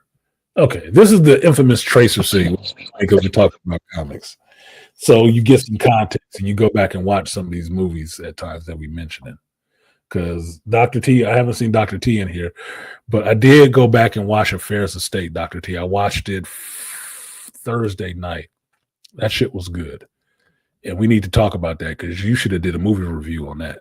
I might tap Malika and Trust to go back and watch this movie so we can break it down because there was some shit going on in that. There was some shit. It was some. Oh yeah, moments going on in that shit. You might not like them in Superman, but Affairs of State. I feel a little different in Affairs of State. He kind of got pushed around in that shit.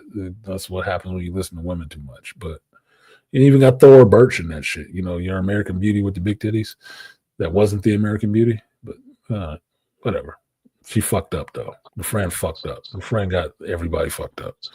So anyway, this is the infamous Tracer scene. If you ever want to go back and watch early Kevin Smith movies, this is Chasing Amy, and this is Jason Lee, which I like. He's a good actor. It's funny as fuck. At a comic convention, playing not Brody Bruce.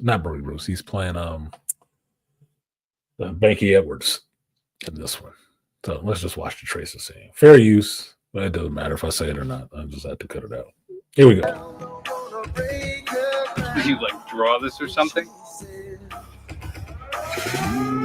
I ain't kidding. I'm also the colorist. The guy next to me draws it, but we both came up with the characters. Next. Does that mean you ink it?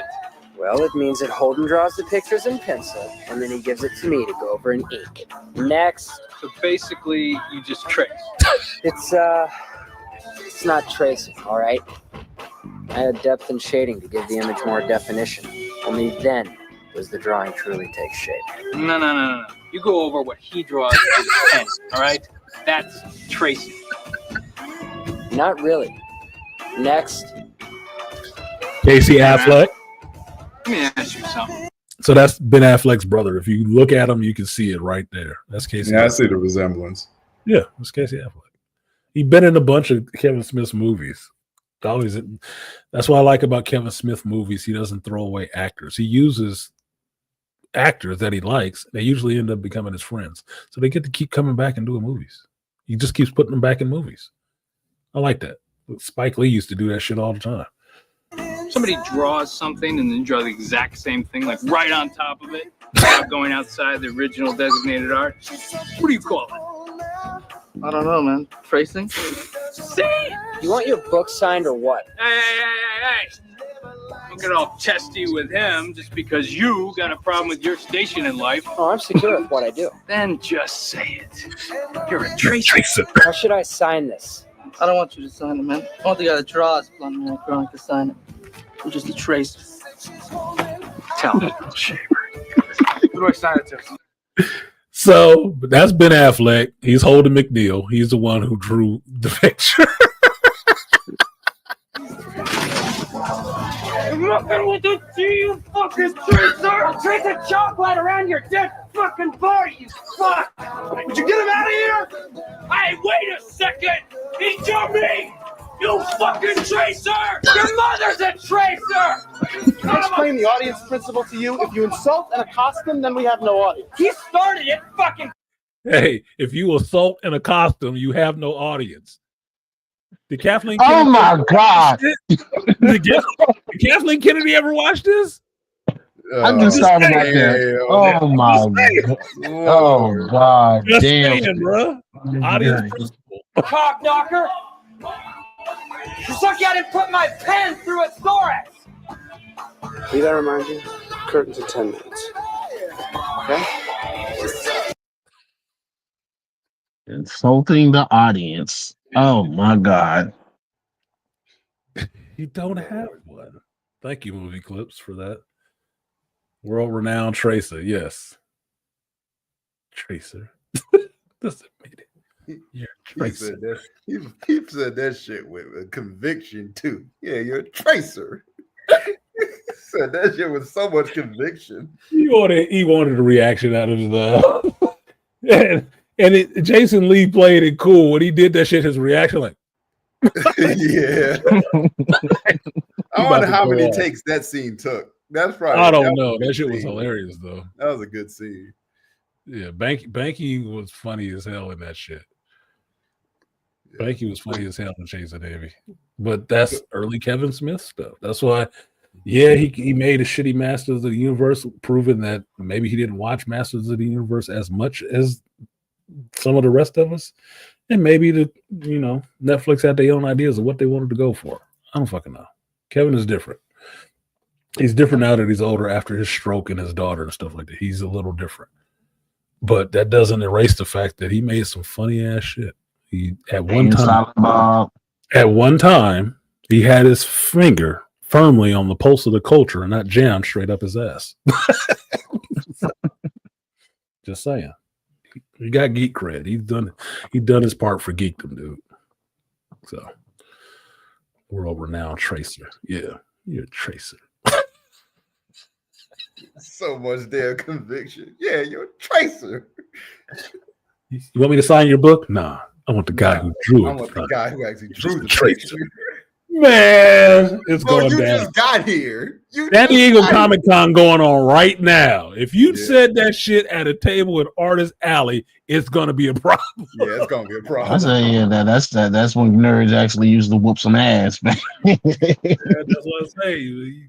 Geeks have a lot of repressed rage, man. You didn't get to be a geek in these old ages with just not taking some shit. Yeah, how's your pseudo date? Why are you messing with the chick? You know there's no way in hell she's ever gonna let you bang her. Yeah. You're like this. What did he say? You're like the guy who follows the path not least traveled. Old McNeil, something like that. Old fucking McNeil. The path of least resistance. Holy shit.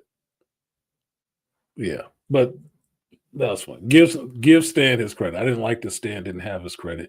I really did like that Jack got his credit on that stuff, which is if you sat around to the very end of the movie, they showed you why they named that Earth in Fantastic Four 828. It's the date of birth of Jack Kirby. 8/2/8/28. I think it was like 34 or something like that. Yeah. It's his birthday. It's his birthday. So I thought, okay, that's awesome. That's actually awesome to give him that kind of credit. And I was mentioning that with the Bears, and they were like, "Oh, well, Stan has been in 20 goddamn movies." I say, "Yeah, but he helped create all those characters, and Stan is dead. So it's still Marvel. Give him his fucking credit. I don't give a fuck. Look, it don't fucking. He wrote the words for the Fantastic Four, right? You have a Galactus because he wrote that shit. You know how Ben Grimm talks because he wrote it. You don't deserve anything for that? Shut the fuck up, man. Where did all the Stan hate come from all of a sudden? Anyway, I'm still trying to figure. It's because they don't know how to give credit to other people without hating on somebody nowadays. You can give Jack Kirby his flowers and Stan Lee his flowers at the same time, but they want to try to turn everybody into a victim, and everybody that's of notable icon has to be a villain in some senses. So it's been easy to say Stan is the villain because Stan was the one out there in front all the time. So they're acting like they're going to bat for the marginalized people, and the person in front didn't really do any other work. Stan wrote this shit. When you go back and look at those old comics, if you ever seen one, is his name not in there? No? Oh. That's what Stan did for a long time. And for me, I'm never disrespecting Stan because Stan fought in World War II, dumbasses. Stan was a soldier just like Dr. Seuss and what's his name? Mr. Rogers. Mr. Rogers. No, not Mr. Rogers. Mr. Rogers was one too. The other guy that made It's a Wonderful Life, the director. God damn it. Brain farts. That's what happens when you get old kids. They were all in the military. These artists and writers and stuff like that, Siegel and Schuster, all these people went to the military. They fought in World War II. I'll never not give them respect. Never. Because they still came back and put something out there to try to enlighten the lives of younger people as grown men. It's all the ugly side of life. They're always willing of respect. And I never want to diminish their accomplishments. Despite what we might say at this point in time, like, oh man, I had to pay $200 to see Stan Lee. So, did you pay it or not? Because regardless of any of that shit, Marvel Comics was him.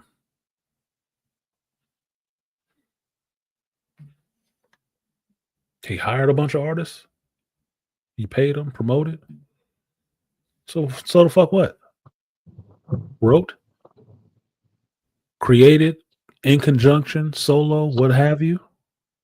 I'm not about taking all that away from somebody because I want somebody else to get some shine. Yeah, even J.R. Tolkien was in the military. Yeah, but you got a bunch of pussies and cowards complaining about people who actually would stand up and serve. These are people who gave you Captain America. And they weren't doing it from a position of, I've never went to war. I was never in the military. They actually were. Or shitting on the military. Exactly. So Captain America was written from a real place, I guess.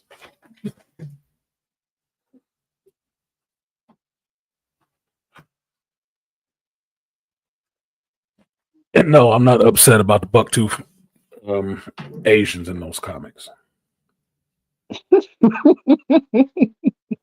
I understand what political propaganda is. Fuck them, they not us. Let me show you how terrible they look.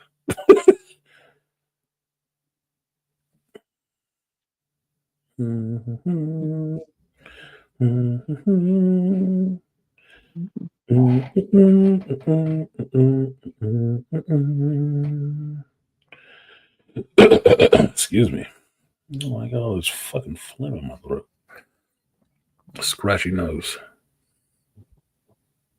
I must need the dust.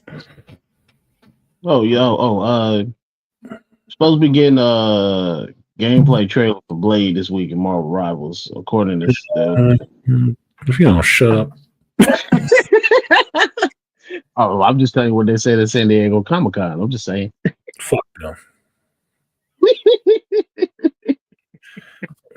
I just did, not just now, but at least a week or two ago, I finished up my battle pass. So everything is bought on there, right? For this season. And one of the things on there that is bought, I think it's bought with the Black Panther white and gold skin, which is stupid. Because even the Black Panther said the idea is not to draw attention. White and gold draws a lot of goddamn attention. The king in white skin. Yeah. White panda. The white panda. One of the icons they give you is a blade spray. I'm like, I'm tired of y'all cock teasing me with this blade shit, dude. They got his ass in the thumbnail now in the background, jumping with the costume on and the sword. I know who the fuck that is. Would you stop playing with me? You really need to stop playing with me. This blade shit. He gonna come out and I'm not gonna give a fuck. That's what's gonna happen. You're coming out on the 8th. So in a couple of weeks you should be getting whatever, it. Man. Whatever. Should have been out months ago. Ever.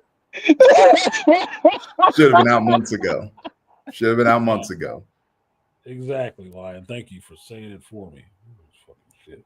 Now you want to bring him laugh on that shit. You know I'm upset about that shit. Trying to get my fucking jollies playing with fucking magic. At least she got a sword.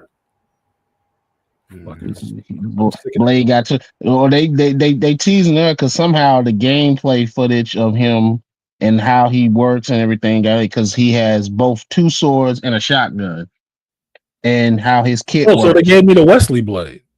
Pretty much, the shotgun with the stakes on it. Pretty much. Without looking like Wesley. Interesting. And everybody's asking, he needs to see Luna Snow and say, some motherfuckers always ice skate uphill. So you do ice skate uphill, huh? Let me see. Marvel Rivals Blade gameplay. Let's see. Let's have this shit spoiled. Oh, fuck you. Fuck you. Yuck.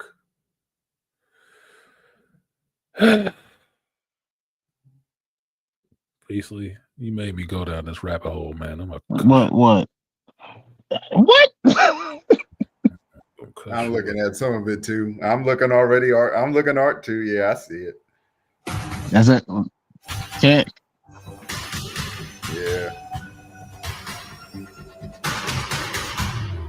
This is nice, Cole.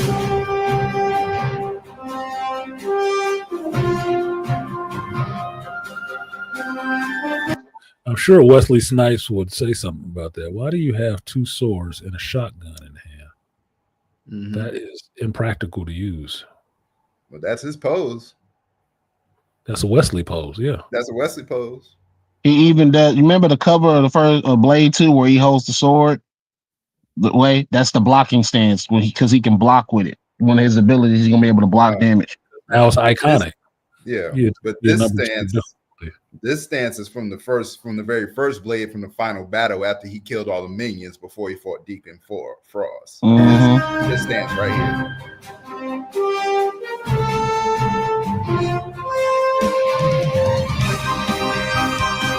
That's his team up with Cloak and Dagger. Oh, wait a minute. I need to turn this music off. That's some proprietary shit. Oh, shit. Team up with Cloak and Dagger. Midnight Suns. You got a shotgun. This looks dumb. Why don't he put that shit away? Don't they know you don't use a sword with your left hand? And Blade is not a left-handed swordsman. You switch between. You're gonna have to be able to switch between the sword and the shotgun. So you have the shotgun. You have a bit. They tried to make him Dante from Devil May Cry. Yeah, that's his ultimate. His ultimate is that he can use a sword with one hand. No, he uses both Dracula swords. He uses that sword and he basically team wipe ability.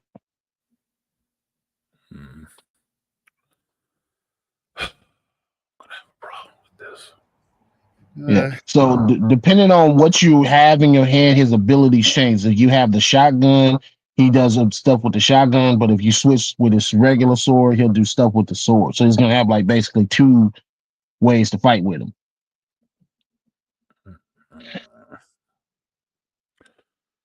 Well, my thing is, sword always goes in your right hand. You can use a shotgun in your left.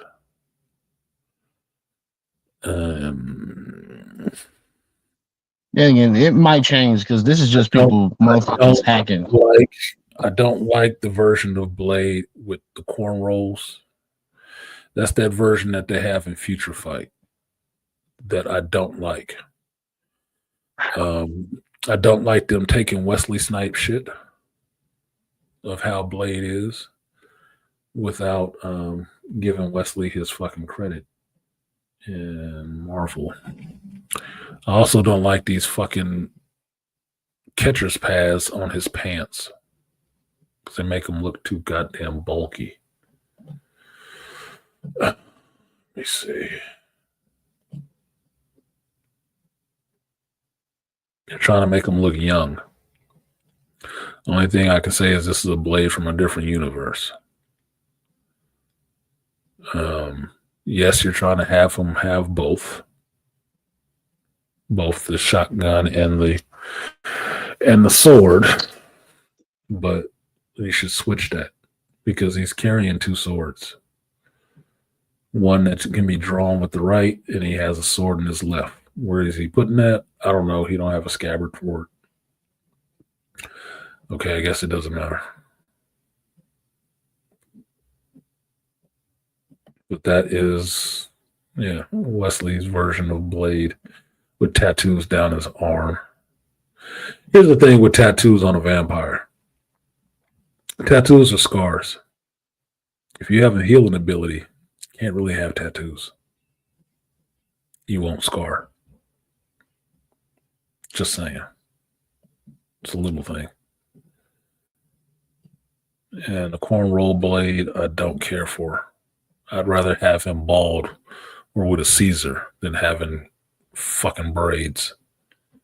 It's like stereotypical black dude shit.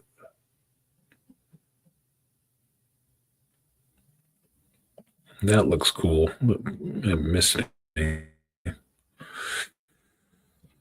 The gun looks slow as shit.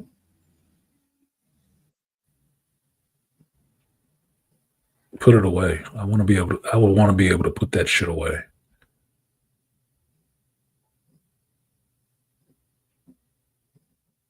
His arms do look beefy as fuck, though. I can say that.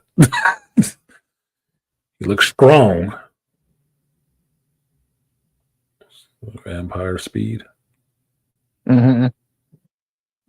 And you can be able to see enemies through walls. Well, you should be. With that ability. It's called blood liberation. Hmm. And so you have life, and one of his passives is they gave him that life steal stuff that he has when he's in blood liberation. So when he's able doing damage, he steals health. It's probably gonna be low as hell then.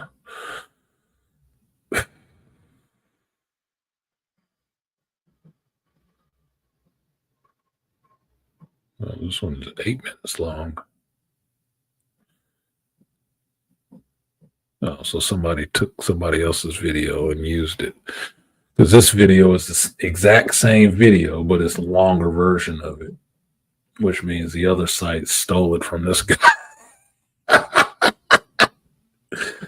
Ain't nobody original on YouTube, I guess. Huh? Mm-mm. 5 shots. 5 shots. That's a pretty good shotgun. Don't even Yeah, get a they clone. get.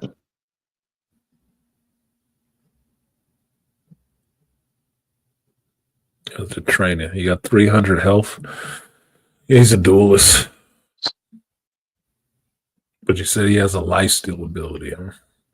I don't see that happening.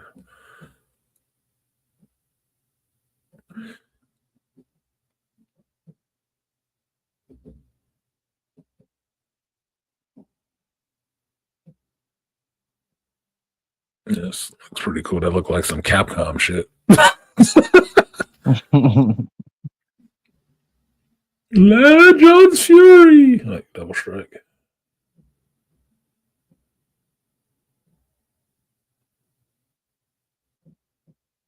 Yeah. Shift ability, stepping shots. Reduce move. They all move slow. What the fuck are we talking about? All these characters move fucking slow to me. I was playing Friday night and I was playing with Emma, trying to get her to captain. And I was realizing her telepathic thing has shit range. That still Scarlet Witch has better range than she does, which wouldn't make any sense to me. That if I'm a telepath, my range in being able to hit you with something telepathic would almost be unlimited. As long as it's your mind, it's unlimited. So she should be able to hit you with her telepathic assault before Wanda is able to hit you with her chaos thing, which makes Wanda really broken because her range is ridiculous with that shit.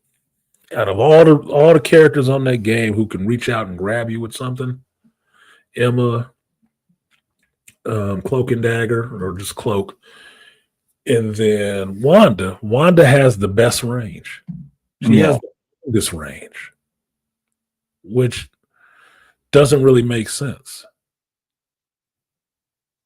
Cloak's is kind of comparable, but I would think Emma should have the better range. Even though she was made later, she should have the better range. Because Wanda got people, as soon as she on the field, she can start grabbing them. I'm like, I'm not even close to this bitch. Yeah, they increased Emma's range. It was 15 meters. They made it. It's supposed to be 18 meters now. Shit, I didn't notice. I did not. Well, notice. that's because they just nerfed her ass again. They keep nerfing her because everybody complained that she's Did too they? fucking strong. It seemed like something was wrong. Yeah, it seemed like there was something wrong with her when I was with her Friday. Like, this doesn't seem right. She's not doing enough damage. Her punches and shit aren't really as effective as they should be. I was like, and then her diamond form is short as shit. Like, they nerfed the damage reduction from 30 in her diamond form from 30% to 25%. They nerfed the damage when you do the kick, and especially when you kick them into a wall. It used to be like 100 to 90. They increased the cooldown of the slam because if you timed it right, you actually could get 2 choke slams in the diamond form, because that's what I was doing right before the end. And then they decreased the amount of damage her telepathic pulse does now, whether it's regular or it's fully charged, but they increased the amount of time they increase how fast she can get her ultimate, so she can get her ultimate a lot faster as a way to supplement that, because she's like one of the strong. Yeah, because like in terms of like competitive, she's one of the strongest tanks like in the game. If you know how to fucking use her, she's a problem, and that's why I was mad. I was like, man, fuck y'all. I said, you know why she's a problem? I said, because you assholes keep banning Wolverine. Wolverine's like a goddamn permaban. So because nobody wants to play him in the rank, he gets banned. Between him, especially on console, between the two. Iron Fist?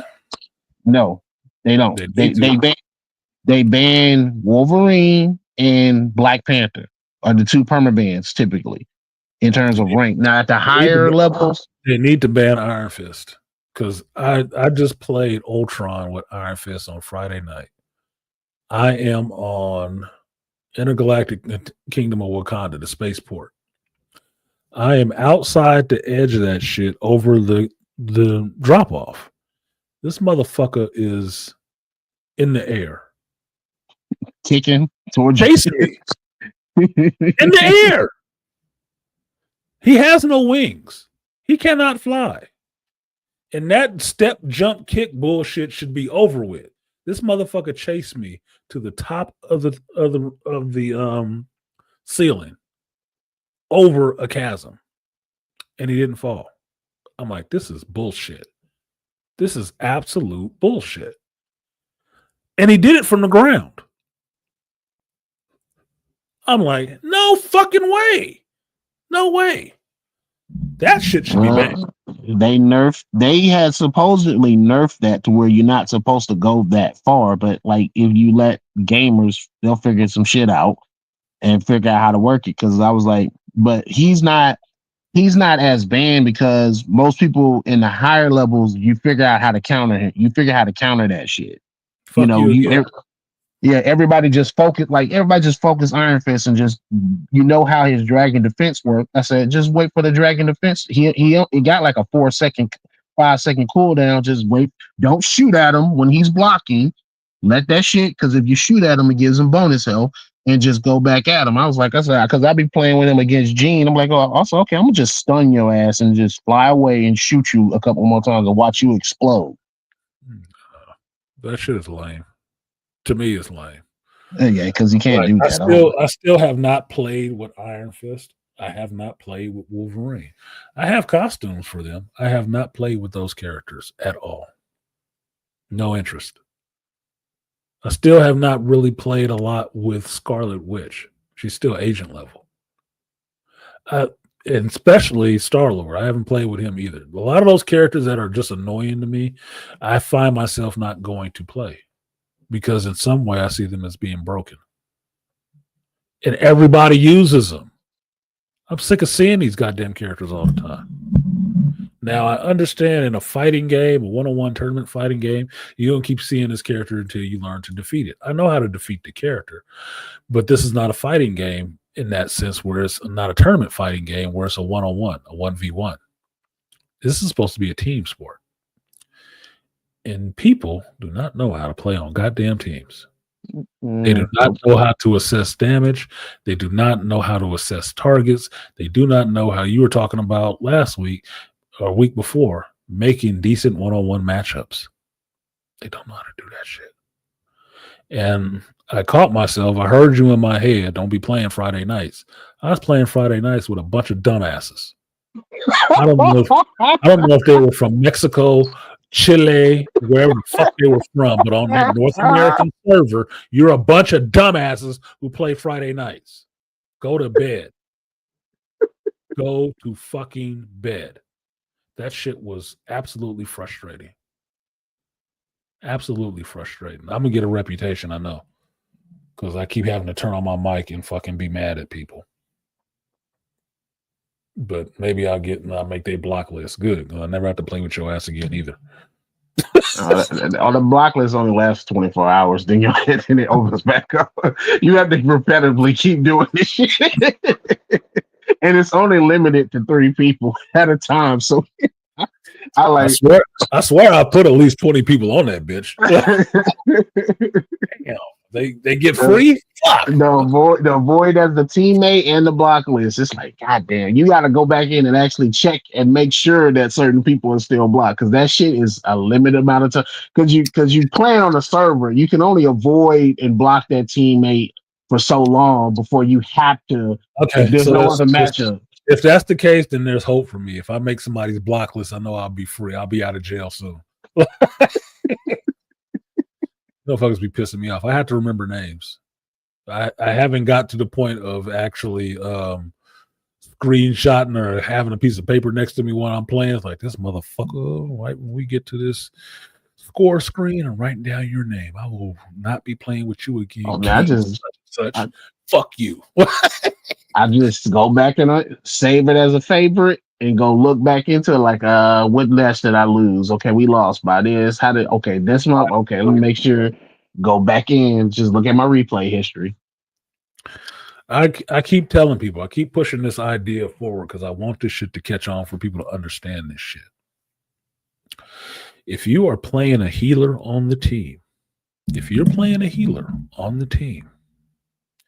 and your kill count is higher than your save count, you're not doing your fucking job. You, as the healer, should have a save count that is ridiculous, that looks like somebody's kill count. Reason being is, if your kill count is higher, you're not focusing on healing. If you're healing like you're supposed to, it has a direct correlation to the death count on your team. If your kill count is 29 and everybody on your team death count is in double digits, you weren't doing your fucking job. But if you guys win the match and your death count on your team, everybody's is below like 5, you were doing your fucking job. That usually means your save count is high as fuck. 29, 30. That means you were doing your job. You were healing your fighters so they weren't dying the whole time and constantly having to run back to the goddamn battle. It's a direct correlation. Unless they kept just running in and doing stupid shit. That's it. That's the only time you exempt. If they feeding, they cool. But if you off and fuck off land, not doing your own thing, yeah, that's a problem. Your vanguards and shit having 15, 11, 15 deaths, and you're the healer on the team, and your kill count is 29, you weren't doing your fucking job. You were too focused on trying to be the killer out there and not the healer, which you were playing, which is your fucking role. Play your fucking role. Your vanguards do not gain health. They don't. That's your job. Their job is to be out there blocking everybody and trying to put people down. Your job is to be standing behind them, healing them so they can stay in the fight. Yes, they can tank so much because they have higher health, because the idea is that they're the ones on the front line. You are the back line trying to feed them. If you're standing up shoulder to shoulder with them or in front of them, you're fucking up on your job. Maybe you should switch characters. That's why I'm looking at damage block, because I play Vanguard. The first and only thing I'm looking at is damage block. So my friends be making fun of me talking about kill count. I'm like, dude, I'm not supposed to be Steph Curry. I'm not supposed to be Steph Curry. I am name your best center. I'm Dave Robinson. You're supposed to be the Steph Curry of healers, man. I will save you the whole time. Yeah. I will realistically, so you can take out these people. I'm breaking down. I'm breaking down like this. I said that technically the only people that should have high, especially final hits, should be the duelists. Because they are the damage. Their kits are designed for hits. They are the dealers. You go and fight. Yeah. Tanks create space and control points and block people off. A lot of times, can you get the kill? I said, but if you look at everybody's kit, I said, then even you have your powerhouse heroes. They are not designed to get a bunch of double-digit kills. It's cool if you can, but they not designed that way. That is your duelist strategist. I tell people, I said strategist. I said fucking strategize. Know when to heal and know when to do damage. Your kit is designed. I can't stand to play with people, my healers that play Invisible Woman and Luna. I said, and they getting dove on the entire time. And I'm coming back. I'm like, bro, hold up. So at some point, you got to know how to use that force push that she has to push. Because I tell people, when I play and I get dove by Black Panther or Spider-Man, I literally be having 1v1s where I'm beating these motherfuckers. I said, how are y'all not beating Black Panther?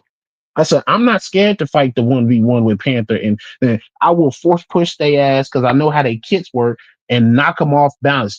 If you see, Black Panther's going to come in with his dash, hit him in the middle of it, and he loses, and it puts it on cooldown because his kit is dash centric. Spider-Man, they all do the same shit. Hit you with the web tracer, just watch for him to swing around, and as soon as he swings in, force push them, or what I like to do with Luna. Here's the thing for me. Cut that short. They Yeah. shouldn't be getting to your back line anyway. Yeah. That is the job of your front line and your blockers to keep them from getting to your back line, to your fucking healers anyway. You would hope that your healers can win a one-on-one matchup against a duelist. They're not supposed to. Yep. They're not designed to. They're not. Your healers usually have the least amount of health. Your dealers do the most damage for a hit. They're not supposed to survive that shit. That's the whole point. So if they can maneuver and survive, good. But they're not supposed to get back there to your fucking healers anyway, because your other duelists are supposed to be taking them out, or your vanguards are supposed to be holding them down, blocking them back so they can't get there. That's the whole point. You talked about it before. Your front line, your midline, your back line. Mm-hmm. Some of your healers are backline healers. Like Jeff is a great backline healer because he has range on his healing, and his healing does damage. So he can play the back or the mid. Your midline healers is Ultron. Ultron needs to be close to the people that are fighting so he can heal them, and he can do a little bit of damage. His gun is the dumbest fucking gun in the game. Oh, the Ray? That shit is lame as fuck to me. Lame as fuck, because you can't target and move necessarily at the same time. You got to sit still or you're going to miss. So he's going to miss a lot. His percentages are going to be shit unless he's in the midline and he's firing into a group. Then all his healing works for everybody. He can heal himself and heal everybody else and give them movement speed. And then he can pick off the ones and twos, or at least do enough damage to him where a vanguard or something can just give them that next hit and then they finaled. Right? You have those two tiers of healers, mid-range or midline, backline. You got to know which one you're playing and play it to that effect.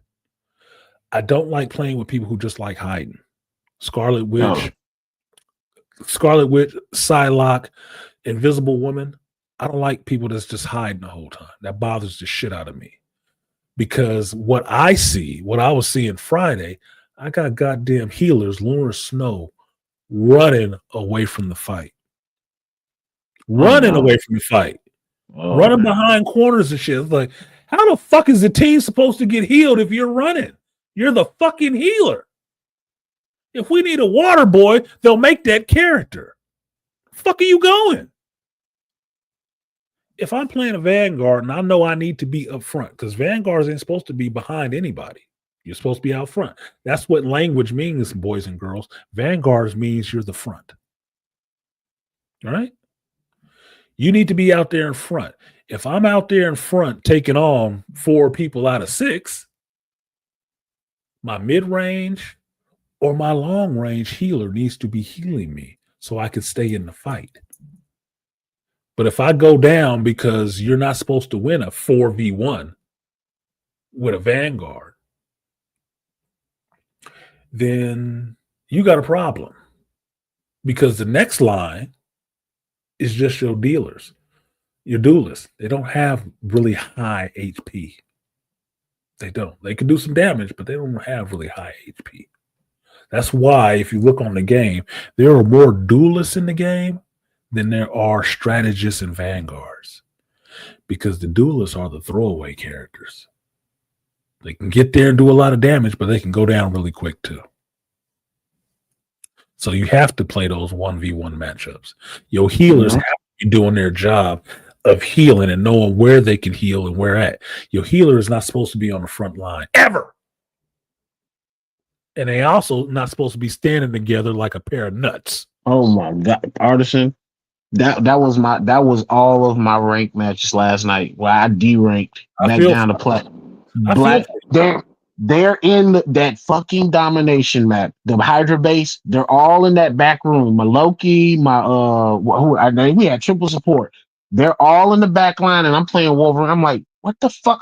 Yeah, I'm on the point by myself fighting. I'm like, where the hell is everybody? I cannot fight the entire team. I look back, Wanda 2. It was a Wanda 2 that was on the team. In that back room, I was like, I turned and looked at them with my character and stood in front of them. I'm like, I almost had to, if I didn't have my mic on, I was like, what the hell are y'all doing? We all need to be on the point. It is a domination match. We cannot fight in this corner. I played a domination match with Loki and Jeff. Do you know by the time, and I was playing Emma, so I'm playing a Vanguard. Do you know by the time that match was over, we lost 2-0.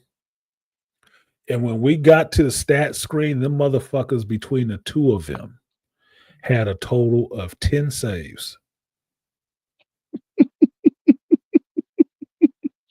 Yep. 3 for one of them. 3 for one of them. And so I'm looking at the stats because I do numbers. I'm sitting there going through the stats. I'll say, okay, you had 8 saves. Who did you save 8 times? Because I know it wasn't fucking me. And I know it wasn't each other. So let me look. Let me look at the death count on all these people and see who got saved maybe 8 times. Same person. Same person. I said, oh, so they saved their friend. What the fuck are you playing a team game for just to save your buddy? You got 2 of the best healers in the game. Loki can heal multiple people by doing his little cloning shit all over the place. Irritating. I hate Loki. Jeff can heal from a long fucking range. Jeff ain't even got to be in combat to heal you up good. I hate that shark too. I hate that motherfucker. I hate that fucking shark. Oh, that's why I hunt his ass down right now. I play Jeff right now just because I want that emote when you KO somebody, that little shark emote to show up there. I just want that. I hate that Jeff. I fucking hate Jeff. I can.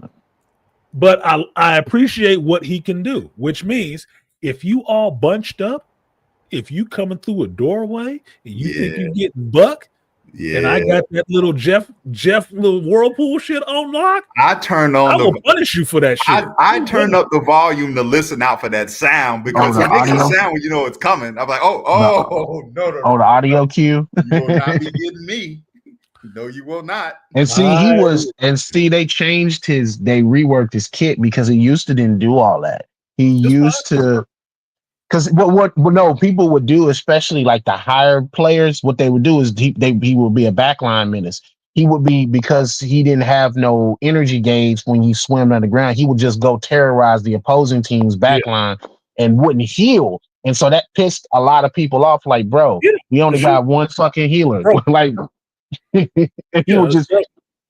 would heal from the other side of the map. I said, no, I wasn't tripping. I was like, hell no. What are you talking about? We need somebody else to contest the back line because y'all all want to sit in this one area. So I wasn't tripping about that, but they changed that up. So, but he can heal with his joyful and do damage with his joyful splash. So I was like, I ain't tripping.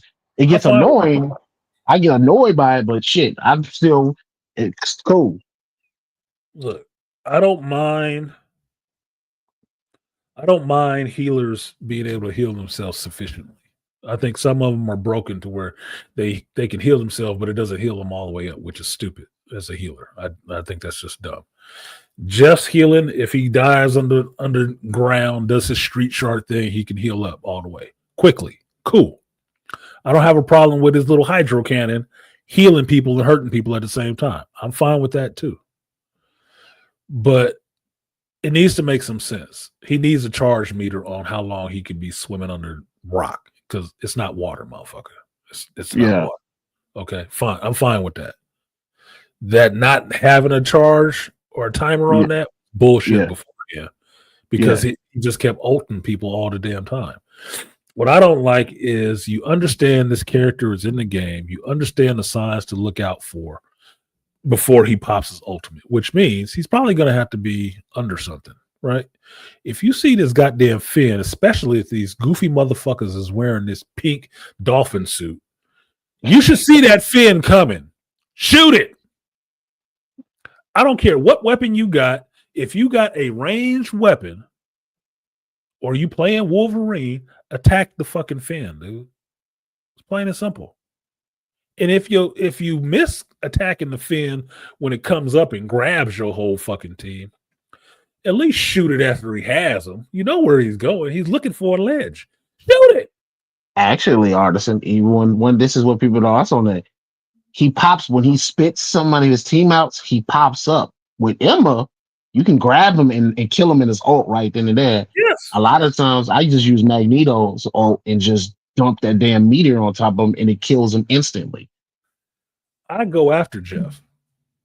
I'm not afraid of none of the characters on this game. The only one that annoys me still is Iron Fist, because that jumping bullshit. It's just dumb as fuck to me. Just dumb as fuck. Iron Fist annoys me. Star-Lord annoys me, but I just started having a vendetta against Star-Lord. I see that motherfucker jumping up with that shooting all over the place, auto-target and shit. I go after him immediately. I see a Star-Lord on the screen. I'm going after his ass immediately. It's on site every time. Fuck him. Fuck Scarlet Witch. And fuck Spider-Man too. I hate that bullshit. Spider-Man. I hate broken characters. Broken characters to me don't prove your skill. It proves that you're getting over on something that's broken in the programming. I hate It's Justice. lame. Squirrel Girl for me. If I get 30 kills with a Punisher who you have to target, and I never use my ultimate, I consider that better than 30 kills with a Star-Lord who auto targets. It's not the same. It's not the same 30 kills. Especially if I didn't pop my ultimate one time. I took you motherfuckers out with a shotgun and a machine gun. Maybe the turret. But I did take you out. And I had to train and fire on you. You didn't have to do shit. Nothing. Same thing with the Scarlet Witch. Your range is broken. You can do that shit from across the screen to people flying higher than you can even reach. You can just start grabbing them. I've tried that with other characters. You can't do it. That means her range is broken. Which is why I'm making the point. I think telepathy reaches farther than your chaos magic. It should. It should. Emma should have the best range in the game next to the Phoenix. But the Phoenix is there and she ain't really doing a lot of telepathic shit. She's throwing fireballs. So, no, some of that shit is broken to me. It doesn't mean the character can't be fun to play, but it's broken in the sense that people are not actually innovative when they play it. They just all play it the same way. And they play it for the same reason. They know it's broken too. But there's ways around it, meaning you got to go after these motherfuckers when they show up on screen. You ain't supposed to be afraid of no character on this shit. Target them and 2v1, make it unfair, and take them out. I go Wolverine. I've played the thing against Wolverine. And what did I start doing? The first few times Wolverine was kicking my ass because he's a lot faster than the thing. But what did I stop doing? I stopped using that fucking haymaker. But you know what I did do? Start popping his ass up a lot more. Oh yeah, the ground earthbound. Pop his ass up one more, then when he come down. That's the counter. That's the counter to what people don't understand. Is like, no, you use thing because you can't move him with his feral leap. And he can earthbound you with his slam. And now because he has that battle blitz shit, he can just jump right to you and KO people. I tell people, I said, that's why if I'm gonna play, I use that jumping blitz a lot, which is fun. It's fun for him to close that distance, jump on you, hit you one time, do the little Yancey Street shit real quick, just press it and let it go, pop you up in the air, bam, haymakers for everybody, nigga. I think I've gotten my record so far. I think I've gotten 4 kills off of that shit. I think I've gotten 4 kills off of that because they were all together. They came up and I just started bow, bow, bing, bow. Like, I'm loving it. This is working now. I got up to captain with thing. Like, sweet. This is a lot better now. I will ban the fuck out of the thing. People don't want to ban the thing. I said, nigga, I'm banning the thing. I don't know what the fuck. I'm trying to play Wolverine, but I can't play Wolverine because goddamn permaban. Everybody keeps banning the fucking character. Well, it's a good thing you got good with it before that.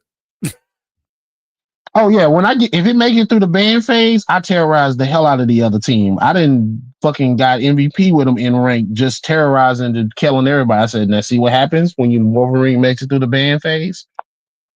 Me and a Black Panther won this one game. Both made it through the ban phase, and he's terrorizing the back line. I'm killing the front line. See, my thing is, you do have to find your way around certain characters, but you have to understand programmers have their favorites a lot of time. And Yeah. that's why I get at the broken characters. We already know it's a bunch of Asians making this shit. Well, why do you think Iron Fist can do that dumb shit? Because it's just broken. For reasons. They like that character. It's their vehicle into that shit. Oh yeah, it's Luna Snow. Yeah, she ain't got a nerf yet. Her ultimate is the only ult that lasts for like 12 seconds. Exactly. Everybody's like, why did you when they did this last update, everybody was like, yo, why you just didn't, instead of making it longer to charge, they said, why you just didn't reduce the time it lasts? Why I was counting this with Mantis. It's one of the things that she does. It's a boost for herself. Was it Mantis or was it somebody else? Anyway, the ratio was the damn thing lasts for like 3 to 5 seconds. The recharge on it is 3 times as much, which seems stupid. So wait a minute. I only get this for maybe 3 seconds. The recharge on it is like 12. Mm-hmm. It's not even a major ability. What? That doesn't make any sense. Who was doing the math on these things to calculate these times? 24 seconds. 24 seconds? That's dumb. It's just dumb. For something that only lasts a couple seconds. That doesn't make any sense. Y'all need to fix that. I don't know where y'all be complaining about this shit to get them to fix it, but maybe I should not find that thread because I would be giving them some actionable programming tips. Oh no, you need to change this for this reason. If you need a mathematical formula on how these recharges should work, here it is. Make that standard for all your characters. For what the move is. Because some of this shit, it takes too long to recharge for the little that it does in that moment. Like you were the one that hipping me about Mantis and the sedate, that if you don't hit them, it lasts longer. I can't tell because every time I've been sedated in a match, that shit lasts for like 5 seconds. And I'm getting hit and everything else. It lasts a long time. When I'm doing it, it lasts like a second or two. Mm-hmm. I don't get it. They not shooting that little Mantis ghost, that little purple thing. It has health. It has like 100 health. If you don't shoot the fucking thing, you won't wake up. And so what it is they probably shooting you and not shooting that little ghost. See, if you're on my team, I'm gonna shoot that little fucking purple ghost and you're gonna wake up instantly. That's what it is. So people who figured out, well, if you shoot the person, they don't wake up. But if you shoot that ghost a couple of shots, they'll wake up. Yeah, I know it's that way with Emma in that psychic possession or whatever they call it, that you're supposed to hit the crystals and not the person. If you can catch them with that shit, which takes too long to recharge, mind you, it's a psychic attack. That shit should be 5-second recharge, 3-second recharge. But you only get one of them. You hit them with that shit, it makes a bond to them. You destroy that crystal thing, it takes off some of their health. Well, that should be an instant kill as far as I'm concerned.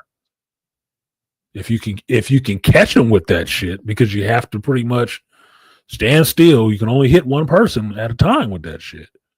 You should be pretty much done for if she get that shit on you, and it then is able to hit that crystal in that time frame.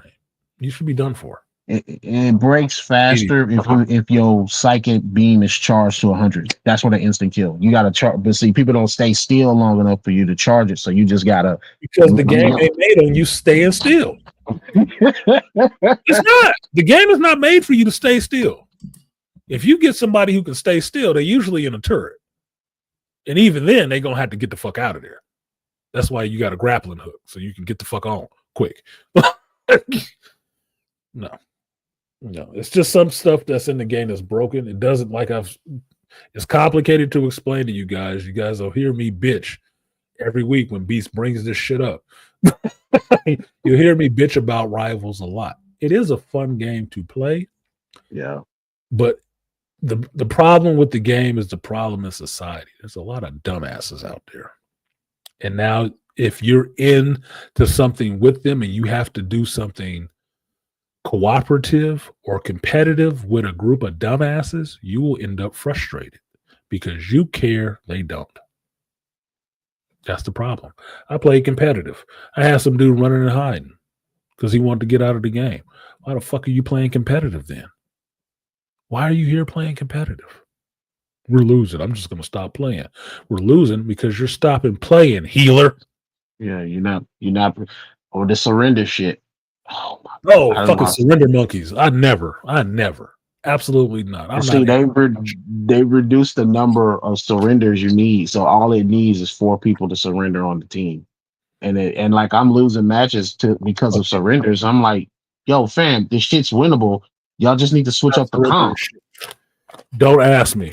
I wish they put a button on there where you accept surrenders. Fuck no. Oh, it's a no button. You can hit no. Not from my team and not from the other team. I'm not accepting no surrenders, man. We are domination.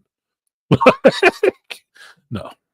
And I'd be like, and I won matches, enemy team surrender because we just curve stomped their ass. I jump on Magneto. They'd be like, I was like, oh damn, I wanted to bust your ass for the second round. Like, what happened? No, I don't give a fuck. I don't give a fuck. I don't give a fuck my whole team falling down. I am not giving up the fight. No, it's a video game. I'm not giving up the fight. Competitive, quick play, practicing against myself. There is no quit. There is no quit. To the last second, till the clock stopped running, nigga, I will still be running out there going to get it in. Fuck you. There is no quitting. This shit has a limited time frame for a reason. That means you're supposed to go all in and no quit until the time is up. I look at that shit as how people approach life. You always giving up. That's what it is. And then bitching about your failures like it's somebody else's fault. No. You go all in and get all out. It's that cut and dry. What up, Faulkness? When you hurt my friends and you hurt my pride, I gotta be a man. I can't let it slide. I am a real American. Fight for the right of every man. Oh yeah, I don't give a. Let's say this officially because shout out to Lewis. We did a simulcast stream. Shout out if you want to look at it. Look at the post.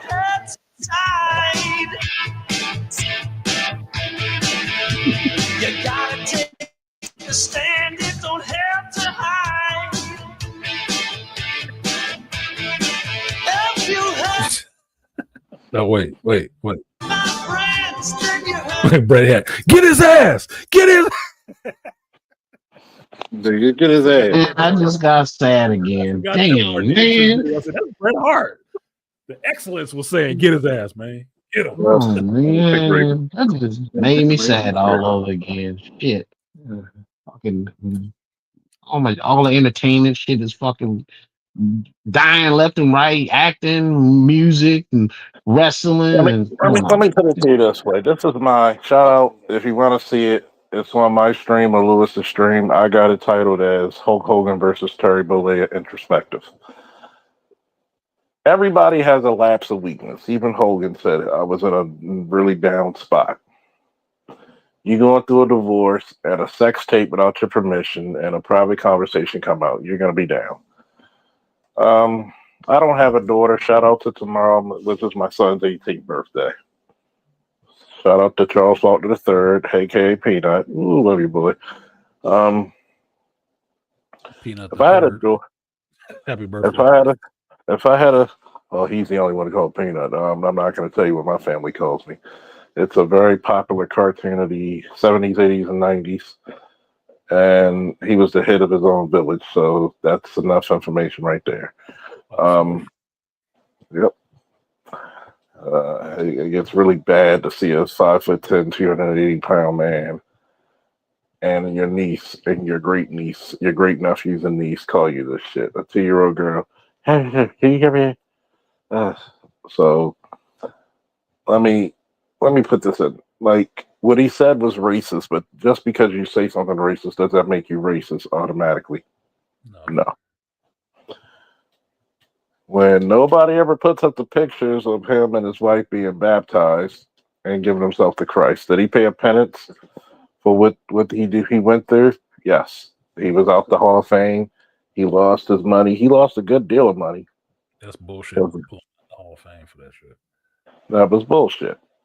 You telling me the man who, even to this day, you recognize as the face of pro wrestling, and you're gonna put him out the Hall of Fame.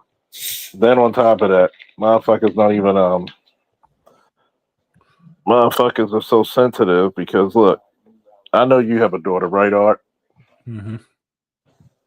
I'm pretty sure you said something very harsh to your friends or even maybe even your daughter about certain dudes she dated when she was a teenage girl. Yeah, I talked about that earlier in the stream. 4 hours ago, I talked about that shit. Because I know my dad and my sister.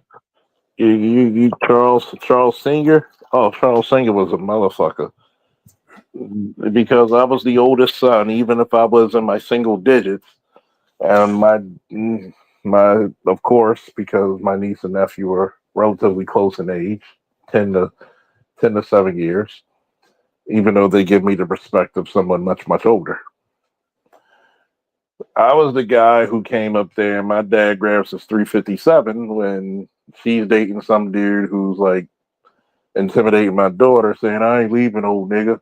He says, "Oh, he actually put her in the house." He said, You "I'll pay leave. your rent. I'll pay your rent for 6 months, 7 months. You on your own. Get a job. Since you want to be a grown woman and have a baby, teenage, you still graduate high school. We'll watch the baby, no problem.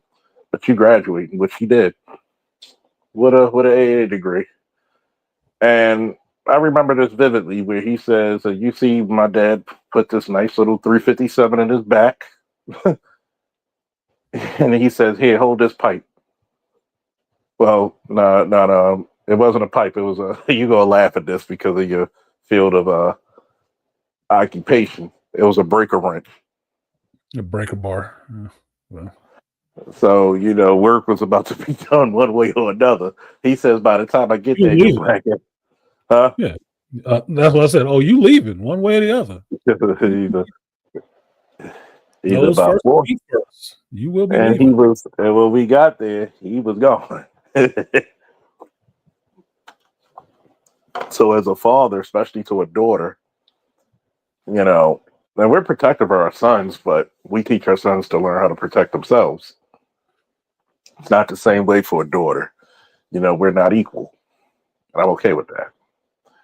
Here's the thing, Charles, and I did listen to some of you guys' stream that you had on was it Wednesday, Tuesday, about that with Lewis. I couldn't come up because I was working, obviously. We figured.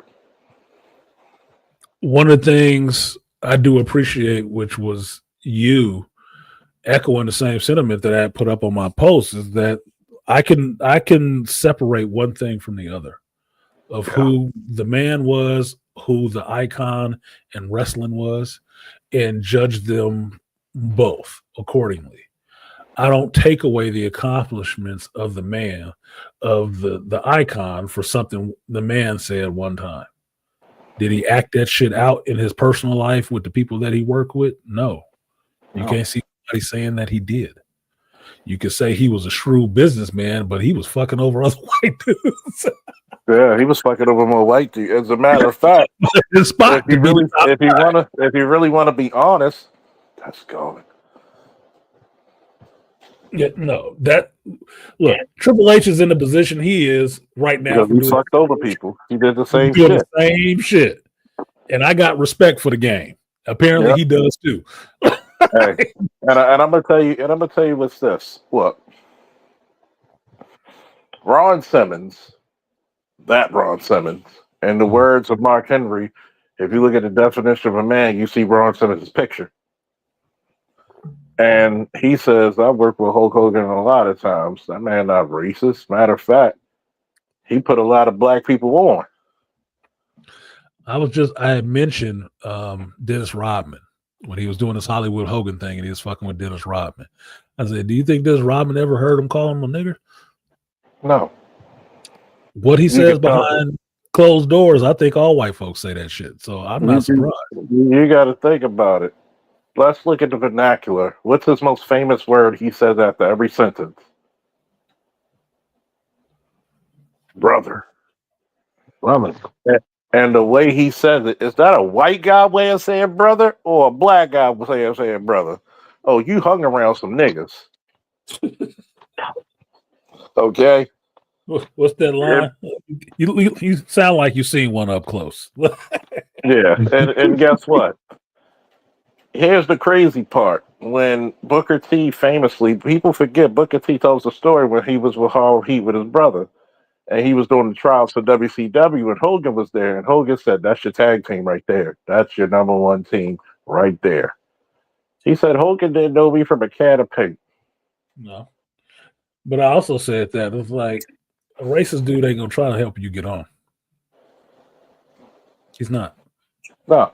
That really feel that kind of way because that for me, racism ain't about what you say, it's about how you behave. Racism is when you affect my economic stature, my social. And this is what it's behavior. And last time I checked, did he fuck over white boys? He fucked over a lot more white boys than black. If anything, he did reverse racism. That's reverse racism. He was ludicrous, boy. He was coming for that number one spot. The number one spot. And guess what? When people, you know why people didn't complain? Because guess what? In the words of Mankind, aka Mick Foley, when Steve Austin was making all this money, he's the reason why I could put a house. I bought a house. He's the reason why I could put kids to college. He's the reason why I could retire. And no person who has been in a number one spot wants to lose it. But what they do in that spot, does it raise everybody or does it just raise them? That's what shows. Everybody. It's like, my godson, my nephew called me when he was working security. He was working with a guy who went to my high school, Lake Clifton, shout to Lake. He asked this guy who was about the same age, approximately same age as me. And he didn't mention my name. He said, who's the legendary wrestlers you heard of back in Lake Clifton? He said, man, there was only two motherfuckers I can remember, Lloyd Cox and Charles Faulkner. He said, dude, you could put them in any generation. Them motherfuckers were problems. Matter of fact, he even said it. You talk about Mr. 171, and then the dude Pitts said, man, I used to beat Faulkner. I took his spot, 171. I said, dude, let me ask you this one question. Ask him this one thing. Where did he stand at the podium? Because I was the highest. If he took my spot, I wouldn't have been the first motherfucker. I said, when he came, I said, ask him when he wrestled me, what really happened. I tortured his ass. I didn't pin him because I wanted to hurt him. And it's the same thing when people say, well, Charles, you're a nice guy. I said, I'm not a nice guy. I'm an honorable man. Honorable man might have to do some shit that we may not have to speak of in the end. Remember the town? That's a true friend. That's a true friend. You'll never ask me about it again. And there's times when people call me up and people be like, because I know I sound proper and I don't sound like the typical Baltimorean, people notice that people don't call the police, they call Charles. To get off the self-aggrandizing. And I'm not trying to put myself out there because believe it or not, I'm actually a very humble person. And this is the part about when you're great, there's always people who's going to question your greatness. Always. And when you look at, just like I tell, when an artist that talks about his craft, he's great at it because he breaks it down like a goddamn subject and a predicate. And that's why I believe if I had faith, if I need to call art about something that's carpentry or fixing or anything, I'm going to believe him because he sounds just like my dad does. He takes pride in it. What I don't like about my people Just is heard that railing about playing Marvel Rivals and bitching about cowards and shit. Like, exactly. I You don't sound do the same way when I play Madden or when I play Yeah. Street Fighter. Like, nigga, you gonna fight or what? Yeah. You gonna keep blitzing? Okay, I'm gonna throw it over your head. Oh, I'm you not here. cheating? That's some bullshit. No, I'm not here to make friends. I'm here to win. And this is the thing when I talk about black people. All you black people claim you're Christian, you believe with God, but you don't believe in two things: redemption and forgiveness. Right. Like this certain guy, the certain Jewish rabbi said, if you are not with sin, cast the first stone. Throw them stones, nigga. I want you to bump Nolan Ryan them damn things if you don't have sin. And I told many people, you go fuck him. I said, no, I can't say fuck him. That dude, listen to that dude made me breathe. You know, when my parents divorced and he said try and eat your vitamins and I'm getting bullied and he's talking about standing up for yourself, and that dude made me so brave that my little ass at the time stood up for somebody who was getting bullied. And I was getting severely bullied. I might have got my ass whooped, but I broke the bully's nose, and guess what stopped? The bullying. That was probably your best friend after that. Nah, fuck that nigga for life. He could burn in hell.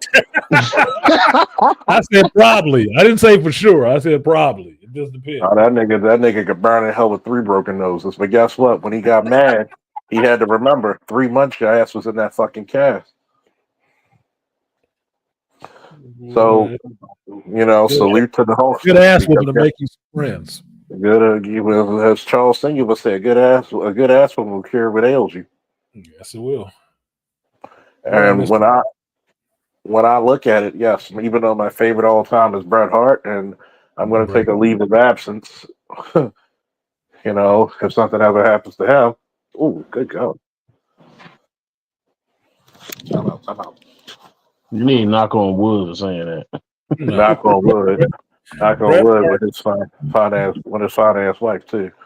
Charles, I put this in my post when you guys were doing your show on Tuesday, and I put my top 5 wrestlers. Hogan was in that top 5. It was Hogan, Bret, Shawn, Triple H, and The Undertaker.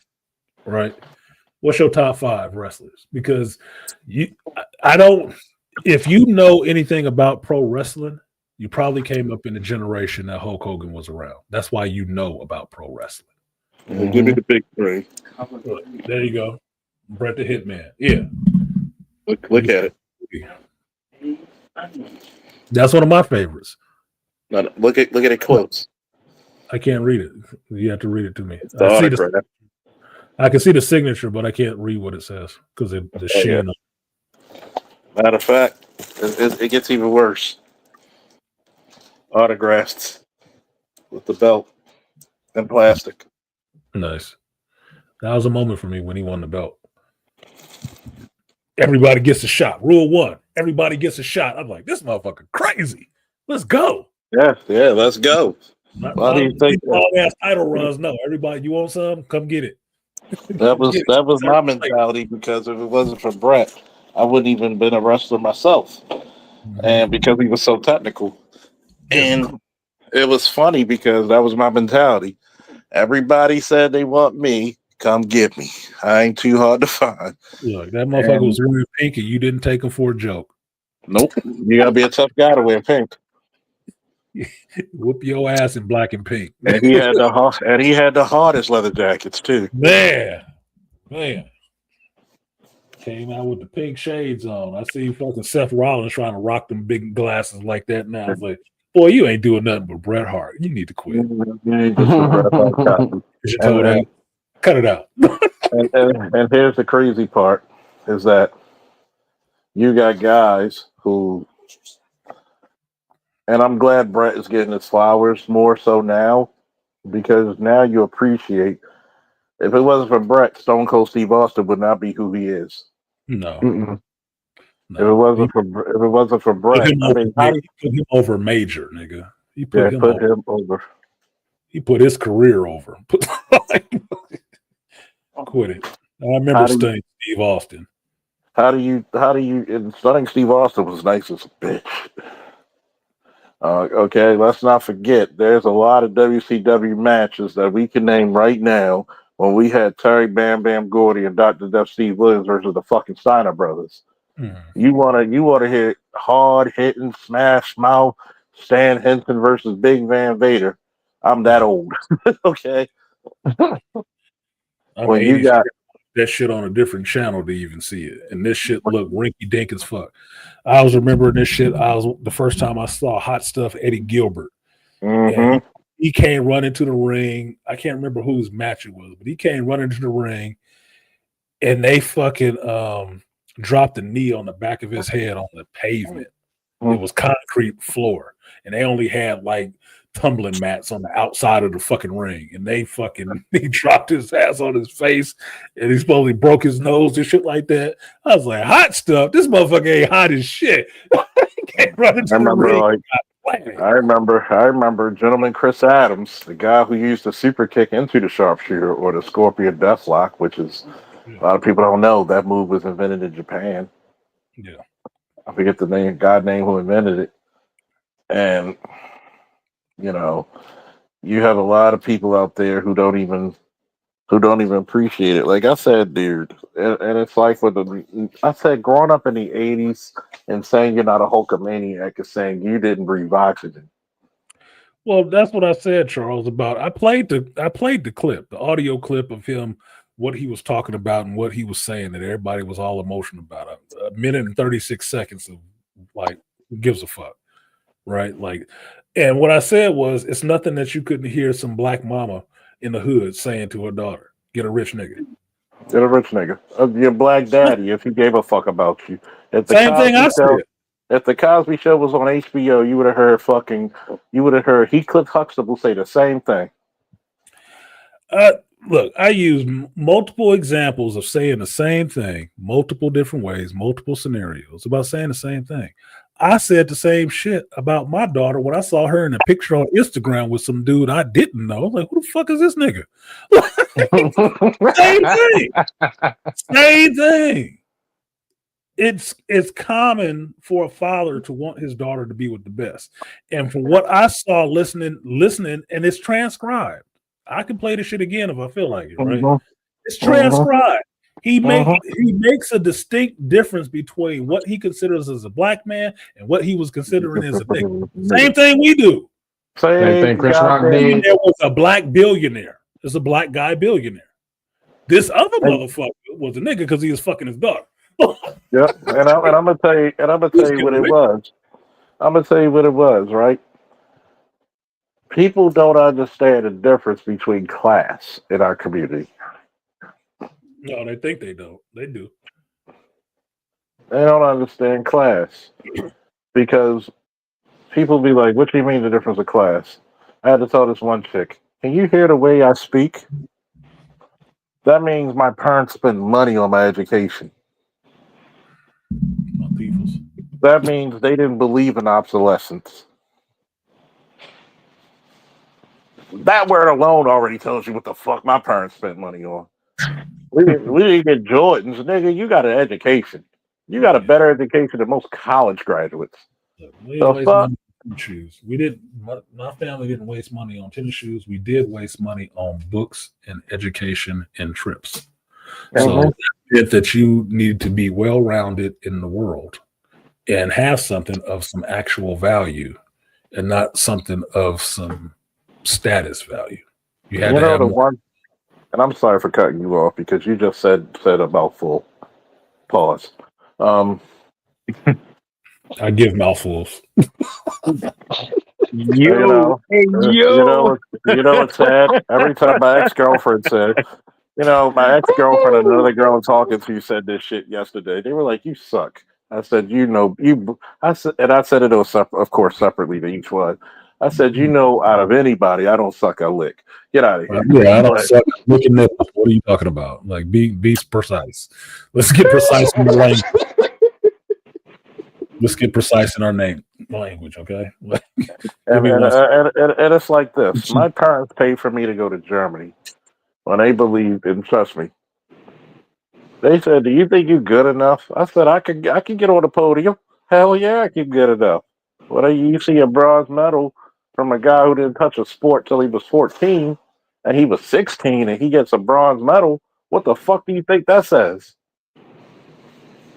In the words of Busta Rhymes, "Die little nigga, I'm on the rise."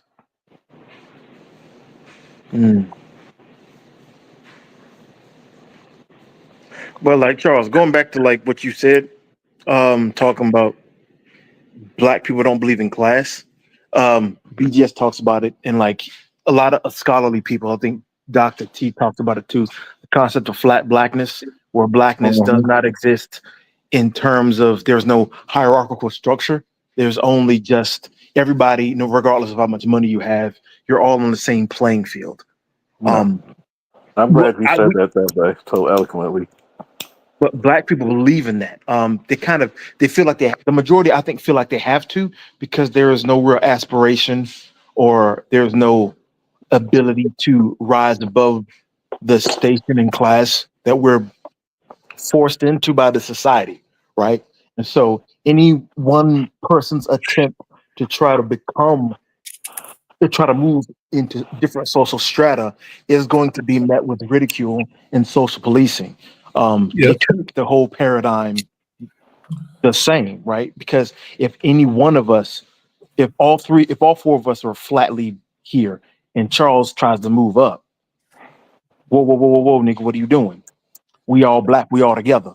We all move together. Mr. Matt, I got that at my job right now. Yeah. Y'all know about the project that I'm working on for my company, right? Y'all know about it. I've said that to you. I'm sure most of y'all just looking at it like, oh, okay, that's a good opportunity, but it sounds like a lot more work, right? Sure. I got a motherfucker in my job who don't do shit but complain about work and do lazy work, calling me a company man now. Oh hell no. Oh He hell keep no. doing that shit. I had to call him out on that shit. Said, man, you sound like a fucking hater. That shit is backed up into your mouth and coming out your ears right now. You sound like a whole hater. For what? We both work at the same company. What are you talking about? I ain't did nothing but get more work on my plate and more shit to worry about and think about because it's more exposure for yourself. You want to call me a company man. The only motherfucker in this whole shop got something negative to say, trying to defame me. I brought my pool stick out there to show my other coworker. He was like, "Oh, you probably don't even know how to shoot with that thing." I said, "Man, you got a lot of hater coming out of you right now. Why are you trying to shit on my shine?" but that's why I did the story of what my godson told me when he was working. It's like, if you know that my run was so legendary that people 26, 25 years ago, people remember me. Why are you hating on me? Yeah. Where were you on the podium? You find something to do with yourself. Like I said, dude, when it comes to the district tournament, you know what my record is? I'm 12-0. I'm undefeated. Nobody has beaten me. Okay. What? It's like I had to tell one of my best friends when he said, "You live in the past." I said, maybe because my past didn't suck. You have the same 24 hours to beat somebody. You chose to be a nobody. It's not my motherfucking fault. Sorry for your goddamn luck. That's a promo, by the way. And this is the part where I look at black people. You want to say, we don't have a hierarchical standard. I lived through a hierarchy. The reason why you wanted to get higher ranked is because you want to be number one under the goddamn sun. But Charles, that is the white man's hierarchy. You are feeding into the white man's system. That's what you're doing. You don't believe in the community and the blackness and the struggle and the togetherness that we all have. Let me ask you this, Mr. Matt. Talk about it. Is the Pookie and Ray Ray thing a white hierarchical structure or is it a black one? You see, we all in this together, Artisan. All of us together, bro. All of us together, yes, brother. Man, your third eye is not open. We all have a little Pookie and a little Ray Ray within a spirit, and what you have to do, you have to conquer that spirit of Pookie every day. Just like no, man, you're doing it wrong. You're supposed to tie it back to the motherland with the Pookie and Ray Ray and say it was some spiritual Hey, deity named Oh, no. Pukaraya. I was Because I don't getting think there. I Motherland was had getting there. anything to do with Pookie. Pookie and Ray Ray. Yeah, I was getting there. Like Pookie is from the Yoruba word. No, actually, it's the Igbo word of Pukasa, and that Igbo word of Sounds like that is a proto of Negro. That is what it is. And so when you go back, that Negro spirit, that deep, deep, deep blackness that is in your spirit, you have to conquer that with the light of Yahweh every day. And if you do not conquer it with the spirit of Yahweh every day, you will be out here with these black queens ruining their lives, making sure that they do not have what they need from you, the spirit of God in the black man. Man, you need to quit. I need to send you over there to Angry Man Palace and talk about do your Dr. Yeah. Umar impression. Hey man, You hey, get a kick out of that shit. I'm in the wrong business. I should be leaving y'all niggas alone, but I should be getting this money. I was gonna say, what's the school fund that I can donate to? Hey, Yeah, hey man, let me put my cash app See, in this is the the link. thing. See, Check. fellas, this is the same shit that when a lady hit me up on Facebook for advice, and I had Yes, to sir. literally tell her, and I mean literally, you ain't shit. You ain't shit, bitch. And I said, you have 6 kids from 5 men. You were considered a fun girl. You want a man to come up and be a stepdaddy when you just want to step all over him. You want to fit, instead of making each one of those fathers step up to be the father, which you knew they were not going to be, you're going to pick some super homosexual level 4, motherfucker play his PlayStation on and he charges up.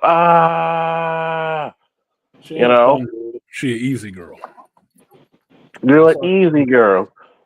I Easy. told her there wasn't a penis you never liked in your life. Oh my god. There wasn't a penis you could turn down. I said, let's be serious. Well, you're right, but he doesn't. No. Let's talk But you, about you. I don't need you Let's to tell talk me about. I'm right for me to know it. But I said, let's talk about you. Excuse me. Let me use my Baltimore accent. You, You you, on Tuesday. The EW. YUW, you. Yeah. Why? Okay, you. You're the What about fucked up one, you, not Sybil? him. I said, you got to realize this shit, right? Let me let me tell you something, kid. And I told her, I was like, why you try to make him be a step? Well, he needs to step up and show my kids and spend time with them. Those are his kids. Why don't you do it for their fathers? Kevin Doll. Because you actually like them. Because See, you want to get a man that you can rule. you can rule and be better than, and you can't be better than when they've actually done some shit. You don't get any power out of that. The power dynamic is shifted to where you need to be kissing his ass and not vice versa. Him kissing yours. My new pool case for Vegas, y'all. That's a nice case. It is. It's She hard. loaded up, or she loaded up, or she just empty right now. She empty. I went out to get my DoorDash off the porch, and my Amazon package was there too. I'm like, oh, it's Christmas. Ooh, yes, sir.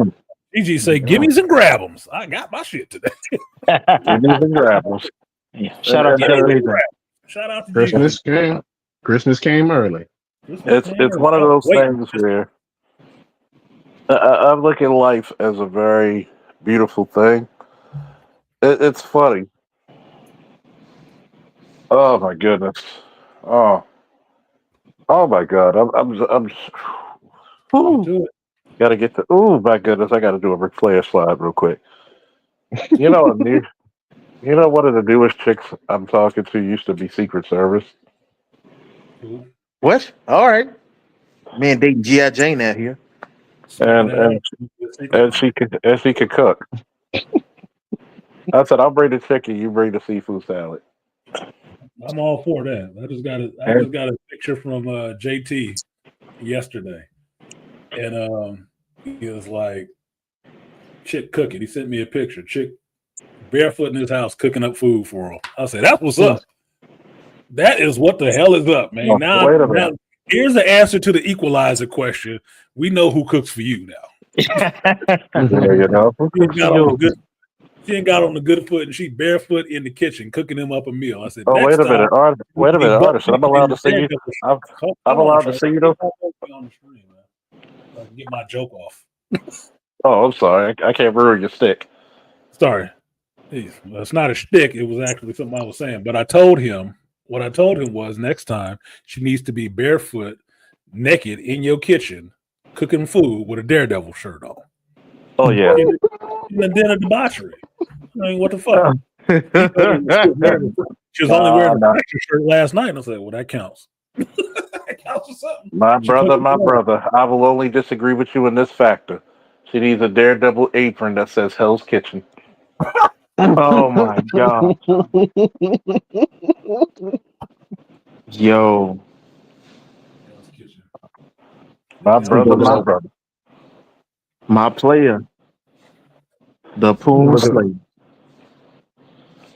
I tell you, and that's another thing on the Hulk Hogan shit because remember the infamous promo Booker T caught. Hulk Hogan, we coming for you, nigga. And Macho Man was picking with him. He was like with him and his brother, with him and Booker T and Stevie Ray were and Macho Man and Hogan were eating together. And he said, Hogan, how do you feel about Booker T calling you the N-word? I was like, well, brother, I'm gonna be a good word. I'm gonna be a good one. Well, people all And he was offended by somebody using the N word. Why didn't Roman Reigns get canceled for using it? oh, you know what? I said the same fucking thing, and he said it on Really? he Yeah, said it I he didn't. said it on Monday Night Raw. Yeah, I did not know that. Yeah. Who was it? Was Andrew. telling me about this? I'm forgetting the guy who does he was doing a stream about it, but he was pointing out how all these modern day Samoan wrestlers think they get over on using black culture. And some of them keep damn near sliding up to using the N word, even though they from Cali. Yeah. I don't agree with that shit either. Why the fuck would they be using that? Yeah. So Roman, it came out right after that. Roman said that shit on Monday Night Raw. I'm like, I believe he said it to Seth Rollins. He said, "Are you crazy, nigga?" No, you ain't supposed to be doing that shit at all. I don't give a fuck where you from. Hell no. And I'm gonna tell you what. Everybody gets and this is one thing I do agree with. Have you noticed you can't be authentically Black American unless you're not Black American in pro wrestling? Like this is the thing I felt like because if I was cutting a promo, you might hear me say the word nigga. Like nigga, are you crazy? Yeah. Well, oh my God, he said the word nigga. You can't. Yeah. Like It's just what it is. go ahead, say it. Like why can't we use the word? Say it. This is what makes it hard for me to watch somebody like Jacob Fatu, where I like his energy, I like how he come to the ring. But if you listen to him do a promo, it's every rap song you ever heard from the West Coast wrapped up in one. It sounds like the most performative shit I've ever seen. Say it, nigga. Because when I say it, like, God damn, you just gonna rip all 40 and everybody? God damn, dude, this shit is ridiculous. you know, say it, nigga. Because when I say it, people think I'm lying. I'm like, dude, y'all want black people to play the fool, the buffoon. Right.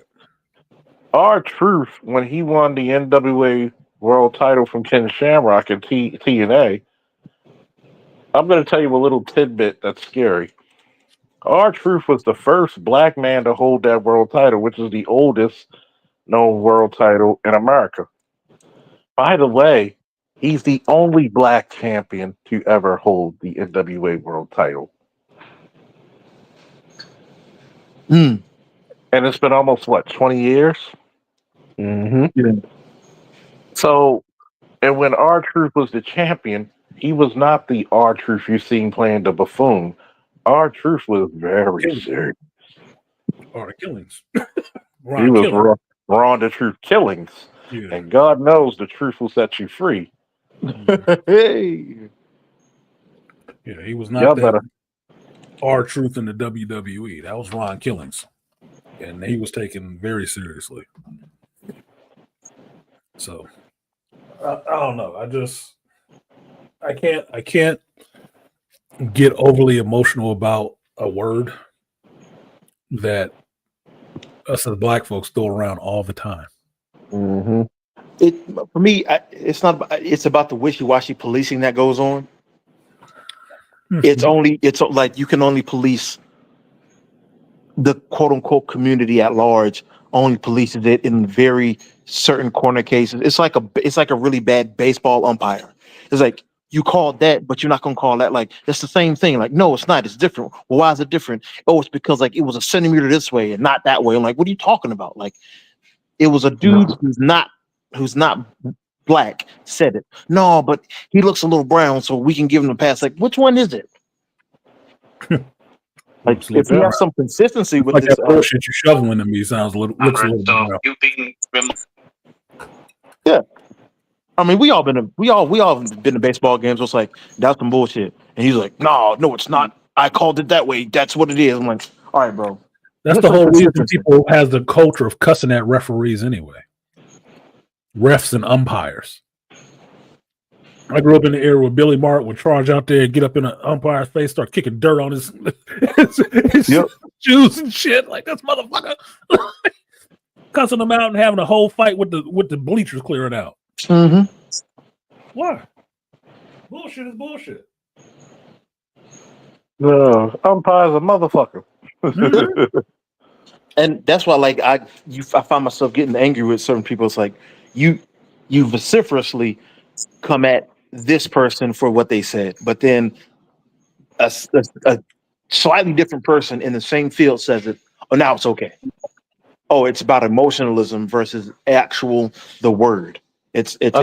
It's about who said it. I agree with it because it sounds like some women shit. Yeah, being emotional over a word you use anyway. Yes, and people trying to take down somebody accomplishments who have no accomplishments of their own to even speak of. Yeah. It's like when I talked about, I said all the great shit this man has done for what, 40, 50 years. Mm-hmm. All the encouragement of masculinity, say your prayers, train, Eat say your your vitamins. prayers, take your vitamins. All the kids, you got to remember why. And I told somebody, I asked my son and my godson, what was the most manly cartoons y'all had? The most masculine. You know what they both said? Ben 10. Ben 10? Oh no. 10? Get the fuck Ben 10. That's the most manly? That's not That even was the manly. most. I would have took it if they said Jackie Chan's Adventures, but Ben 10? Oh, hey, come on They now. said Come on now. Ben 10. Come on now. They a little too young for that stuff. I said, you got to remember, I was blessed as an 80s baby, 82 baby. He-Man? I said, listen to fuck the names. Listen to the moniker of the motherfuckers I grew up watching. You got to be a bad motherfucker to say, I'm the most powerful man in where? Not the country, not the continent, not the world, not the galaxy, but my entire fucking universe. When you want to see power, I am it. Yes, sir. That doesn't build a different type of boy. I'm gonna tell you how manly my cartoons were. Lion-O, who was hereditarily the Lord of the Thundercats, he couldn't really call himself that till he went through what? The Anointment Trials, which was one of the best animated short series you will ever fucking find. Prove me wrong. How the fuck could you go against when even the speech between him and Panthro is so fucking classic? He says, and Lido says, if it means fighting a friend, I don't have what it takes. Pantho hit him with the coldest line. That's what we're here to find out. Fight. So you telling me we can't get that, but we can get this girl power race shit. We can't tell boys G.I. Joe, the real American hero. These motherfuckers fought terrorism since the 50s. No, you can get a crying, emotional Superman. And you're going to tell me, and then all the guys who think this is a better movie than Man of Steel, I had to look at them. And I was like, oh, y'all soft, man. You're not men. You're soft. Well, I can tell you this, Charles. You probably didn't see it yet, but Superman is not better than the Fantastic Four. It's And that's what I'm not at all. hearing. That's what I'm hearing. I bet you Reed Richards was able to be a man. He was. I And bet protect you. his I bet you Ben Grimm was respected. He was. Even He kids was. respect. I Pick bet up you the Johnny car. Storm. Pick up the car. I bet you Johnny Storm was able to be a little bit of a womanizer. They really didn't No, show that. They talked about it. They hinted at no, it, but but they didn't actually he show it. joked about him like, "Oh, Johnny sees a girl in silver, and everybody just thinks I'm trying to get with her."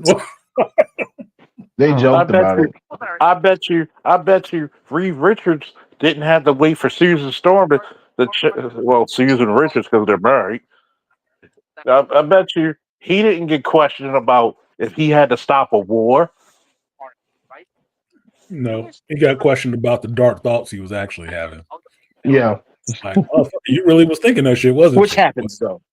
Well, like I have to. I mean, he said, "No, I wasn't." I mean, well, a little bit. I'll say this. I'll say this for Charles because he hasn't seen the movie. There is a scene in the movie, if you see it, where Reed and Sue are having a conversation about Reed trying to figure out how to stop Galactus from coming here and taking a bite out of the world, right? And he's talking to her about what he thinks about. And this is, to me, this is just peak masculinity right here. He's talking about the dark thoughts that he has of thinking of all these negative scenarios because he has to plan against them. He has to think these things. He's not thinking about that shit emotionally at all. But he has to understand all the consequences and all the variables so he can figure out a way out of that shit. She's horrified. Oh my God, you think dark thoughts? It's like, I have to. I watched that shit and said, that's a father. That's a husband. Yeah. That's a man. What the fuck are you talking about, Sue? That's why you don't get this shit. You get to live in La La Land. He got to think about the real shit. Like, man, these motherfuckers come here and kill all of us. How we gonna stop that? That's called being pragmatic. It's a realist. But yet, how does Fantastic Four have a better movie than Superman? But you got to go back and look at James Gunn. Superman is not a fun person. There's times when Superman, well, he saved people. He was predicted. This is the guy who works at Apple, who's a comic book geek too. I said, so wait a minute, Man of Steel, he didn't save anybody. I said, you got to think. I said, this is the key scene I'm going to bring up. He could have exposed himself to the world when he picked up that bus as a child. He made a man decision as a goddamn child. Yeah. Well, he didn't save anybody. He didn't save his schoolmates. He saved a lot of people. Yep. Just day one on the job. He sure did. He didn't save enough people. And I said, you're fighting. I said, if I'm fighting a guy equal to me, can you, if I'm saving it, and this is where Man of Steel hits home. Is it more important for me to go and deal with the number one? Because I'm gonna give you a little scenario policing, right? What has more priority? A robbery or a burglary? A robbery. Why? Because people could actually be in danger. The burglar's just getting away with some shit. Catch up to his ass later. Robbery. The robbery means there's people in the building. That's why it's a robbery. Well, the robbery means that people are being threatened by threat of force or with force itself. So that takes priority. Yep. Which means, as a police officer, naturally, you got to be what? Pragmatic. You have to go off a call. If we got a robbery in progress, and I'm on a burglary, somebody burglarized your house 5 hours ago, I have to get off that call and back people up. I even told people, look, I'll be back. Matter of fact, I'll leave my board here, but I gotta be back. This takes more precedence than you. Sorry. And you Nobody know how wants to many hear people? it, but that's the facts of the situation. You have to go with the most neediest first. Mm-hmm. Your So shit being stolen is not an emergency. It's just stolen. Yeah. you But know what back the to the whole Superman dispatcher? thing. A good dispatcher will say this, and I'm gonna give it back to you. A good dispatcher, a seasoned dispatcher will tell you quickly, person over property. Mhm. Let that sink in. Go ahead, Mr. That Man. I was gonna say, along this similar lines, like we've all had like regular, like we've all done like when you're a kid, like a task like washing dishes, right? We've all washed dishes as kids, right?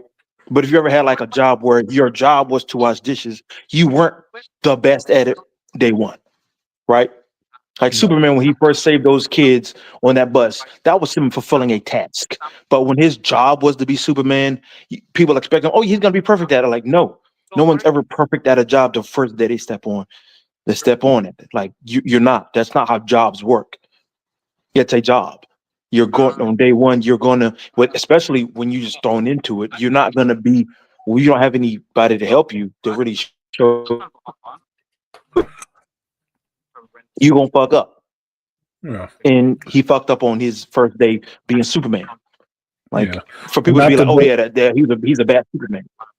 yeah, not to go back and relitigate or re-talk about Man of Steel versus Superman all over again. But understand in the Man of Steel movie, he saved a lot of people before he was ever Superman. The oil freighter, the kids in the van, in the bus, Yeah. the people outside of the tornado with his father when his father got swept away. He saved a lot of people before, even after he was Superman. He tried to save a lot of people in Smallville. It's just them other Kryptonians give a fuck about all them people. He didn't know how that shit was gonna go. He didn't. So he saved a lot of people. Yeah. My critique on let me finish. God damn, dude. My critique on it was he just didn't save enough people. But once I gave him the understanding this is day one on the job, that kind of eliminated all that complaint. Like you're saying, he wasn't going to be perfect on the first day. That was literally the first day. He learned to fly 2 hours ago, and by lunchtime, he getting his ass kicked. That's just what it is. Go ahead.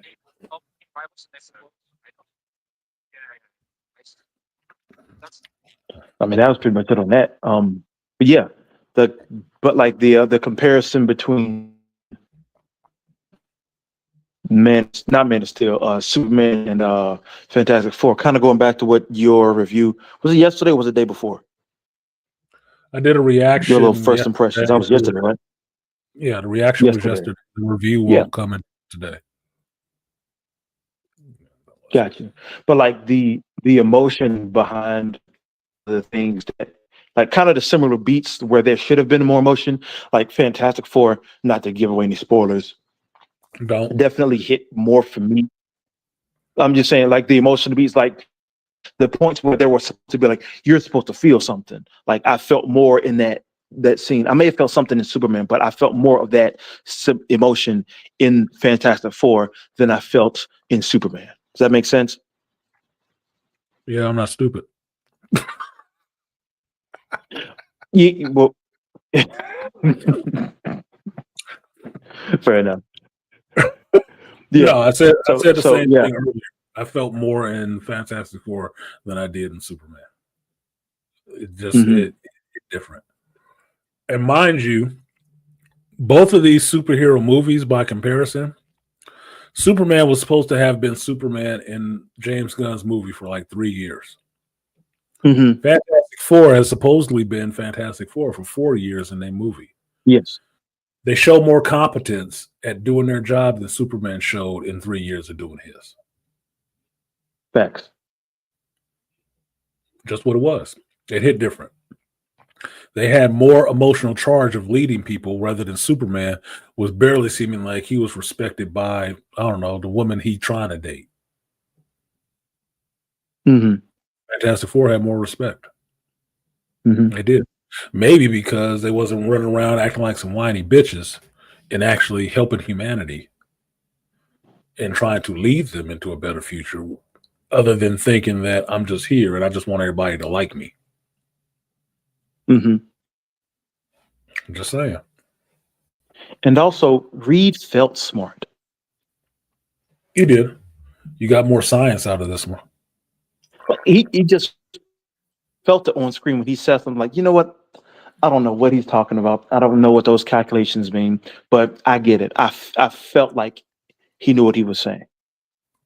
I felt the competency, like you said. I just gotta ask this one And question. the rest of the characters weren't dummies either. Even Johnny put in work. No, I gotta ask this one question. Yeah, on a mental part. Did Go ahead. Pascal feel like a good damn Reed? He was a good read to me. I really want to see them make him into the Maker, but he was a good read, and that's just judging him based on all the reads that have been before him. John Krasinski probably looked the most like Reed. He did a good, but you didn't see him being smart on screen necessarily. You see him delivering lines, but you don't see him doing anything. He was just sitting there talking. Yeah. So he seemed good. I mean, it was a read that had emotion. You can tell that. Pedro Pascal is a hell of an actor. Mm-hmm. You can't deny that watching this version of Reed carrying this stuff the way he's carrying it in the damn movie, because he does carry the weight of what he is dealing with. You can see it. You can see it on his face. So that was awesome. It gave a gravity to Reed of what it means to be the smartest man on the planet and having the fate of the planet decided on what you figure the fuck out. And understanding, I don't have an answer. I don't have an answer. I can't find the answer. What that looks like. That was good to me.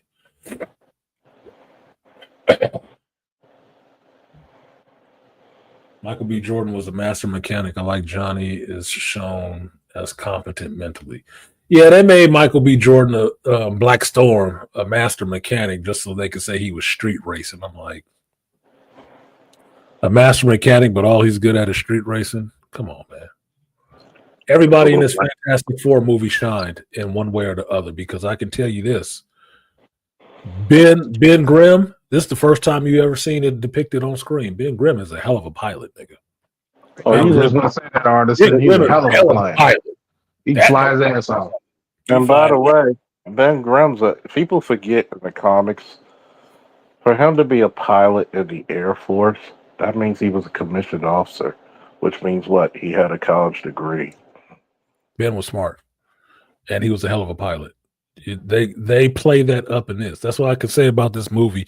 Everybody had their moment to shine in this movie, and it wasn't played up like this is their moment to shine. You saw it in the midst of the storytelling how it happened. And there's a scene that happens. You see Ben is a hell of a goddamn pilot, dude. And you always know that Ben is a pilot, but you never really see him doing pilot shit. Ben is a hell of a pilot. That motherfucker was as I call it, dirty docking. That motherfucker was on it. Ben was on it. I was like, God damn, the thing can fly. Well, that's why he drive a fantastic car and everything else. He always driving the stuff. He can do that. It wasn't just about him being rocking strong. That motherfucker is a hell of a pilot. Of course, he's gruff. But I still wanted that accent though, but that Jersey thick ass accent that that you hear in Rivals. Hey man, what? I did wanted that though. I was missing that from that character. Yeah, you wanted somebody's New York accent. You did. I don't think that Evan Moss has a New York accent. I don't think he does. No, he doesn't. So it was interesting the way. I didn't like that initially either when I heard it in the trailers, right? But hearing it in the movie prolonged, it gave you more emotional beats with Ben. Because you got the blue-eyed, ever-loving blue-eyed thing, right? You got the blue eyes, but then the voice can denote some subtlety that wouldn't have came across if he was talking about, if you heard the cabbie voice, the New York cabbie voice. What are you late? Are you pregnant? You're pregnant? That wouldn't have worked. That wouldn't have worked at all. It was about as sensitive as a brick through a fucking window. Okay. Like, literally, it didn't work. But because he was using his regular voice, you can get subtlety like that when he was talking softly to Sue or encouraging Reed. Like, man, you failed your driving test. You don't have a driver's license and you can't cook. Get break them down. I was like, this is boy, man. This is boy. And people forget that Reed and Ben are best friends. Yeah. People forget that he can talk to Reed in a way nobody else on the planet can. Yeah, that ain't the side piece for Sue. That's Reed's boy. You're like, well, stretch out. You need to go in there and talk to Sue before she turns invisible permanently. Mm-hmm. You know what I'm saying? You want to not be sleeping on the couch forever, Stretcher. You need to get in there and talk to little Susie. What is it? He's like, you know what? For the smartest man in the world, you are dumb as shit. And that's what I would expect from a thing. Like, when you have a Fantastic Four movie, even though I haven't seen the movie yet, it's on my bucket list. I might take my son to see it tomorrow. Shout out to his birthday.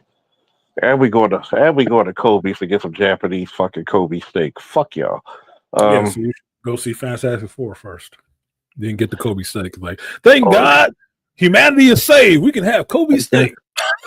Give me something to talk about when you go when you at the steakhouse. It was like, it's kind of funny because, talking about my son, and they were like, and it's like, how you're like in the classroom with little kids and you act like you're not listening to them, but you're constantly listening to them to see what they're saying. And they're like, who's your favorite superhero? You're like, I love Spider-Man, but my dad does it in real life. That made me laugh. That made me laugh hard. Like, I had to go outside the room and laugh. Like, so I didn't want him to listen to it. He was like in first grade. I had to go outside the classroom and laugh my ass off. So it's like, hey, you never know with kids. Kids observe you. Very much so they observe you. So if and back to the Fantastic Four, the one thing I wanted to hear that I'm glad I'm hearing, which I was going to determine myself, regardless of whoever's opinion of the movies were, just like Superman. If I'm back going to a Fantastic Four movie, I want to see family and I want to see heart. You'll see both. You'll see both. There's a reason why they call it Marvel's what? First family. Thank you. Look, if you don't see that, it's trash. I said earlier, Charles, that Vanessa Kirby ended up looking hotter in 60s garb than Rachel Brosnahan was looking in modern day Metropolis gear. Completely different woman, like you were talking about earlier.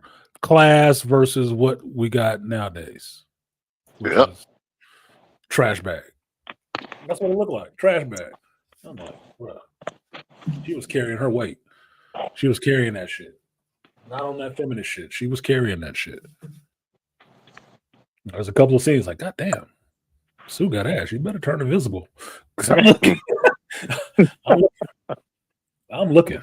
There's a scene in there too, special effects wise, look better. There's a scene in there that was, if you've, how do I say this? If you had a girl gotten a woman pregnant and y'all didn't go to the abortion clinic, you actually went through the whole process. There's a scene in this movie that I thought was miraculous that really shows a bond between Reed and Sue and how much they actually love each other without I love you. Not that Superman shit. That Superman shit was awkward and belligerent, dude. I love you. Like 3 months? No, you don't. You want to fuck. I mean, come on, man. Come on, bro. No, you don't. You don't know yet. You don't know. Right? This between Reed and Sue, the scene that happens with their baby and stuff, you could tell these two actors have really good chemistry that you could feel love vibes without them even saying the shit. And it's a beautiful thing that happens. Like she's on a table getting scanned. I guess it's not a secret that she has a baby in this shit. But Reed is trying to make sure the baby is all right because the parents are two people with cosmically radiated DNA. Okay, one can turn invisible, one can stretch. The baby got to be fucked up some kind of way, right? Reed is kind of nervous about this. Sue's kind of nervous about this. Reed builds a contraption, which Reed does, to scan the baby for any anomalies and stuff like that. And they're having this exchange, and Sue tells him the baby is fine. Just look, it's perfect. She puts her hand on her stomach and puts Reed's hand on the stomach and turns her belly invisible. He can see the baby inside of her. I'm like, that is awesome. That's an awesome scene. That is so Sue Richards. So they're having a moment as a couple being happy about their baby, and she's like, look at him, he's perfect. It's good. It'll be okay. You feel that moment. You feel that if you've been in that situation, you feel that moment. I was like, that was good. That is a far fucking flung stretch from this bullshit I was getting with an interview scene in Superman. Get the fuck out of here, dude. Like that's what I'm they talking folded up about. and had a kiss. Whoop-de-doo. They had a Like- fucking kiss. Oh my god. Like- All the 10-year-olds covered their eyes, didn't they? Like that's the part that I told dude at the Apple store. I'm like, dude, Superman would never feel questioned about what he did. If he stops a war, it is what it is. It is what it is. It's like if you had to go and take your breaker wrench or your breaker bar and go see your daughter, even if your daughter pissed you off, that's still your flesh and blood. I've told my daughter before that we ain't dating. We were mad. She was mad at me. We having a discussion over lunch. She was mad at me about some shit. And I told her, we are not fucking dating. I'm still your father. Finish your food and get in the fucking car. We're not doing that dumb shit. No. Even if she's an adult. Even if she's mad. She's an adult. She's grown enough. I don't give a fuck what you're talking about. I'm still your father. It's like I told my godson, yeah, there's some shit that I'm pissed about you. There's some shit you're gonna be pissed about me. That's just what it is. But guess what? When you were working armed security and 10 dudes came to that store talking about he coming back with guns, who's the first motherfucker you called? And he was like, you? What did I do? He said you had a fucking gun on your hip or your thigh holster, and you had a rifle in your fucking truck. So Ryan Fire, I'd say I don't know if I would have the thing touch delicate vegetables or handling the baby with those huge rock hands. He can handle a baby. He might not be cuddling the motherfucker, but he can palm a baby. Well, that's the thing about the thing. The perfect scenario of the Fantastic Four is Heart. The Thing, throughout comics, thought people would look at him as a monster. Hardly anybody looks at the Thing as a monster. He's a hero. Everybody knows it. Kids look up to him. He's a Yancey Street nigga. Okay. He's the guy that they'll play tricks on and he'll do it back. But when it comes down to everybody loves and respect him. When the Thing was fighting the Hulk in comics, everybody looked at the Thing as saving him. The Thing is not as strong as the Hulk, but he's a much better fighter. He's a hell of a fighter. He's a street fighter. He's got skills. You know, the Thing said, shit, you know, these hands are E for everybody. He's the soul. Reads the brain. Sue's the heart. Johnny's the fire of the family. He's the energy of the family. That's why it works so fucking well. Anybody disagree? No. Shout out to Studio. Appreciate you for supporting the stream, Studio. He said on a scale of 1 to 10, how well played was Lady Surfer? Doesn't matter. You know why? She's not in it that much for as much as everybody complained, which is the problem with making all these ridiculous, outrages early on in the process, her role was cut down in the movie. Most people, after I did my review, I went back and started watching some of these other people's reviews. Most of them are complaining about the same thing now. I didn't get enough for the Shala Ball Silver Surfer. Well, shut the fuck up. You shouldn't have been complaining. They cut her part out. A lot of it. But what did you think you were going to get?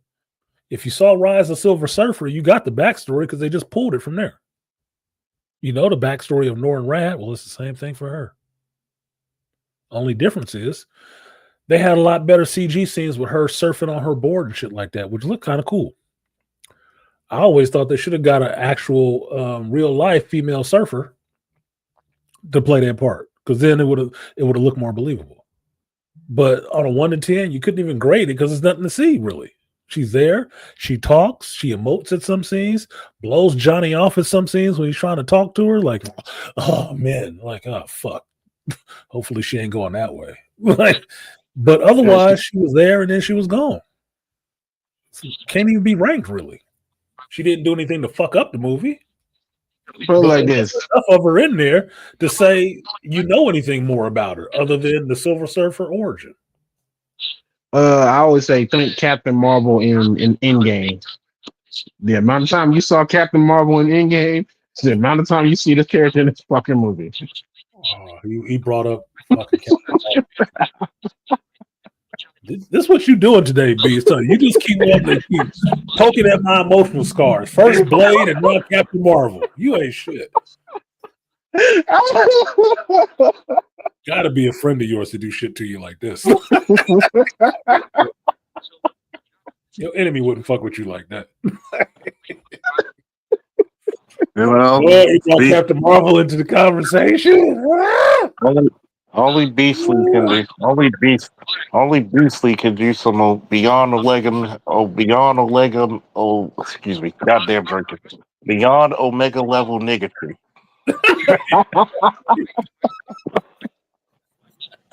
And then they're going right back into my lab in the danger room.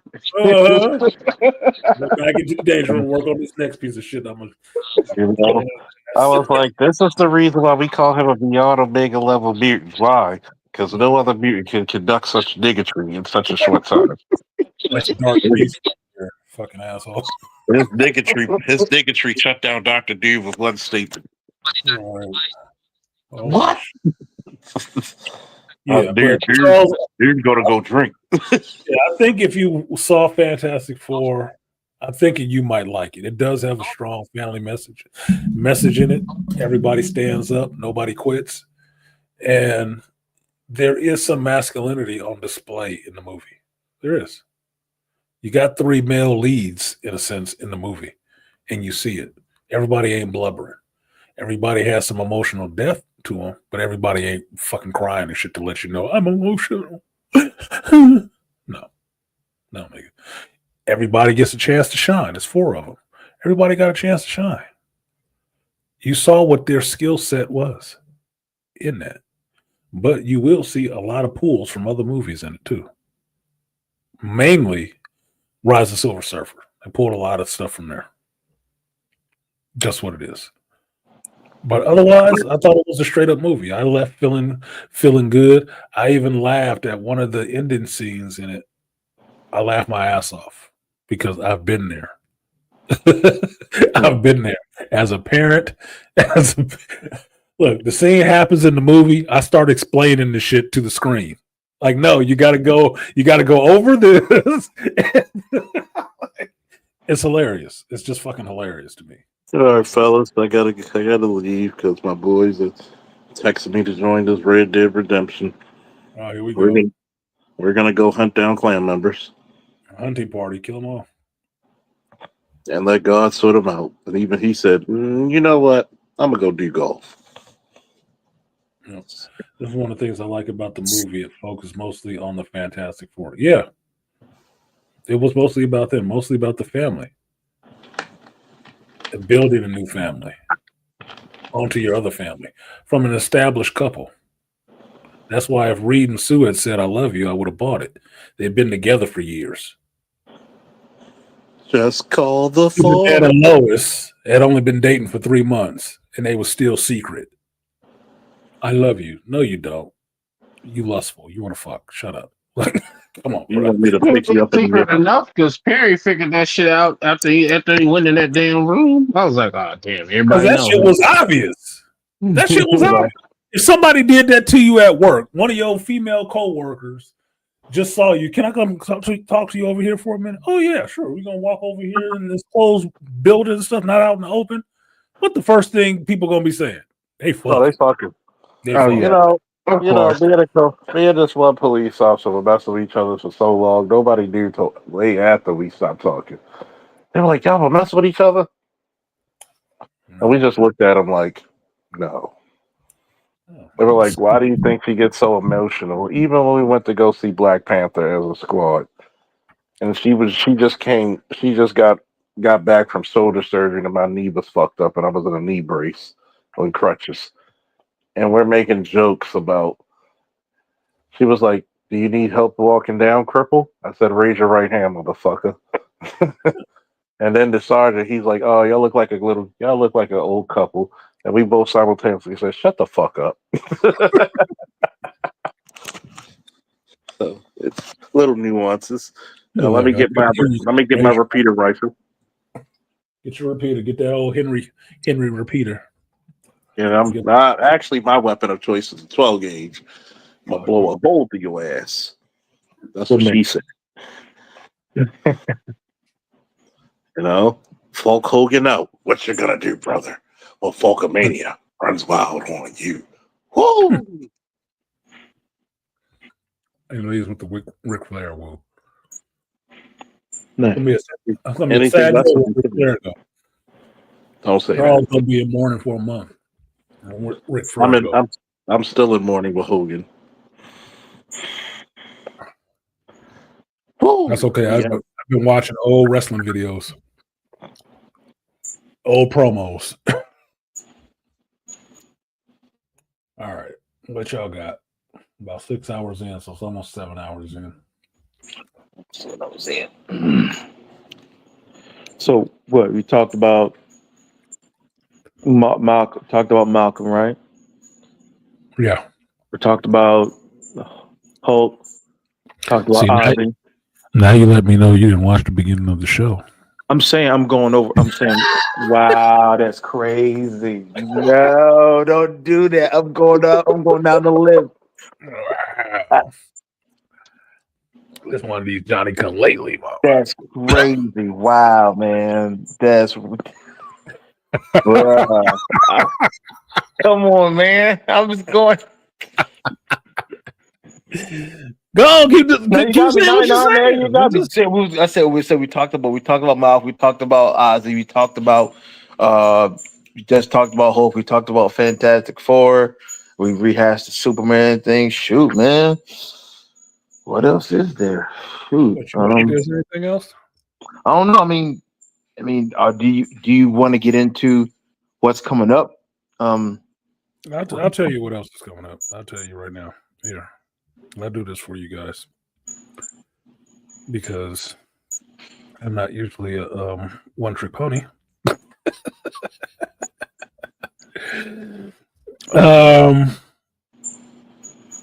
There was a trailer that played before my movie that I was really interested to see. I didn't expect it to show up before my movie started. And it was Avatar 3, Ash and Fire. Or Fire and Ash. That shit look crazy. That's coming out in December. This year. Yeah. The Avatar 3 trailer dropped before Fantastic Four. That looked crazy. Let's see if they got it online. If they got it online, I'll play it for you. If they don't, they haven't released it yet, but it's Comic-Con weekend. San Diego Comic-Con going on right now. They probably got that shit up somewhere. Yeah. Because the damn trailer would play during Comic-Con. Okay, here it is. Y'all want to get y'all first reaction to this shit? Hey man, let's do it. Of course. This is the newest one. Minute 14 seconds. I'm getting copyrights anyway, so it's okay. I can blur this out later. All right, here we go. We're gonna let y'all get y'all live reaction to this shit. Since you probably didn't go see the Fantastic Four movie. Superman loyalists. Super stands. All right. This is what we got. Fair use. This is Avatar Fire and Ash.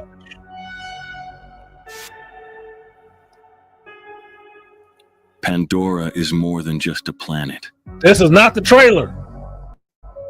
We need to use.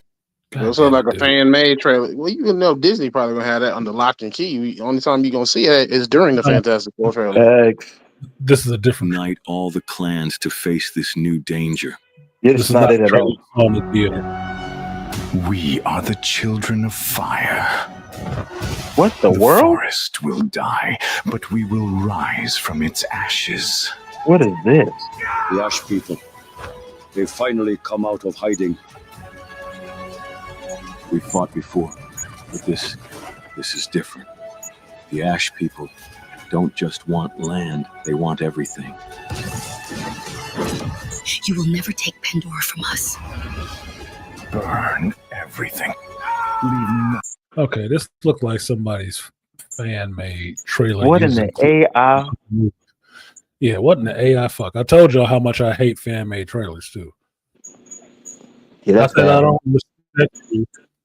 Not that I don't respect your work and how much time you put into doing it, because I've done my AMVs. I know it takes a lot of time to do it, but fuck you. You muddy the waters with people who are actually looking for real shit. And you have to have watched a lot of stuff to be able to pick it out. They just pulled that scene from another movie. This is not even that movie. Okay, let's see if this. I once believed our war ended beneath the waves. But fire always finds what water cannot bury. Oh my gosh. Now he's seeking new allies, ones even Awa turned away from. They call themselves the Menquan, born of ash, shaped by vengeance.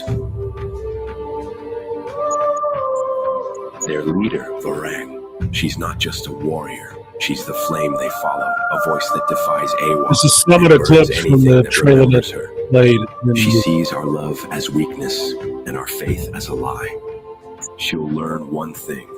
Sullies stick together. Your goddess has no dominion here. That's right.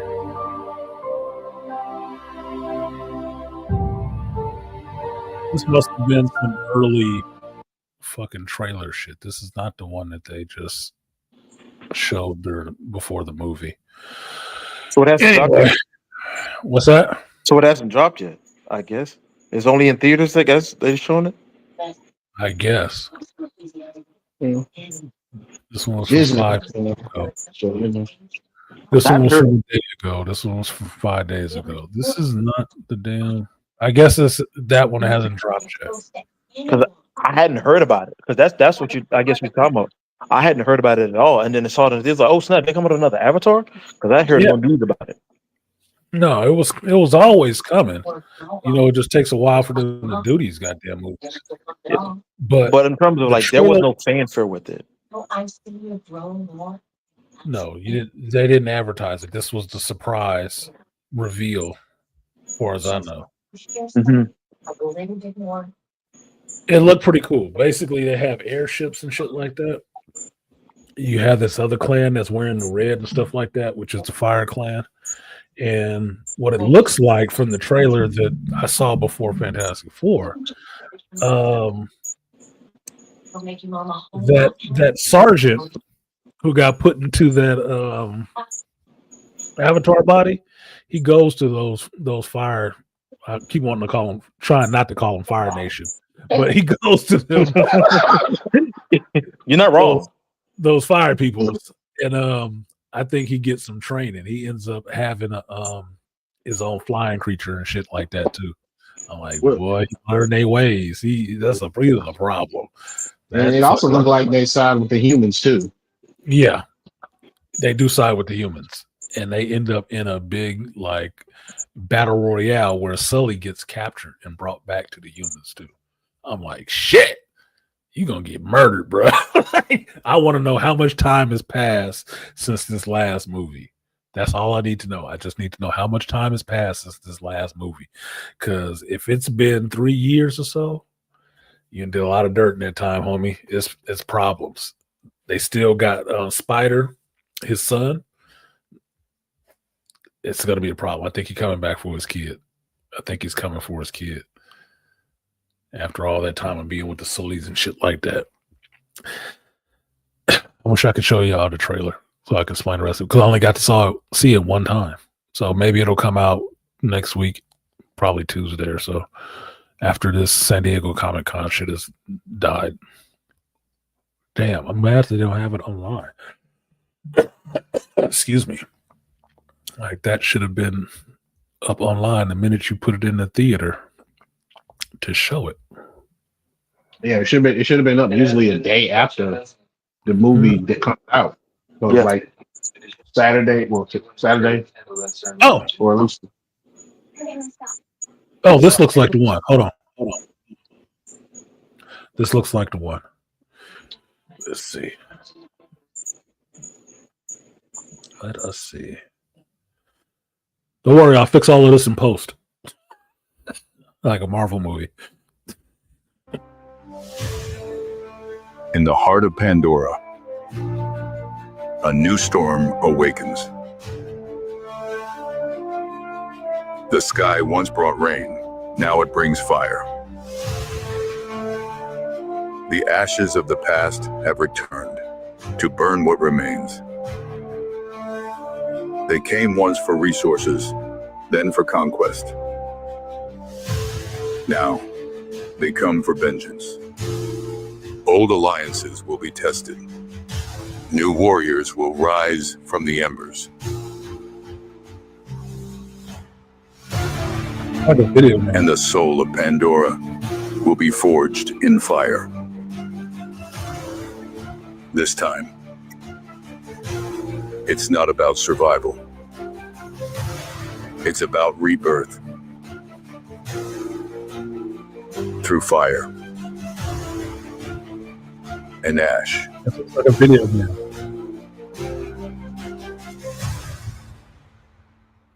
It had a lot of the scenes from the trailer in the movies.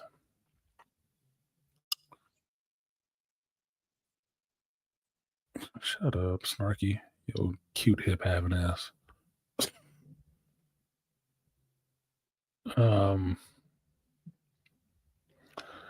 Yeah, that it looks like it goes down basically in the Avatar 3. It looks like it goes down. Like the humans tired of fucking around. They come in with force. With the help of I'm forgetting the sergeant's name right now. Sully? No, not Sully. The sergeant. The general motherfucker. Oh yeah. He wasn't a general. He was I don't keep saying he was a sergeant because he was a ground level dude. He wasn't a general. But he was in the first movie, he was the one that was in charge of the military forces. He was a star across his face. Yeah. In the second movie, he got his consciousness got put into an avatar body. Right. But he was still operating like a human being in an avatar body. This movie, it looks like he goes to another tribe and gets trained by that tribe in their ways, in the ways of those people. So that's why he has his own flying creature and shit like that taking on Sully. Like, ouch. But then you also see it looked like Sully's wife. I don't know why I'm blanking on all the Avatar characters' names now. Sully's wife, she ended up in some shit with the leader of that fire clan. That woman in charge of the fire clan. It looked like she ended up in some shit and she might die. It might be over for her. Like, it looked like it'll be curtain. It might be curtains, Muggsy. Three might be it. It might be it. She might be the last bit of dirt, man. We done. We done with this shit. Yeah. Like she ran up on somebody who didn't give a fuck, and that was that line that she was delivering about, your God don't exist here. You don't believe in your bullshit. That's a cold line. That's a cold line. Like, look. That means there's some problems for you in store. That's exactly. There are some problems for you. They don't believe like you believe. So they ain't holding to none of them old ways that you have.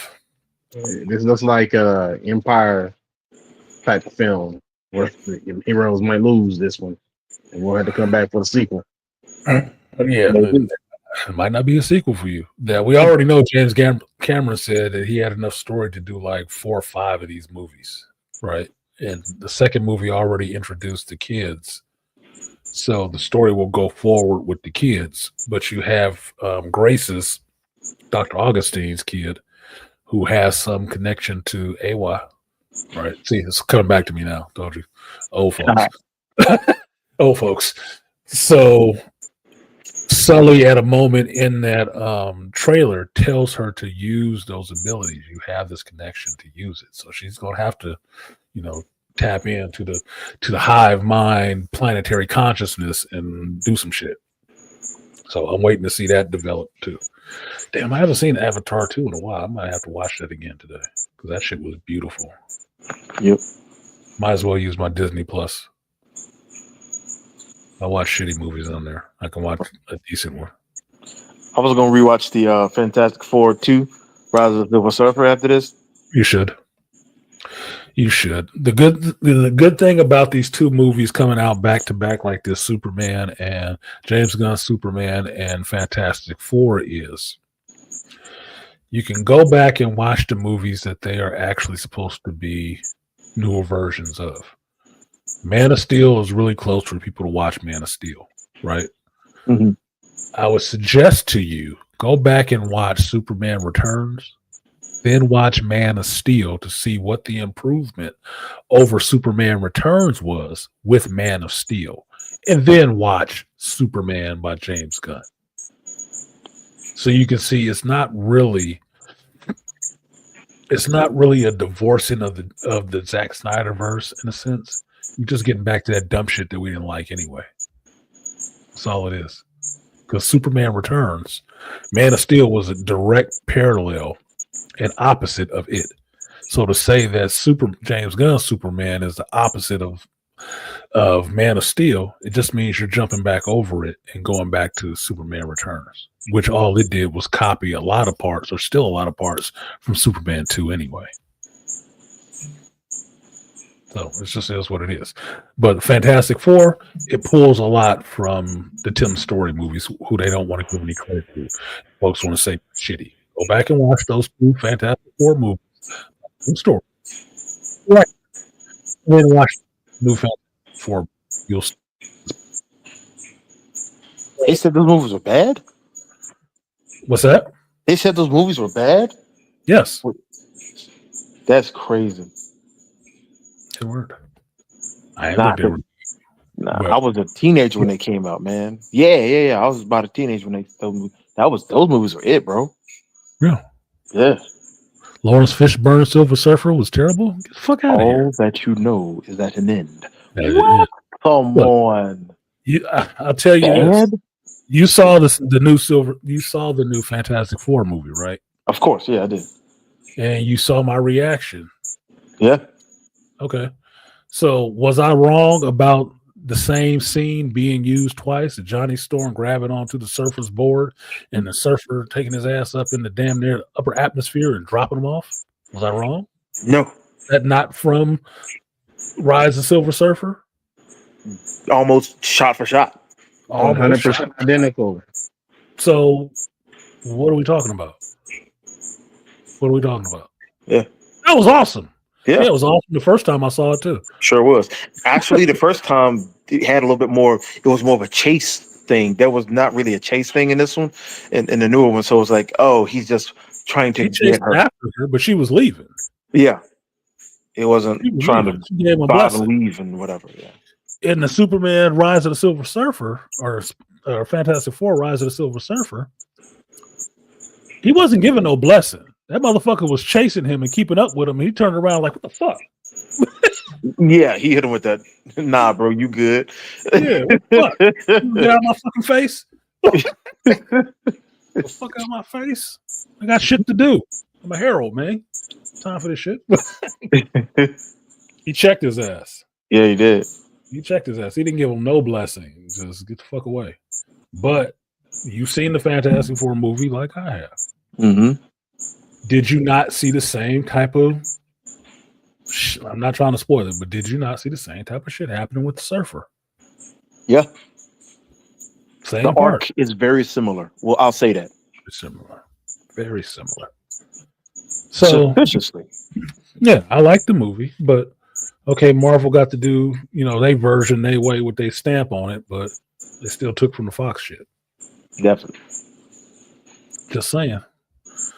What, 3 times? 1, 2, 3, 4. 4 times the charm? Fine. They got their characters back to use them. That's fine. I'm fine. Yeah. Whatever. They had to get him back because that was the third time where that Fox fucked it up. That third time was awful. I have not seen that movie again. I saw it the first time. I was like, nope, not gonna do it again. I thought about watching. I was like, nah, I'm good. I don't need to put myself through that. I totally blanked on Fan Force. I say, what is he talking about the third time? Like, oh, that's right. Fan Force. Josh Trank, Fantastic Four. Ooh, ouch. Boy. Look, that was just the ultimate Fantastic Four. That's why it didn't work. Some things work. Some things in that shit work for me. Some things in that work for me. Like, I like the fact that Reed, being young, he used other means to get his limbs to stretch back. Right? He could shapeshift with his stretchy powers. He shapeshifted his face and stuff. I thought that was an interesting take on that. I didn't mind it so much. Like, yes, his shit can stretch, but how does he pull it back all the time? Right? Okay, he had gears and bungees and stuff like that on his suit so it could stretch and pull back when he stretched and pulled back. Okay, that's fine. Johnny Storm needing a regulator suit for his flame and shit, that looks stupid, but whatever the fuck. Ben being a fucking Pokemon, a fucking Graveler, looking like the Rock Biter, okay, that was a problem. That was kind of a problem. Oh, you didn't like that? Dr. Doom looking like a melted action figure, that didn't work for me. His motivation completely worked for me. His look did not. That did not work for me. I'm like, that is not Dr. Doom. I get what he's talking about. I don't get how he looks. That should have been some more meetings going on because that was trash. Invisible Girl, force bubbles and shit like that. Yeah, whatever the fuck. Being like an OCD kid, pattern recognition or whatever. Like, okay, everybody got to do something. Fine. I was trying to understand how they were going to make this shit work with, like, Sue and Johnny's supposed to be brother and sister, and Johnny's black? One of these motherfuckers adopted. Well, they made the white girl adopted. I'm like, okay, that's fine. Okay. It's not the Different Strokes kind of situation. Okay, they adopted the white girl. Okay, that's fine. That's cool. I'm fine with that. That's what it was. That was fine. As long as they explained it. Okay, that works. And then, the Future Foundation was made by, Johnny's dad. Okay. Cool. Fine. But that was the ultimate version of the characters. Kind of existed in comic books. I know people don't read those motherfuckers nowadays and they always complain about it. But it kind of existed that way in the comic books. Okay. Yeah. Fine. It was a jumping off point. They could have fixed something in the second movie. They could have fixed a lot in the second movie. Never got that chance. But, all right, whatever the fuck. I know the main reason was pissed off. The same reason they was pissed off about Shala Ball showing up. Had some shit that you didn't want in it. Black Johnny Storm was not doing it for him. Just like female Silver Surfer was not doing it for people. And she is barely a footnote in the goddamn movie.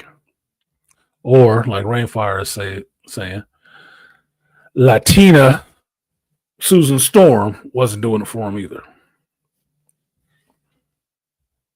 It is what it is. Jessica Alba is still Sue Storm. I might have to watch around Namor. Everybody looking at that Sue. Yeah, she was a hot chick at that time. Jessica Alba was. That's why they kept having her halfway naked in the shit. But she didn't look good with blonde hair or those fake contact lenses. It's not her. Get a white girl. Sorry. Sydney Sweeney was the invisible girl. You'd have motherfuckers being pissed off that Sue has invisibility powers. Fair enough. No. I'm serious. They'd be pissed off. Like, oh, what the fuck, man? I can't even see her half the damn time. Got all this butter on this popcorn, and I can't jerk off in the theater. Oh my gosh. Gooning at the movies is crazy. That's some nasty work. They make theaters just for that. Jeez, man. When are we getting the this what's the movie? Is it a movie or TV show? X-Men. When are we getting that? The cartoon? Season 2 should be coming out soon. Okay. I'm still kind of fucked them on season 2 because they still fired Bo DeMeo, and they still gonna put out his show, his story, without giving him credit on the shit. Yeah, that's fucked up. Fuck you. Just from listening to Bo's video about the shit that was going on behind the scenes. That was crazy. I want to watch the show because the first season was good, and if it was written by him, it should be good. But yeah, fuck them. It's like, I'm not saying I want it to do bad, but I am saying the way you handling that shit is fucked up, and that's not okay. That's what I can't support. I do want to watch the show because it was awesome. Will it be as awesome? Well, if it's written by the same guy, yeah, it will be. But if you've taken creative license with his work and bastardized it in his absence and made your fame and your people wanting to watch this show based on the work that he did, then that next season is going to be trash. Trash. And if it is trash, you're going to throw it under his name and say, oh, well, he wrote it, to escape blame for your shitty ass ideas. So we'll see what the hell it is. This was something else that I saw beforehand that I actually want to see because I think it'll be awesome.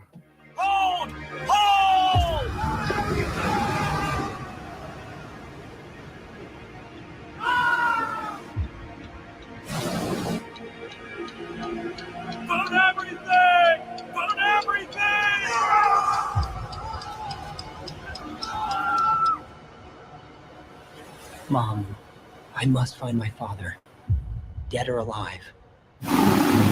What is this? To what far realm did thy thoughts set sail, Odysseus?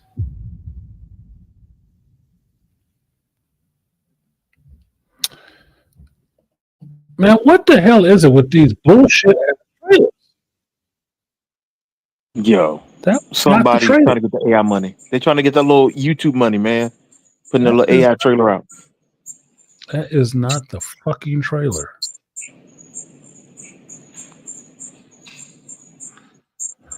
Oh, they're killing me. Now, for this Odysseus movie, are they? I haven't looked it up, but are they? Do you know if they're going more of the like kind of grounded Greek history angle, or are they doing more of the little bit more fantastical, leaning more into like Scylla and Charybdis and Circe and Hecate and stuff like that? I do not know. Okay. Because Christopher Nolan is good about not giving a lot of stuff away in his trailers. But seeing that there's a trailer for the Odyssey and it's being done by Christopher Nolan and the whole thing is being shot in IMAX. If you saw Sinners this year, you understand what that means. That shit is going to look epic. Yeah. Especially if you know how Christopher Nolan shoots. Just at the beginning part of the trailer when they're off in the ocean and shit like that, I'm like, oh my God. He does scale very well. You got Tom Holland, John Bernthal. I don't know if Matt Damon is in this shit at all, but Those two alone and Christopher Nolan together, telling the story of the Odyssey. If you don't know about the Odyssey, go back and read the shit. I might have to read the shit again just because it's been so long since I read it the last time. I need to read the shit again because I want to see this movie. I got a whole year before it come out. Mm-hmm. Whole year. That motherfucker advertised that shit a year in advance. Like, oh, next year this time, why don't you show up? Show up. I'll have something for you. I loved Oppenheimer.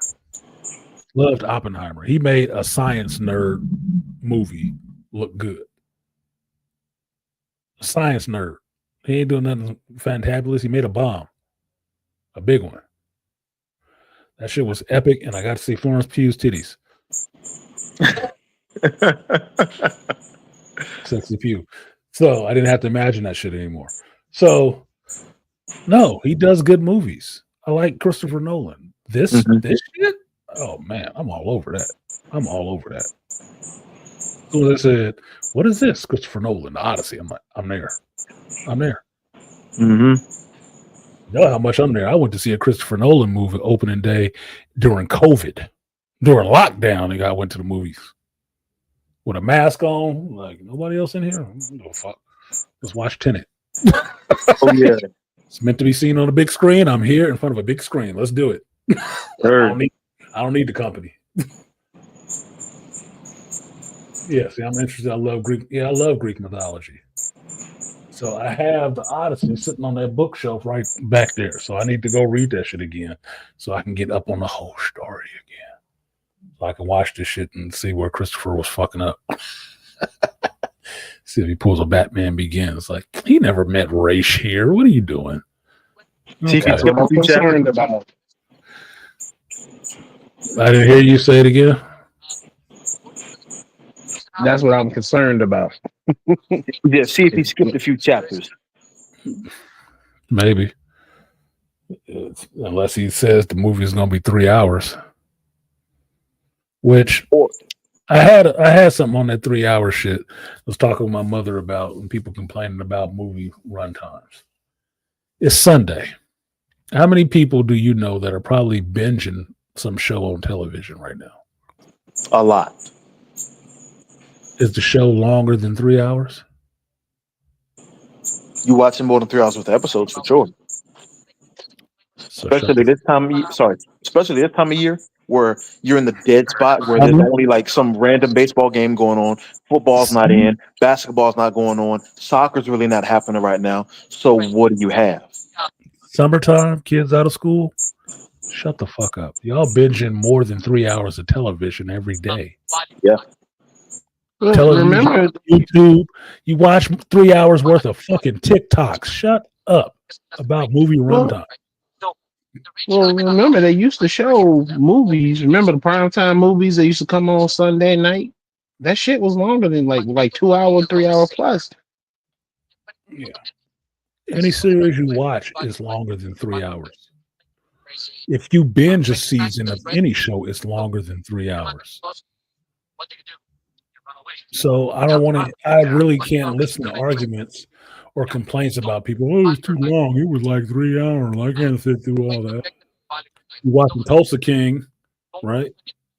Is it longer than 3 hours, or did they wrap it up in 15 minutes? Shut up. They kill me with that. I longed for 3 hour movies. I wanted 3 hour movies. I hated 1 hour and a half movies. I want a 3 hour movie if it justifies the 3 hours. If it moves through that 3 hours. If it lags, if it feels like it's dead spots that you could have cut this shit out, then cut it out. It don't need to be 3 hours. But if you're telling me a story and it's actually moving through that 3 hours quickly, then that makes sense. Somebody got background. I think that's beastly. Whatever you're listening to in the background is coming through. Thank you. For me, it's like if Peter Jackson had given us an hour 30-minute Lord of the Rings movie, I'd have said, get the hell out of here. Yeah, it would have been too short. Way too short. It would have been too short. It's like, motherfucker, you left out a lot. Everything. You left out a lot. He did 8 movies. You talking about he gave us an hour and a half. You probably wouldn't have got Helm's Deep. No. You would have got a lot less scenes of what Pippin, Mary, and Pippin fucking around with Treebeard. I know that. But like that's what gives the movie a heart. Smoking that long bottom. Yeah. You got less of that shit. Mm-hmm. Yeah. So yeah, long movies. I don't, like you said, I don't have no problem with long movies as long as if you have the material, especially like you have the source material, like a Lord of the Rings or the Iliad or the Odyssey. Like you have the source material that is this long epic. It's called an epic, for God's sake. Why are you complaining that the movie's long? An epic means a lot. So for it to be only like an hour 45, it's like, for real? If you don't give me the Odyssey in an hour 45, no. Standard length for a motion picture for me is 2 hours. 2 hours, 120 minutes. I know, sorry. Anything shorter than that is a comedy or a kids movie. Anything shorter. If you're going to tell a more involved story than a regular 2-hour block, then it needs to be some epic shit happening. It needs to be a lot of build up to a bigger fight or more protracted fight. Something needs to happen in that time. Fine. As long as the story supports it, it's fine. I'll sit there for 3 hours to watch that shit. It's not that big of a deal. Like Dune? Like Dune. Dune is fine at 3 hours. There's a lot of material they have to cover. I've watched and loved a 2-hour version of Dune. And then the extended cut, which added in another, 15, 20 minutes. Live with that forever until Denis Villeneuve brought his good Dune reading ass along and like, nope, I'm going to give you a 3-hour Dune movie. And here it is. Like, holy shit, this was awesome. I'm fine with that. I'm all about things being relative. And if I've watched any series that makes hour-long episodes, I cannot bitch about 3 hours sitting in a movie theater. I can't. House of the Dragon is longer than that. Mm-hmm. I was just about to say that. Love the first season. Mm-hmm. Penguin is longer than that. Love that whole show. That is the geek streaming series standard, as far as I'm concerned. Mm-hmm. Written by a woman. Imagine that. Which one? Penguin. Oh yeah. So I don't like hearing these complaints like, oh, the shit was too long. Anybody who got HBO need to shut the fuck up. If you got HBO, you can't talk. You can't say a thing. Quickly. If you don't like 3-hour movies, you shouldn't own a streaming service subscription. Because you're watching more than 3 hours anytime you sit down to that bitch. From movie to movie, show to show. Facts. And most times you're not getting up for no reason. You're not getting up for nothing. No, that's what you do on a fucking weekend. You know, you people with no home life or no personal life, what you doing? Playing video games or sitting there watching television? No, you're not reading. Shit, if you read a book, exactly. You're reading longer than, look, if you're reading a book, you're reading more than for 3 hours sometimes, depending on the quality of the book. Yes. I made the joke with Kevin yesterday about we left Fantastic Four, we were talking about comics and stuff like that. And Morgan was saying how reading comics is not cool. I said, yeah, because kids your age don't read comics anymore. Hence a closed comic shop. Mm-hmm. Yeah, I know. Yeah, I know. It's okay. I don't give a fuck. But if you read a book, it would take longer than 3 hours, maybe, depending on the book you read. Fucking War and Peace or The Fountainhead would take a while. Depends on how intelligent the writer is. Here we go. Avatar: Way of Water. Be like water, my friend. 3 hours and 16 minutes. I'm about to sit in my computer chair after doing a 7-hour stream and watch a movie for 3 hours and 16 minutes. I don't know why I thought that movie was short. And not be bitching. I'm just gonna make me a cup of water. A cup of coffee.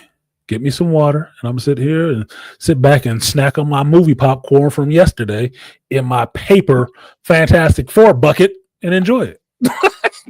Look, I was about to joke with you. Oh, you didn't get the galactic. You didn't get the galactic head. No, I did. And you know what? I didn't see in the movie theater. Anybody else with one. But if I pulled up eBay right now, they're trying to sell them bitches for $200. They didn't have that mine, but they had them damn Herbie bots. I don't know how. I don't know what that was. I was like, what the hell is this Herbie shit? Because I saw a dude buy it. Really, different theaters, Cinemark, Regal, Landmark. They'll have different shit. Let's see if they got the Galactus popcorn bucket. Let me just Look. I will. Real time for you intrepid adventurers. Let's see. Oh, look, there it is, right there. Oh shoot! 142. Told you. No, sir. I fucking told you. $142. $121 Yeah. You motherfuckers is stupid. 121 sold. You're kidding. Why? At that price? For a with $29 shipping and handling? $200? No, come on. And this is why they say geeks are stupid, Artisan. People Like don't say that. This is why I say that. People don't say that shit. I say geeks are stupid. There's a certain segment of you. Fuck. This is why there are tiers to geek. And some of you at them lower tiers on the platform do dumb shit like this. Popcorn bucket. I'd rather go to Prime Studio and buy a game. Right here, sponsor. Who is it sponsored by? Best Buy? Best Buy 104. Killing off you bitches right now. Making a mint. Damn, they're $200 for a fucking popcorn bucket. That you're gonna use once. That you're not even gonna use, probably. Honestly, not even gonna use after you paid $200 for it. It's a collector's item. You're not using that bucket. It'll never be buttery with popcorn in it. Never. No. It's gonna sit in the same plastic it came in for another 20 goddamn years until your kids get it and try to say, roll into somebody's shop if there's any comic shop still open and say, "Is this worth anything? I think this is worth about $1,000." No, it ain't. This was stupid when it came out. I remember. Obviously, be the old man and then be like, "Nah, it's not worth what you pay. It's only worth what somebody will pay for it." Mm-hmm. And apparently, some dickhead wants to pay $150 plus another $30 shipping and handling to get a popcorn bucket you can readily go out and buy at the theater. And mind you, folks, it costs only $80 for the movie theater. So what the fuck would you pay for that? $150 for markup. They're charging you twice as much as they paid for the motherfucker to sell it to you. Crazy. Retail, man. Retail is crazy. Markup. Which means selling it, like I told y'all, selling that shit for $80 retail wise, that means wholesale it was probably $60. Probably $60. The movie theaters ain't making a shitload of money on this because you can see who's selling it. I bet these people work in a movie theater. Got them motherfuckers out the back door. $140. Fuck. $80 was too much. $80 was too much. So the base price from looking at this, doing the average, the base price of this motherfucker on eBay is $150. You need to come with $150 for an $80 bucket, which is already overpriced at $80. People are fucking stupid. All this money floating around, people talking about they fucking broke. 45% markup? That's crazy. I'm broke. Well, did that one say 174? Yes. No, that's almost that's a 90%. Oh, 175. Really? Wow. That you have to go to the AMC in Regal Dubai, which means they probably didn't even watch the fucking movie. They went in there and bought the popcorn bucket and pieced out. Yes. Albie 18, 100% positive reviews. He gonna ship it to you in 2 to 4 days for $834. You know why? Because he jacked his price up $25. That's why it looks like he's giving you a deal at $8 for shipping and handling. He didn't charge you the whole $28 everybody else was. he just added it into the base price. fucking numbers, dude. Wow, that's a deal, artisan. That's a deal. Oh, what a bargain. 130. Still too high. He charged you $45, $46 for delivery, which makes it about $175.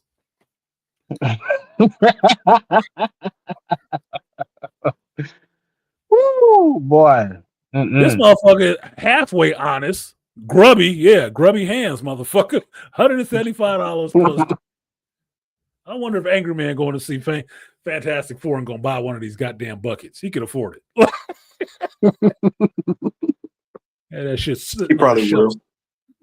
I don't think so. He was not raised. Grandma Angry ain't about wasting no money like that. That was not how he was. I mean, he got bread now. He might put on his back shelf. You might in the next stream, you might see it. That's what I just said. I'm just curious. Maybe not.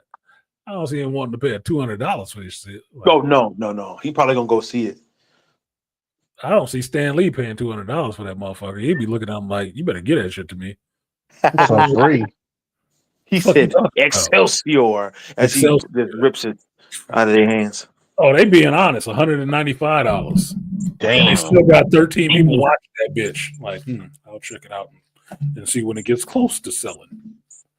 Now, understand this is buy now. 95. This is a knockoff one. That's crazy. A knockoff for $270. He 3D printed it. That's fucking funny. That's sick. He caught up buying this one. Look, nobody watching it either. Cause that's sick, bro. Come on now. What are people doing?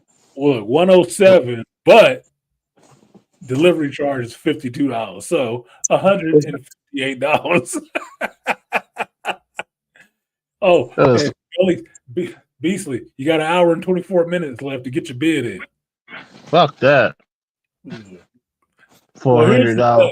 This motherfucker went for all the popcorn things, the popcorn and the drink things. That's the Herbie one, the Herbie bot I was talking about right there too. Yeah, $400. Where's the Fantastic? For the whole set. $300 popcorn bucket cosplay helmet. What the? This is 3D printed. Bitch, get off the screen. They thought they were buying you. They thought they were buying you. Galactic head doesn't care. Suck me off. Oh, this is interesting. That's an interesting bucket. The stretch, the rock, the flame, and the invisibility. Okay, that's interesting. Reasonable price. Yeah, somewhat reasonable price. $200. Fuck you. Limited quantity. You know what limited quantity means? Big sucker. Yeah, there's one born every minute, big dog. Yep. And sometimes they multiply fast. $250. Get the fuck out of here. You charging too little, SoCal sneakers. You better up your price. You missing out. You gonna grape these motherfuckers? Go the full deal. This motherfucker got his shit sitting on a chair with cat hair in plastic, and he said $198 plus $18 shipping and handling. Oh my, Jesus Christ! Told you. I fucking told you. I told you. I told you that shit was gonna happen. $80 popcorn bucket. I'd make these motherfuckers sit with that popcorn bucket. I wouldn't buy one of these motherfuckers and make them sit on that money they wasted on that shit. Yeah. That's what they gonna do with it. Stop playing. 3D printed popcorn bucket. Stop playing. $55 plus $30 shipping and handling. Man, you better take that shit to Etsy. What the fuck is you doing? That thing looks goofy as hell. What? Oh no, Etsy, man! What the fuck are you doing? They wanted to get in on the action. Yeah. What is that? You ain't what fooling is? He's not fooling nobody. No, he got 3 watchers. Just fooling somebody. Look, hold up. What are those? What the hell? What the hell? What are those? There. Damn. They got 4 pages of this shit, and I put it up to 240, and they got more people on there. Oh my gosh. Jesus. Well, look, I told you. I don't have to prove it anymore. It's like, No, you don't. nope. I just knew it. I just had a feeling that was going to be rife for the grift. Like, and sure enough, people went out and bought them bitches up and selling them to you muppets for ridiculous prices. If $80 was too much, what do you think 100, 200, 400 fucking dollars is? Stupid. Mm-hmm. But it's your money, you spend it however the fuck you want to. Yeah. Spend it how you want to. Waste it however you want to. It's fine. But don't complain when you don't have any money though. Don't complain when you spend it on bullshit. And I would say, don't bring that shit into a comic shop trying to sell it. Smart comic shop ain't buying that shit. Because hopefully the owner went out and bought one for his shop. But Oh, we got one right here. It's on the shelf. Yeah, collector's item right here. We don't. Yeah, we got one. We don't need that. Oh, how much do you want to sell it for? I'm not selling it. What the fuck are you talking about?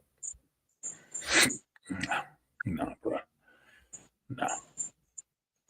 I can think of a lot of things to spend $80 on, and the popcorn bucket didn't make the list. Yeah. Not even honorable mention. Not even honorable mention. That was a looking at you like, shut the fuck up. Like, nope. You gonna buy that popcorn bucket? No. I went to the movie. I saw nobody with that bucket. Nope. Maybe nobody that I respected. Maybe because I went to Cinemark and they didn't make a deal with these motherfuckers for those popcorn buckets. But AMC Regal, they probably out the wazoo. Oh, for sure. AMC always makes I was at AMC. I didn't see nobody with that shit. I just saw that one dude buy that Herbie thing, and that was it. Yeah, I saw the Fantastic Car one looked interesting because it's a replica of the car, and I think it opens up and you can put popcorn inside of it. But I look at that like the Ghost Trap. It's like, okay, that'll look cool, but it's not practical for popcorn. But whatever.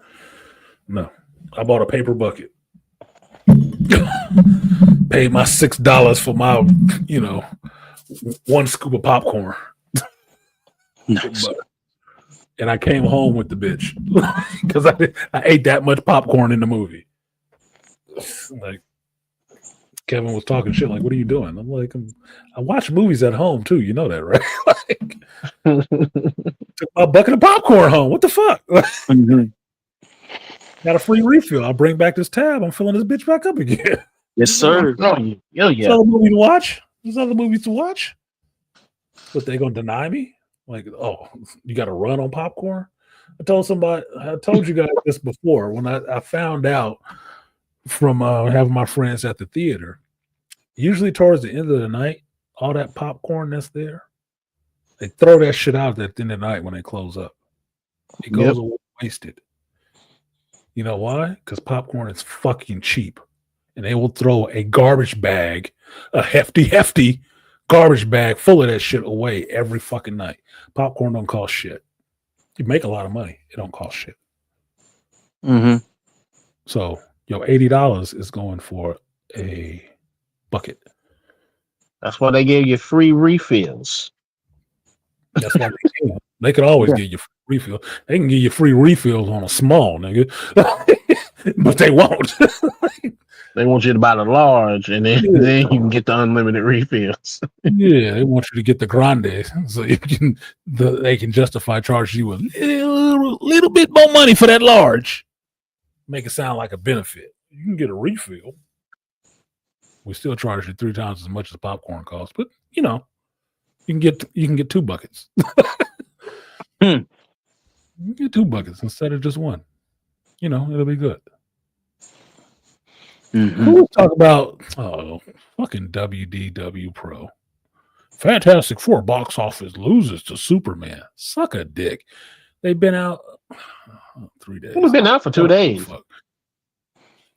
Yeah, no shit. But they'll count the early pre-release, or they won't count the early pre-release. So the Thursday showing some shit that I didn't go see, that most of these motherfuckers was dropping reviews for right there. Wednesday, Thursday night, they was dropping their reviews. I'm like, thanks for spoiling the fucking movie. Yeah, I know the embargo lifted, but you should have enough common sense not to show that shit at that time. The movie ain't even released for everybody. But I understand. You got to be first. You got to be first. I get it. Whatever. Still don't give a shit. I still think it was a better movie. Y'all just got Superman glaze on your mouth. And the reason I know that is because I saw Thunderbolts and saw how you were glazing the second son of Superman, which was Sentry. He was glazing him too. So I don't do this with everybody. So I'm not surprised. You do it twice. Yeah, I'm not surprised. You glazed the man next to the man too. So I can't wait for an Authority movie to come out to see if you can glaze Apollo the same way, because you know he'd like that shit. Now, how to make any Hyperion that they're gonna glaze him too? Probably. Super white boy? Oh, hell yeah. What? What? If they make the Atom? Not the Atom. It's more so with the super invulnerable, super strong, flying. Paragon powers guys. Yeah. Those guys. What? Drake tried to kill Kendrick? What? Wait a minute. How that happen, gangster? When? When did that happen, gangster? Is this fake? More than likely. I don't know.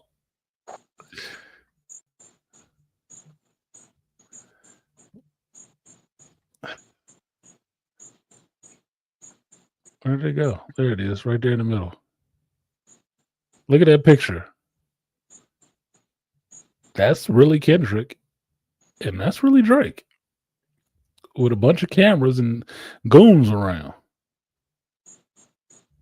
He just like us. He just like us. Did AM see this shit? Did AM see this? You gotta send this to AM.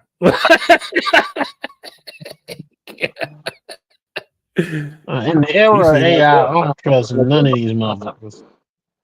In the world of AI, there's things you got to look for. There's a guy that he has a video on TED Talk right now about being able to pick out AI stuff. That you should probably watch that shit. Should probably watch that shit because it's going to be vitally useful in the future to be able to pick out the difference between AI and reality. And it's going to be hard. So you need to be aware of what to look for. Some telltale signs. Because the thing that bothers me about that AI shit, they can have you doing all kind of crazy shit. And you'll be sitting there trying to say, that never was me. Looks like you. We got to put you in jail. Oh, look, it's the Sentry meeting Superman. Oh, no. Look, it's the Sentry. It's the Sentry. Oh boy, the is that not the Sentry? No, it looks just like you that's Nuclear Man. Superman 4.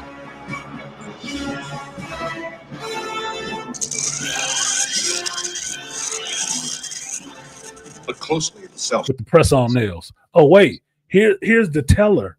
Here's the teller part that don't let James Gunn know you saw this. Listen to what Lex Luthor says. Structure.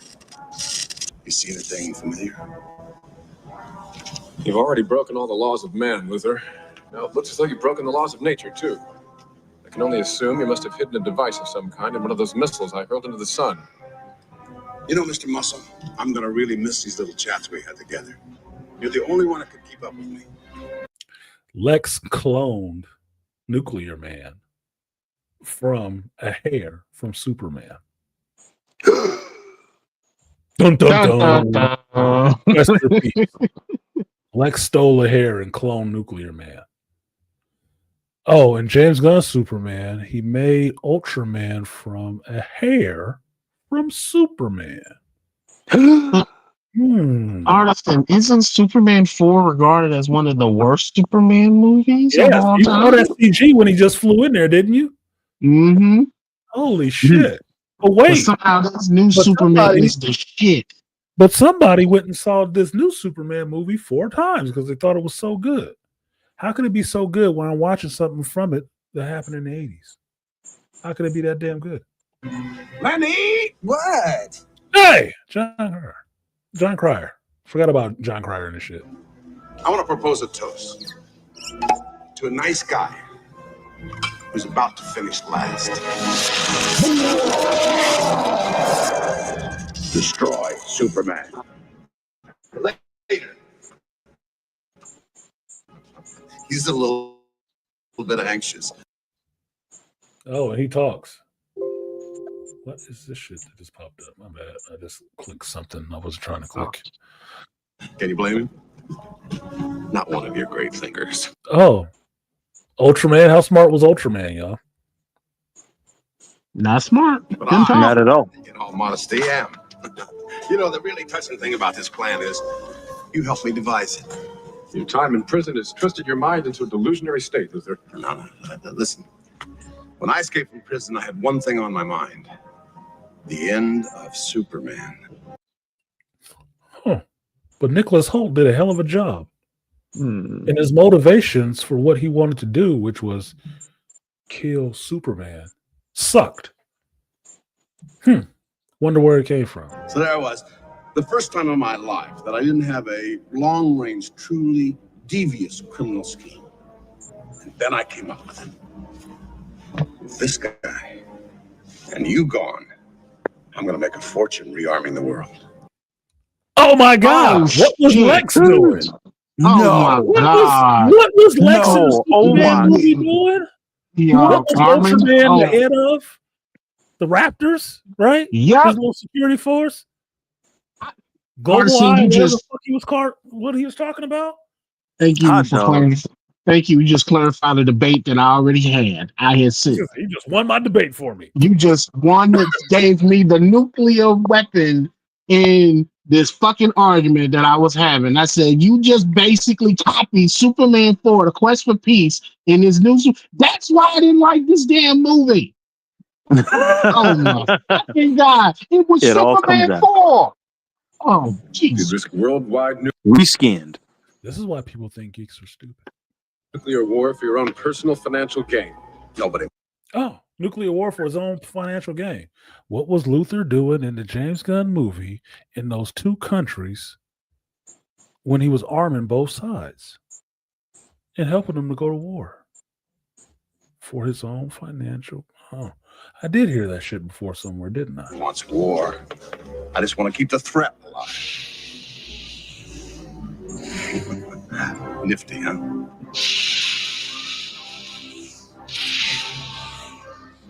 Good night, sweet prince. Parting is inevitable. Destroy Superman. First, I have fun. I'm sorry, that looks like the Century. Same costume. Some of This was made long before the Century character was ever made up, because that whole thing with it was an old design from Jack Kirby and Stan Lee is all bullshit. They just did that to sell the character. It wasn't.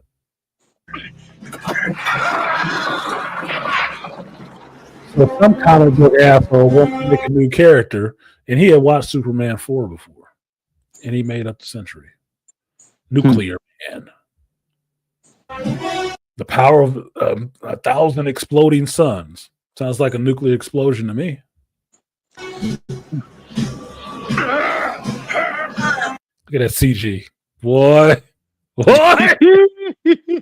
Oh my God. Now you know why a lot of Gen Xers really love that scene in The Matrix of Smith and Neo fighting, because we used to have to deal with this shit. I'm sorry, bro. I'm sorry I had to deal with this. You can see the outline of the blue screen. Like the fuck, bro. This was peak tech back then. No, this wasn't. This is why this movie is shitty. It wasn't peak. They didn't even try. Even for them? Yeah, they didn't even try. They just phoned it the fuck in because they figured people are stupid. They'll watch anything. Oh no. I can do Oh that my shit. god. I could do that shit right now with a thumbnail.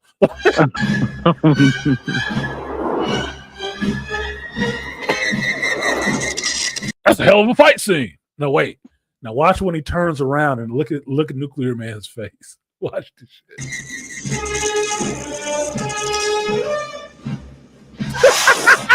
Oh no.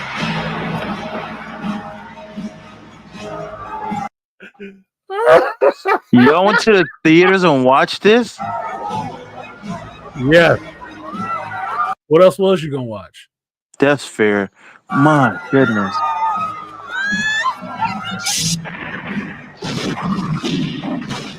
He fucking up that model. Damn.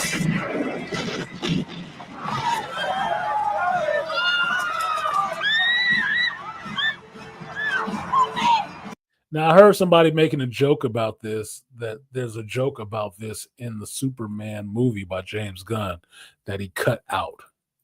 And the reason I think he cut it out because it's too on the nose of where he was pulling his ideas from for his Superman movie. Watch what happens.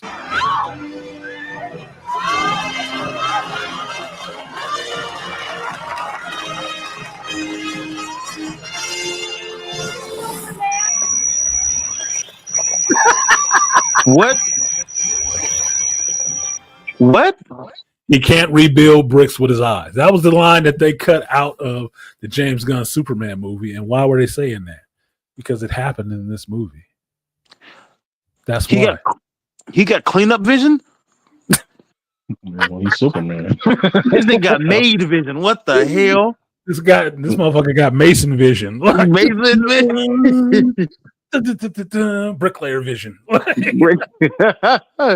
Now I know why I hate this fucking movie. And it don't get no better now that you see this shit, does it? No. I got it proves the point how motherfuckers is glazing this movie. If you have some movie history on this shit, you see it's glazing. You see where the shit came from. It's like this is not even good for James Gunn. This is gave you some shit because they don't think you know it. That's why it's pitched to the modern audience who don't like history and don't like going backwards and watching shit.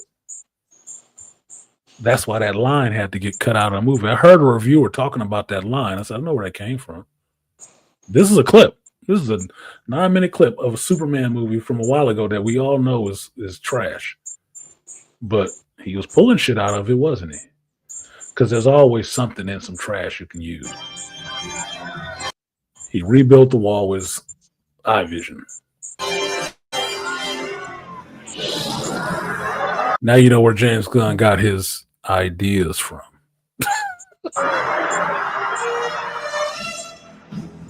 And at least that looked cool because that was a practical effect of him flying out of there. He's just hooked up to a crane.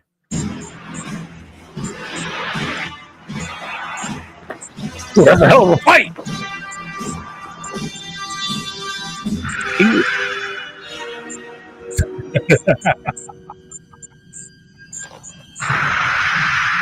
Fuck out my face. Oh no. What am I ever gonna do?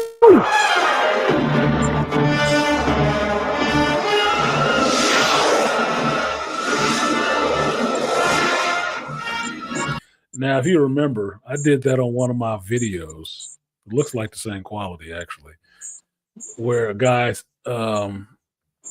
base jumps into a volcano.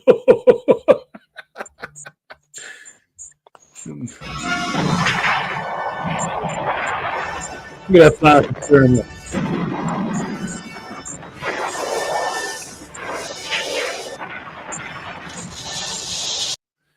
Boy, Studio, I can't let you do that, man. You got to respect the trades, okay? He is not just a construction worker. That could be generally anybody on the site. That motherfucker is a bricklayer, okay? He gets paid special. Yeah, he gets a different rate on the job site. Okay? Superman is a stonemason at this point, okay?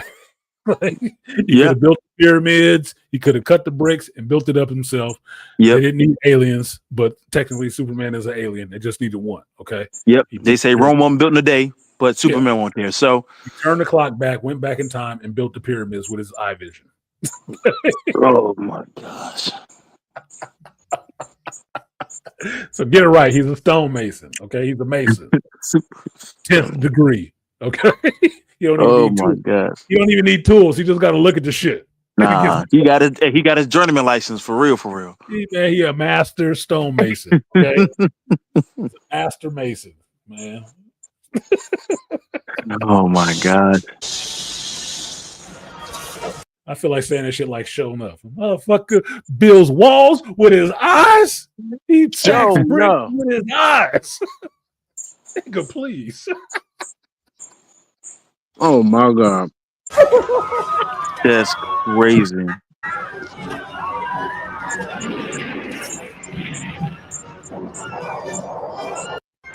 This is actually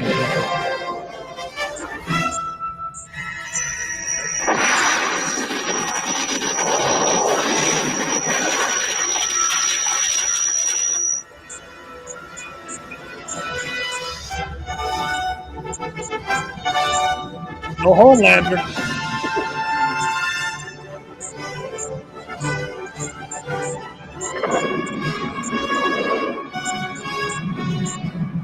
I mean, that you could go out the side, man.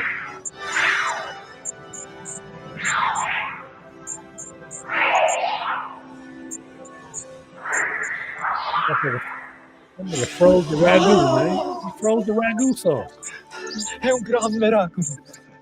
E il mio lavoro non fa niente. Arrivederci. What? When did you speak another language? Superman speaks Italian now too? Yes. Any language on the planet. This is the love of Christopher Reeve's Superman, man. Superman was cool.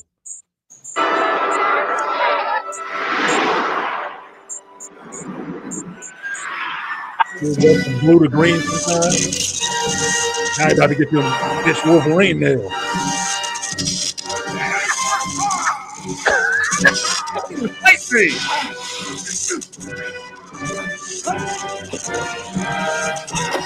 And then they talk shit about Black Adam. Get the fuck out of here. Man. That's what I mean. That's what I mean by surviving through the dark ages of comic book movies, man. I'm just saying. Shit happened. Okay? Shit happened. Oh, this is when he got snuck. Nuclear Man with his press-on nails.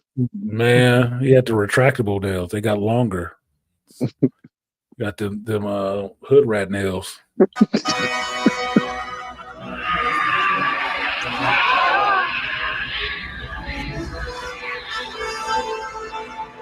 That's funny. He took the Statue of Liberty.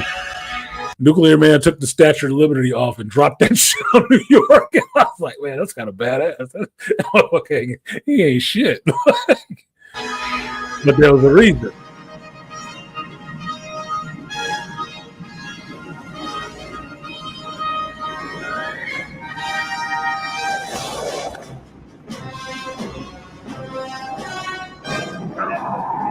Caught your ass slipping.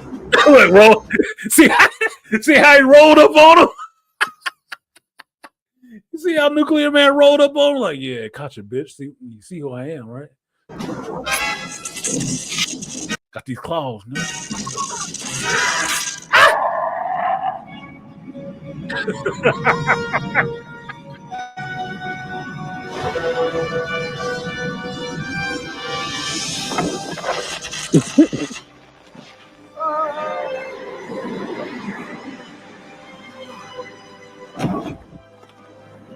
About to get them claws now.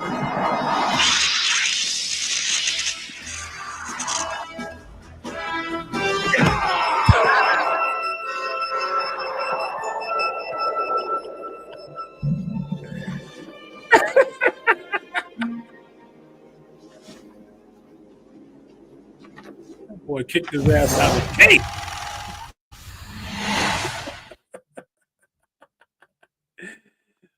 He kicked him out of the Damn gate. shame. Hey, man, it was the 80s. What can you say about that shit? I'm not hating the movie. I know what time. I watched a lot of the 80s stuff. It's the fucking plot that people. Oh God, and you know one thing that pissed me off about that movie is the part where they get into this fortress of solitude. My first thing is, okay, so you're not gonna fly your ass back to the fortress to see what all they took. You gonna go into a building and pout? Well, well. Because that would have been my first mind. I'm like, oh shit, let me fly back home. Let me fly back to the fortress and see what the fuck has happened up in here. See if there anything. Did they take anything else? What else could they use against me? Nah, I'm gonna go into the building and cry. No, that's not what my parents meant. I didn't know. He wasn't focused. You know, he's new at this. He's only been doing it for 3 years. Oh shit. To be fair, superheroes in comics were only supposed to be for kids back then. Little kids didn't know good effects. Okay, superheroes in comics were supposed to be marketed for kids. A movie is not marketed for a kid. That was Superman in a movie, right? If I was God because I made a pop-up bow, huh? My ex-daughter asked if I was God because I made a pop-up. I don't get that. What the fuck is a pop-up bow? Should have told her yes. And stop listening to your mama. To be fair, superheroes. Okay. Super Mason. Yeah, he's Super Mason. Super Mason Man. Yeah, dun. he's just Super Mason because man is in it. Oh, okay. You just put the so in the middle of an A and N. So yeah, Super Mason. Yeah, he needs no tools. He just looks at it. Dun, dun, dun, dun, dun, dun, dun. Yeah, that movie was wild, but it's one of those things where it's bad because you've seen it. You know it's bad if you've seen it, but it's fun to watch, especially now. If you want to watch it and roast it, you can.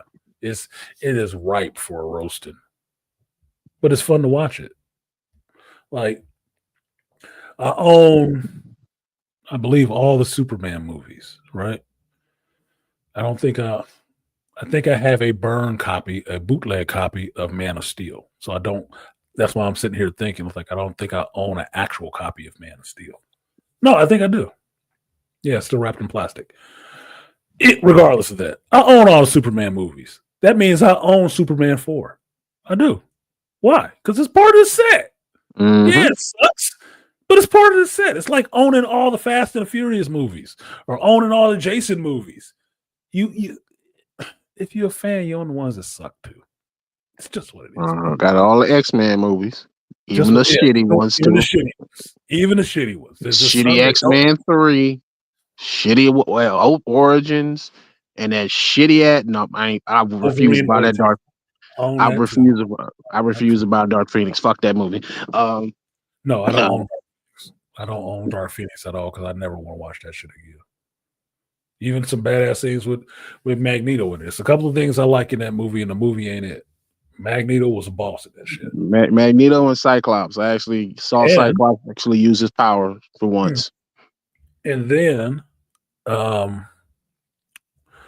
what's her name from? Why am I forgetting her name? Something Turner. Sophie.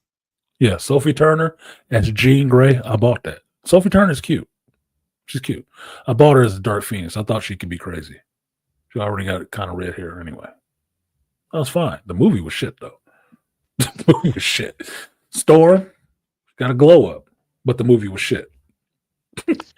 But the one but you got to get that director his props because he recognized it was a bad movie and he wanted to do better because he was the one who originally wrote the for the Days of Future Past, and he had a plan. Studio interference fucked that up. He wanted to break it up into like 3 parts. Studios always fuck it up. If you look behind a lot of these movies that you can't understand why the director all of a sudden just sucked ass, it's usually studio interference. What was wrong with the Batman movies later on? You know, before Christopher Nolan picked it up and tried to bring it back to some prominence, some relevance. Studio. Yeah, Warner Bros. Got involved. The studio. They always do that shit because studio heads don't give a fuck about fans. They don't. They don't care about fans. They're not fans themselves. They're fans of making money. That's what they're fans of. And if they can get money out of you, then they'll figure out some kind of way to get money out of you. $80 popcorn bucket. But they don't actually like this shit at all. They don't. They can't. It's not their wheelhouse for that shit. Their drive and their focus is on making money. And what's the next thing that can make them money? Not what's the next thing I love from my childhood that I want to bring to the screen and represent it in a great way. That's why Kathleen Kennedy can't give you a good Star Wars movie. She never liked that shit. Never. It was a vehicle. Plain and simple. To get her goofy ass ideas out there and make her rich. But you look at it and you see she don't know shit about Star Wars and she's been around it forever. You wasn't paying no attention. God damn.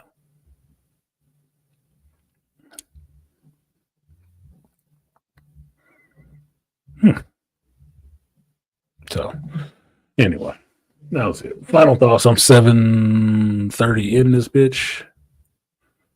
I didn't know Bill Cusack and Ann Cusack. I didn't know John Cusack had 2 older siblings.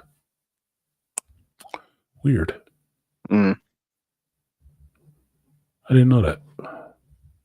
Took me 50-something years to figure that shit out. And I did watch One Crazy Summer last week. I did watch One Crazy Summer. And Demi Moore can't sing, but she was singing on that in that movie. It's cute. Young Demi. Haley and Hillary. So, final thoughts. So we can close this out. The 80s cat movie was worse than oh yeah. The 90s cat movie was worse. Oh my God. The 90s cat. With the motorcycle and the frisbee. No, that was the 70s, 80s one. The 90s one. Oh, there was a 90s one? I missed that one. Hold on. I will get you up to speed because I'm that old geek. I seen the 80s one.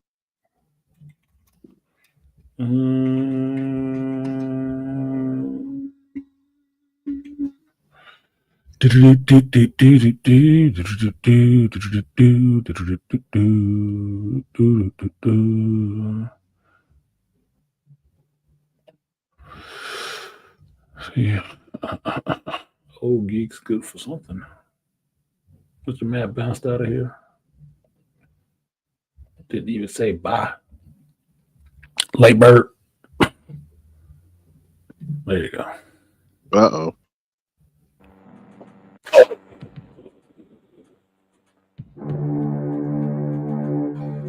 Never heard of this company again. Where'd you get your guinea pig? Happens to be the best damn candidate out of 600 volunteers. A secret experiment gave one man the strength of 100.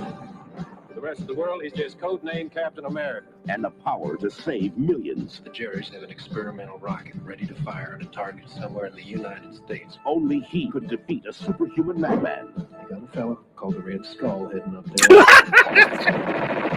Wait a minute. Why the Red Skull look like the leader? The Same fuck milky, did I? Yeah, same how the milky fuck- eyes. Oh my God. I'm trying to figure out how I missed this cap. Bro, double toasted. Y'all gotta roast this one. Roast this one, please. Skull heading up there. I'll watch it.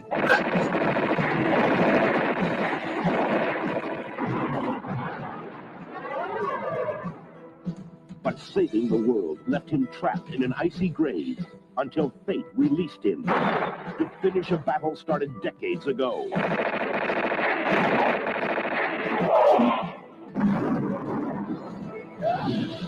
Ronnie Cox, Kim Gillingham, Scott Paulin as the Red Skull, and Matt Salinger as the Marvel Comics hero, Captain America. What the fuck? What?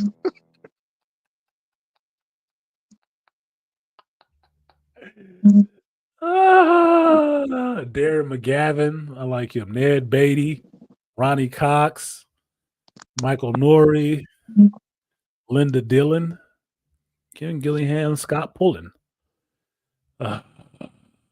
Tolkien. Philip Adam Water, Stan Lee.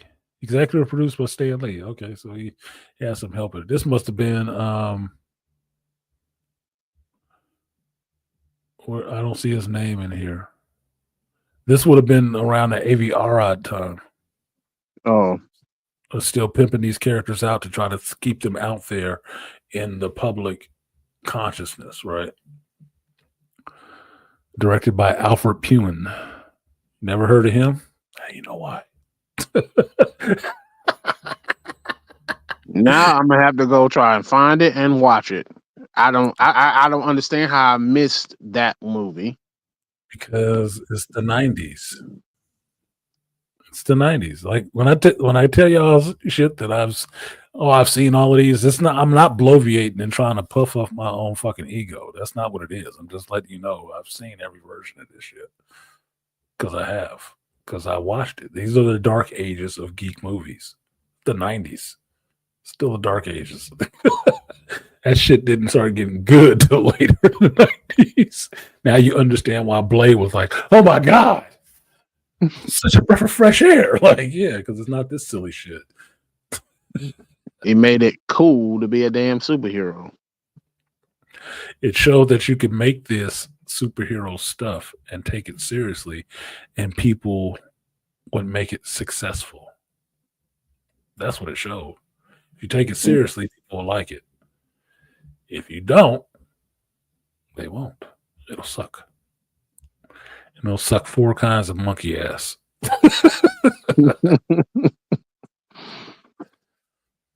I wouldn't get a good goddamn. It's a piece of trash. Sorry, I'm doing my Tyrone Magnus. Anyway, it looked like he came from Hellraiser. Yeah, it did, didn't he? Looked like one of them Cenobites. Red Skull Cenobite. The chattering Red Skull. What else? Nah. I thought that was 80s, but it was 90s. Still had so far to go on the superhero movies. Yes, we wasn't out of it in the 90s. We didn't get out of it till Blade. That's why Blade was made for so little money. Because, well, Spawn and then Blade. Comic book movies were like losers. They were losers. They never were taken seriously. They never made enough money. Blade had a little budget. That's why I went to New Line. Spawn had a little budget. That's why I was at New Line. But they hit. And they made so much money because they didn't cost $1 billion to fucking make. That's what the profit margin was huge. And the writing was simple and it told a decent damn story. It told a simple story. I mean, the story of Blade. Kid's mother bitten by a vampire while he was in utero. Baby is born with vampire powers. None of the weaknesses. Kid grows up, wants to kill vampires because his mother died in the process. Cool, got it. Another vampire, younger upstart vampire, wants to take over the world in a vampire nation and combs through the books and the history to find this one blood god, Lamagra. He wants to bring about Lamagra so he can be a god. He goes about doing it. The problem in the flying ointment is Blade coming through, finding out what he's on and wanting to kill this goddamn vampire because he hates him. Little does he know that this vampire is actually his father. He is the vampire who bit and killed his mama. And another surprise, surprise, surprise, your mama's not dead. Your mama got turned. She been fucking this dude forever. Sound like a black family, don't it? So Blade in turn has to fight his father in Deacon Frost and kill him to stop this blood god from coming in, sucking the life out of the world. At the same time of dealing with his own thirst and hunger. End of movie. Kick-ass action, dead vampires all over the place. And daddy is dead too. And mama. End of movie. Seems pretty simple. Seems pretty straightforward. Hear that, Marvel Studios? That's how it should be done. We actually do want Blade wearing black in a trench coat, killing vampires, as what I've recently heard in a recent from one of these people. Yeah, don't know if fans want that. That's exactly what fans fucking want. You don't want that. You want to put this message in and a fake ass daughter and shit like that in there. No. You could have a 2-hour movie of Blade showing up and killing fucking vampires, and people will love the hell out of that shit. The only complaint will be maybe it wasn't enough story, but the fight scenes was awesome. People just want vampires getting killed. I tell you what, if you don't believe that, let James Gunn say he's making a Wet Works movie. And the first thing they're going to be doing is getting golden symbiotes and killing fucking vampires and werewolves, and people will love that shit. Love it. You know, without throwing a little kid in the mix. Like, we got to give somebody an emotional plea. You don't need an emotional plea. We're killing fucking vampires. There is no emotional plea there, unless it's for humanity. Shut the fuck up. Act like you don't even know your own characters.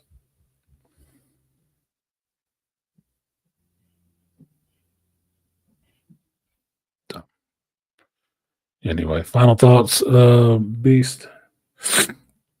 Same as always. Just make good shit. We'll come see. Fantastic Four was relatively decent. It wasn't other than whiny bitch man. I'm sorry, I mean Superman. Super moist man. Moist outlet. But other than that's all. Just make good shit. That's all we ask for. We'll come see it. You know, you don't got to make it elaborate. Add all. You don't got to fill no check boxes. You know, just make a damn decent story, and that all the diverse shit will be a plus if you do it right. That's it.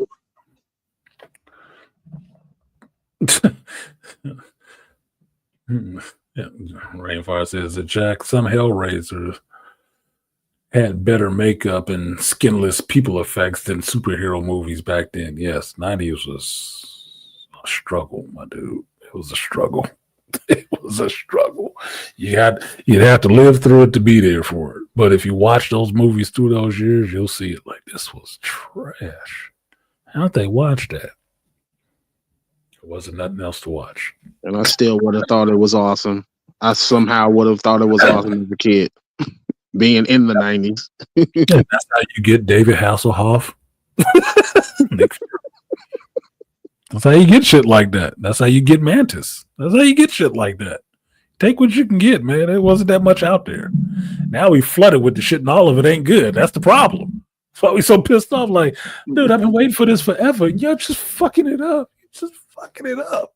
Hold on. I know you remember this one, Nightman, the television series. Malibu Comics. Comics. I have some Nightman comic books. That's pretty cool. Yeah, fuck them. So anyway, appreciate you, Beast. I'm gonna go ahead and drop you down. I'm almost at 8 hours. I've punched the clock on this job for today. Gave y'all a whole 8-hour stream, and I got a couple of donators. Appreciate you, Beast. That was the Beastly Nerd live from the Danger Room, mixing up shit to throw in my face. Fucking Captain Marvel and rival Blade ass. Okay, I like you, Beast.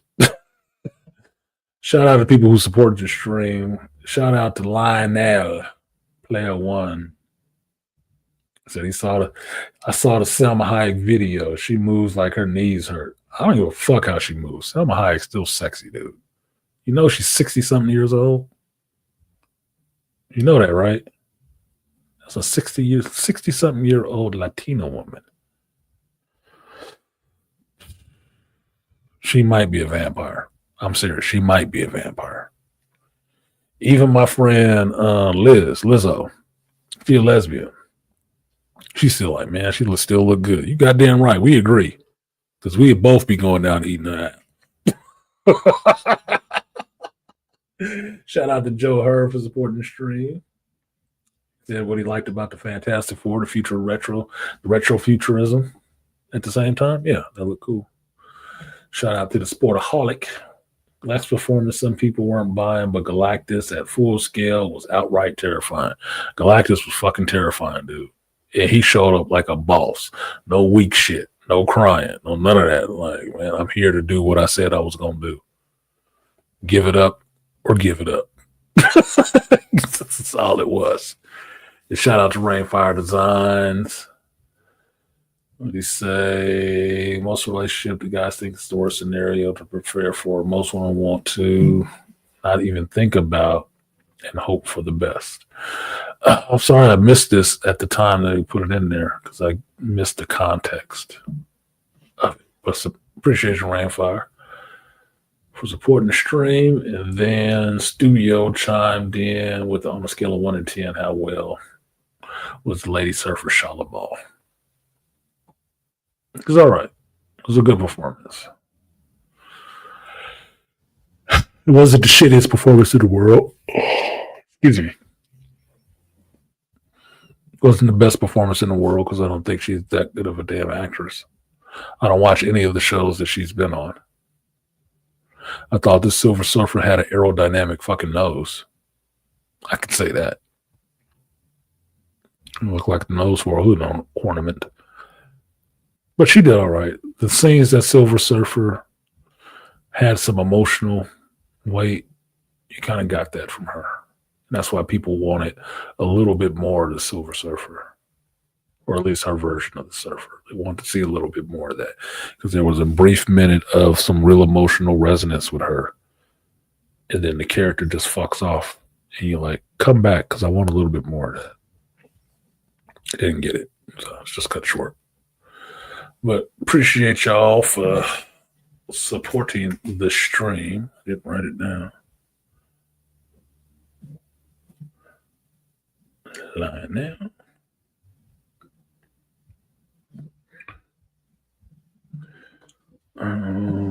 Herbert Stay.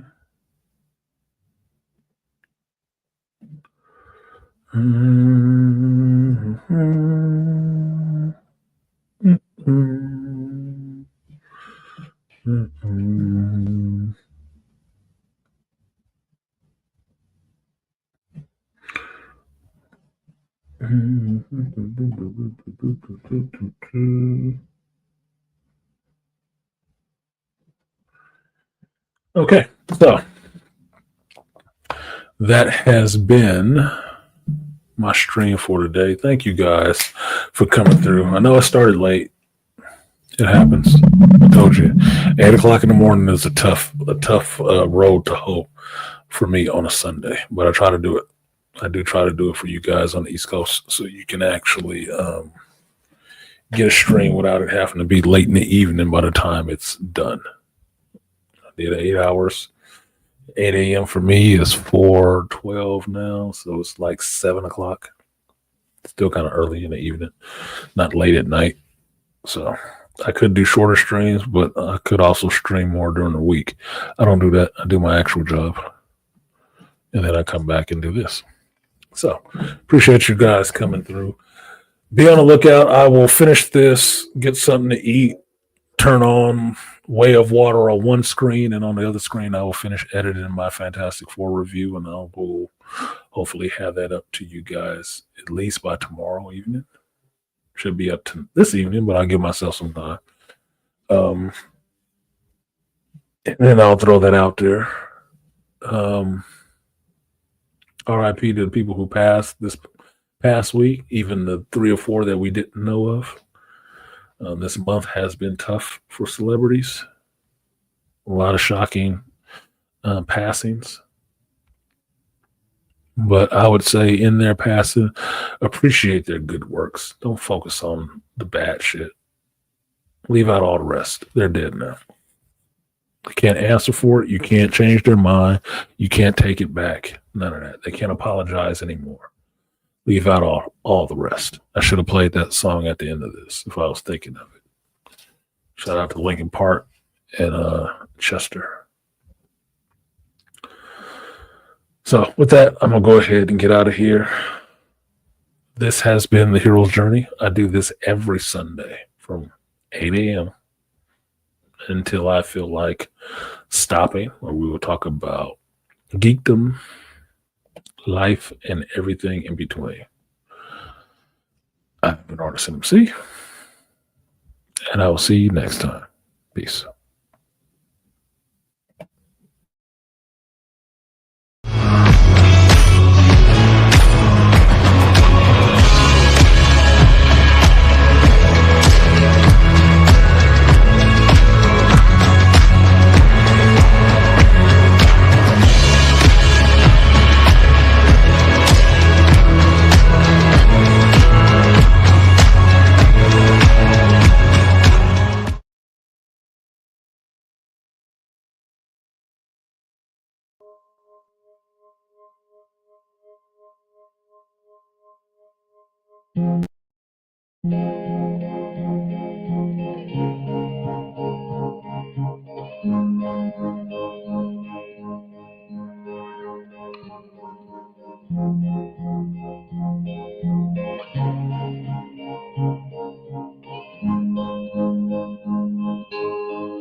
Should have stayed.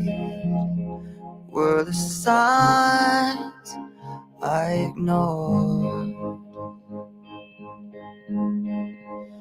Can I help you not to hurt anymore? We saw brilliance when the world was asleep.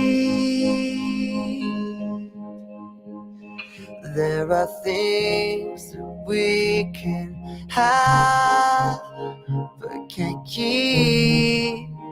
If they say, who cares if one more light goes out in the sky of a million stars? It flickers, flickers. Who cares when someone's time runs out? If a moment is all we are, or quicker, quicker. Who cares if one more light goes out? Well, I do. The reminders pull the floor from your feet.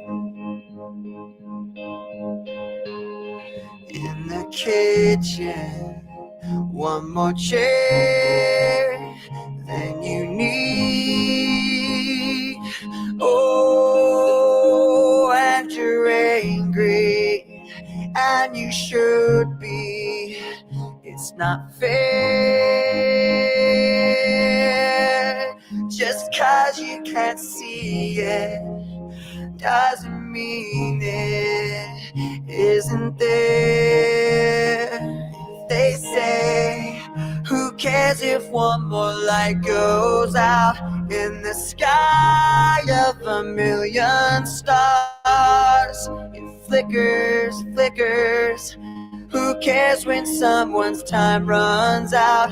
If a moment is all we are, or quicker, quicker. Who cares if one more light goes out?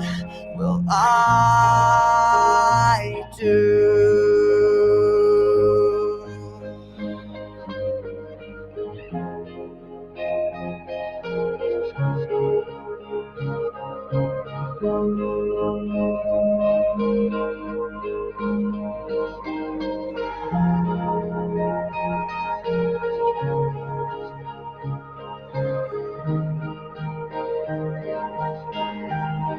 Who cares if one more light goes out in the sky of a million stars? It flickers, flickers. Who cares when someone's time runs out? If a moment is all we are, or quicker, quicker. Who cares if one more light goes out? I